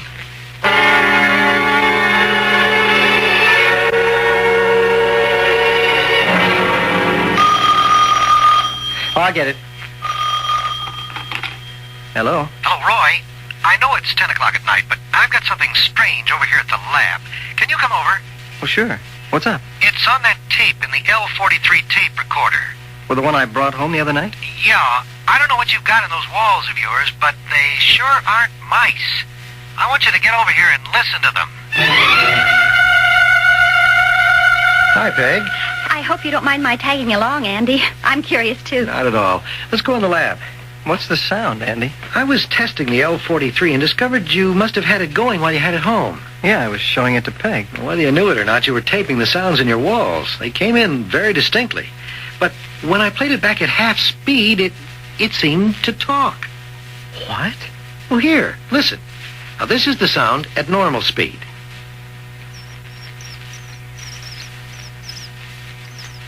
Now, at half. A human voice. I don't know if it's human, but it is a voice saying something. We can't slow the L43 anymore, but if we re-record and slowed the master tape further, we might understand it. But what can it be? There's no one behind the wall, unless they're ghosts. Or coincidence. Variable speeds on tape recorders can produce curious sounds. I'd like to do some more taping in the cottage, Roy, with more refined equipment. Well, I have no objections. Well, how about tomorrow night? The sounds get going at nighttime, don't they? Usually. I'll bring over the M2400 model. It's the most sensitive recorder we've got. Okay. Well, there's no harm in experimenting. If you two insist, then come for dinner, Andy. You can have your fun over brandy.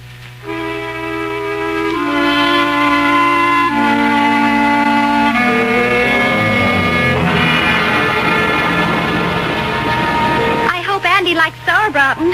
I guess I should have asked. I think he'll eat anything as long as it's home cooked and not his usual bachelor fare. Well, there you are, Tiger. Your dinner's in the corner. Oh, His Highness finally showed up, huh? Well, he's not wet. He must have been in the bedroom. Look. Wait, he's got something in his mouth. Oh, I'll bet he finally caught one of the... Oh, what would he catch? Well, let's see. What you got, Tiger? Come on, drop it. What is it? Well, Tiger, that's no way to act. It's nothing but a hunk of straw. Oh, well, there's your seaweed smell. Well, let's see. It's a little straw doll. Oh. I wonder where he found it. Well, he seems to like it. Well, it's his toy. Look at him play with it. Well, I've got to look at the potatoes. Oh, there's Andy. I'll get it. Hi, Roy. Not too early, I hope. No, never. Come on in. Yeah, where can I put this tape machine? Over here on the table. We'll set it up after dinner. Oh, things have been quiet tonight. Hi, Andy. The cook will be with you for cocktails in a minute. Take your time. Charming little place here, all right. What's going on up at the main house? Oh, another of Miss Sagamore's parties, probably. I thought I heard music up there. Fix the drinks, Roy. I'll be right in. Andy? Scotch is fine. Something wrong? Just an odor. I've smelled somewhere before. Oh, yeah. That's Peg's sauerbraten. No, it's not that. What is it, Andy? Oh, you must have noticed it. Oh, that damp seaweed smell. Yeah, we have it all the time. We've gotten used to it. You can't live near the beach without sea smell. Andy, what's the matter, for heaven's sake? That's not seaweed. It's straw. An unmistakable odor. And there's only one thing that smells like that. Just exactly like that. What? The straw in a voodoo doll.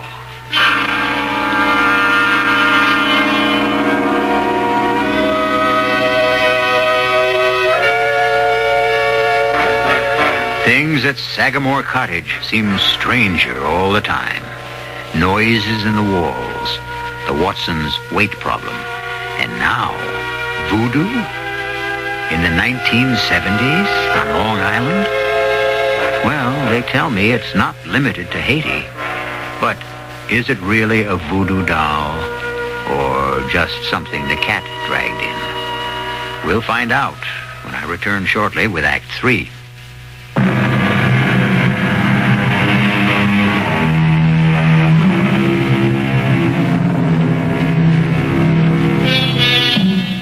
Good rentals are hard to come by these days. To get a delightful cottage on Long Island with wall-to-wall carpeting, fireplace, utilities, 2 bedrooms furnished, and all for $200 a month? Well, you've got to expect some drawbacks, like noises in the walls and perhaps voodoo dolls the cat brings in. Are you serious, Andy? I had some experience with them when I was on college field training in the West Indies. And there's no smell quite like the straw of a voodoo doll. It's quite unmistakable. But voodoo here?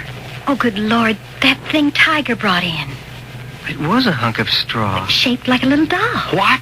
Well, the cat had a straw thing in here earlier.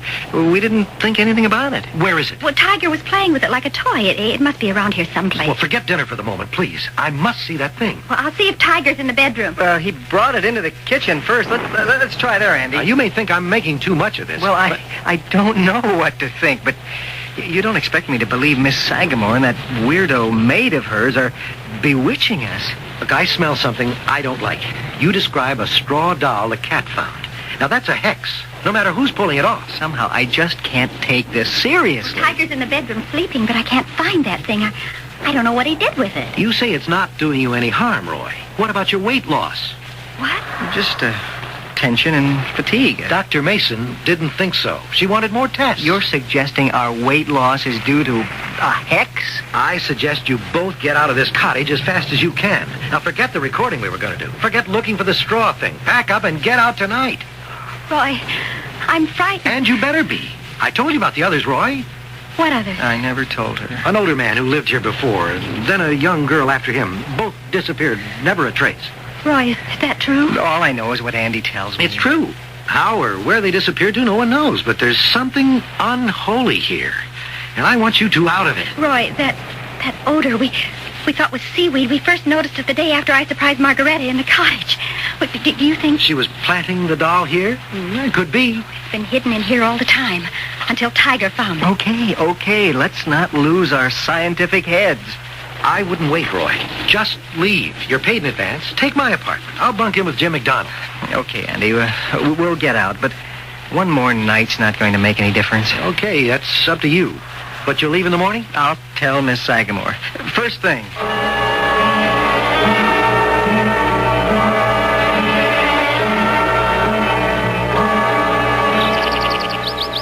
What a heavenly morning. It makes last night seem like a nightmare. Yeah, I'll go up and tell Miss Sagamore we're leaving. I'll come. You don't have to. You're not leaving me alone. That's too bad we couldn't get any more tapings last night. Not a sound in the walls. Frankly, I don't care. I'm sorry to leave this charming cottage. We won't find another one as pretty, but I hope we don't find another one as sinister. Oh, come on, Peg. I don't think there's anything sinister here. I really don't understand Andy. For a scientist like him to go ape over what he thinks might be voodoo. That is what frightens me. Andy's a reasonable, logical man, and he's concerned. He's no superstitious kook. Well, we'll have done with it. Goodbye, Miss Sagamore. I looked all over for that straw thing this morning. I couldn't find it. Oh, Tiger probably took it out in the rain and it's gone. I can't believe neither of them aren't home. I'll try the door. It's not locked. Miss Sagamore? Hello? Still as a tomb. Miss Sagamore? Should we go in? Oh, no reason to. I'll leave a note in the cottage. Well, they're evidently not here. But I would love to see upstairs before we go. Now who's snooping? You're right. But let's just take a peek, huh? Okay. Maybe they're upstairs and didn't hear us. Yeah, I still think we should leave a note. Miss Sagamore! This place is like a museum. Oh, I can't imagine living here. How does she stand it? I guess in its day it was fantastic. Now it's just old and dingy. Let's go upstairs. I've just got to see that ballroom.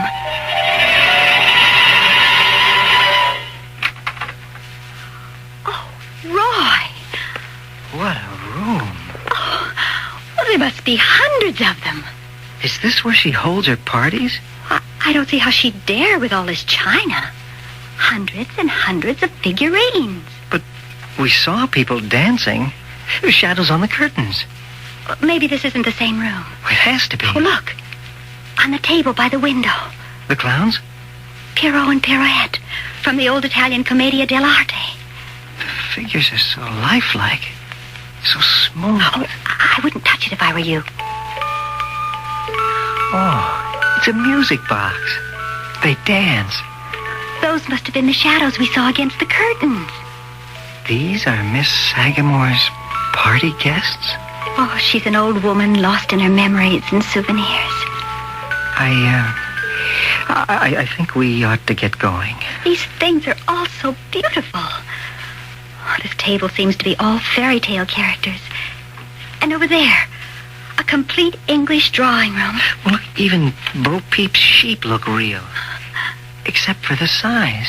Oh, I'm going to take a chance and hold Bo Peep. Oh, it's just perfect.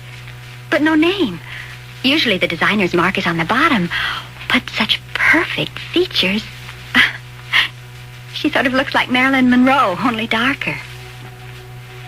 What? What's the matter? You've gone white as a sheet. Let me see that. Well, be careful with it. Can't be. Roy, what is it, for heaven's sake? When Andy told me about the girl who had the cottage before us, the one who disappeared, he showed me a picture her parents had sent around. Come on. We got to get out of here fast. And I mean fast. Hurry. Just hurry. Don't pack. Just get the stuff out of the car as fast as you can. I'm hurrying. Oh, get out of the way, Tiger. Oh, Roy! What is it? In the drawer. Another doll. Don't touch it. It wouldn't matter. The spell is cast. Oh. How did you get in here? There is no escape. Roy, what's happening? There is no escape. Roy, I'm shrinking. We're both shrinking. Maggie, run. Try to get away. I can't. Maggie, the cat. Tiger. It's gigantic. Run. Hide. There is no escape. Help me. Roy.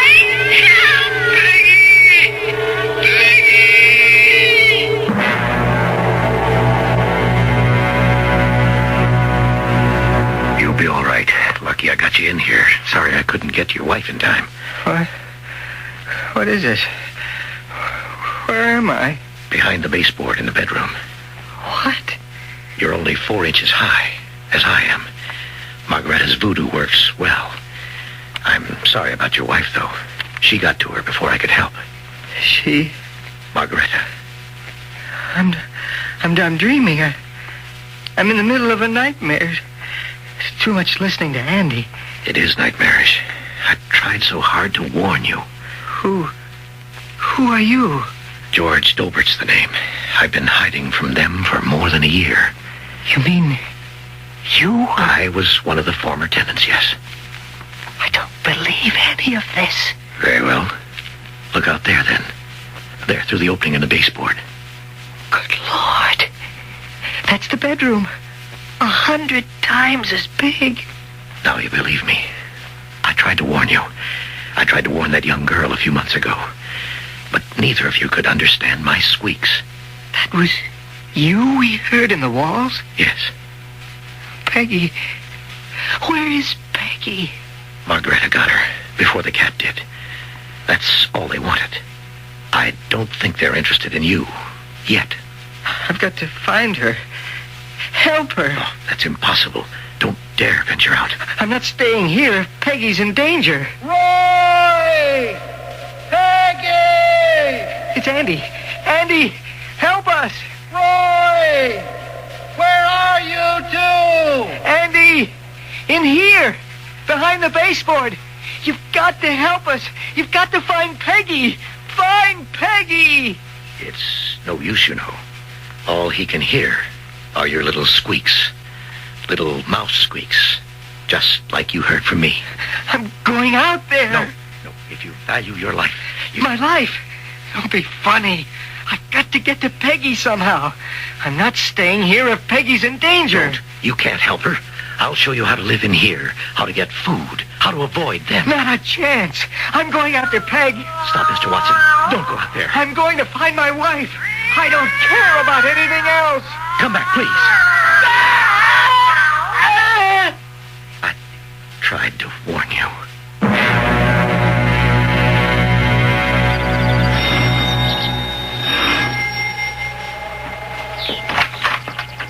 Yes? Miss Sagamore? Oh, you're from the weapons factory. I remember you. Forget about our past differences. I want to know what happened to the Watsons. What happened? What do you... Don't play games, Miss Sagamore. I was there in the cottage last night. I know about the voodoo doll. And now they're gone. Gone? I warned them to get out, but all their things are still in the cottage. They didn't leave of their own accord. Well, I'm sure I don't know. I don't keep track of my tenants coming and going. Okay, Miss Sagamore. Have it your way. But you haven't heard the end of this. They were friends of mine. And I'm following this one up. You should have let me handle him. Perhaps I will. He was always a bother, and now it appears he's becoming troublesome. Besides, I do need a taller Louis XIV for my Marie. Is she ready? Here. Margareta! She's perfect. One of your best to date. I'm pleased with it myself. The glaze is particularly good, I think. Her, Margareta. Her. Not it. My Marie Antoinette. My beautiful Marie Antoinette. Your court is waiting, my dear. Over here, by the window. And soon we'll have a nice, tall, handsome Louis XIV for you.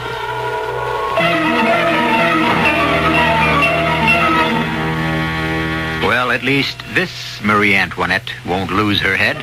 Unless, of course, she happens to fall to the floor. Which seems unlikely under Miss Sagamore's watchful eye and loving care. Her figurine collection is her life. I suppose for Peggy Watson, it was her fate.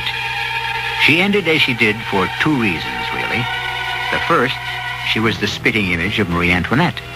The second, she made the mistake of renting Sagamore Cottage.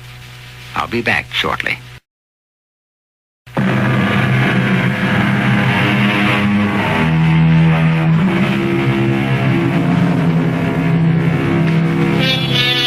And there lies our tale.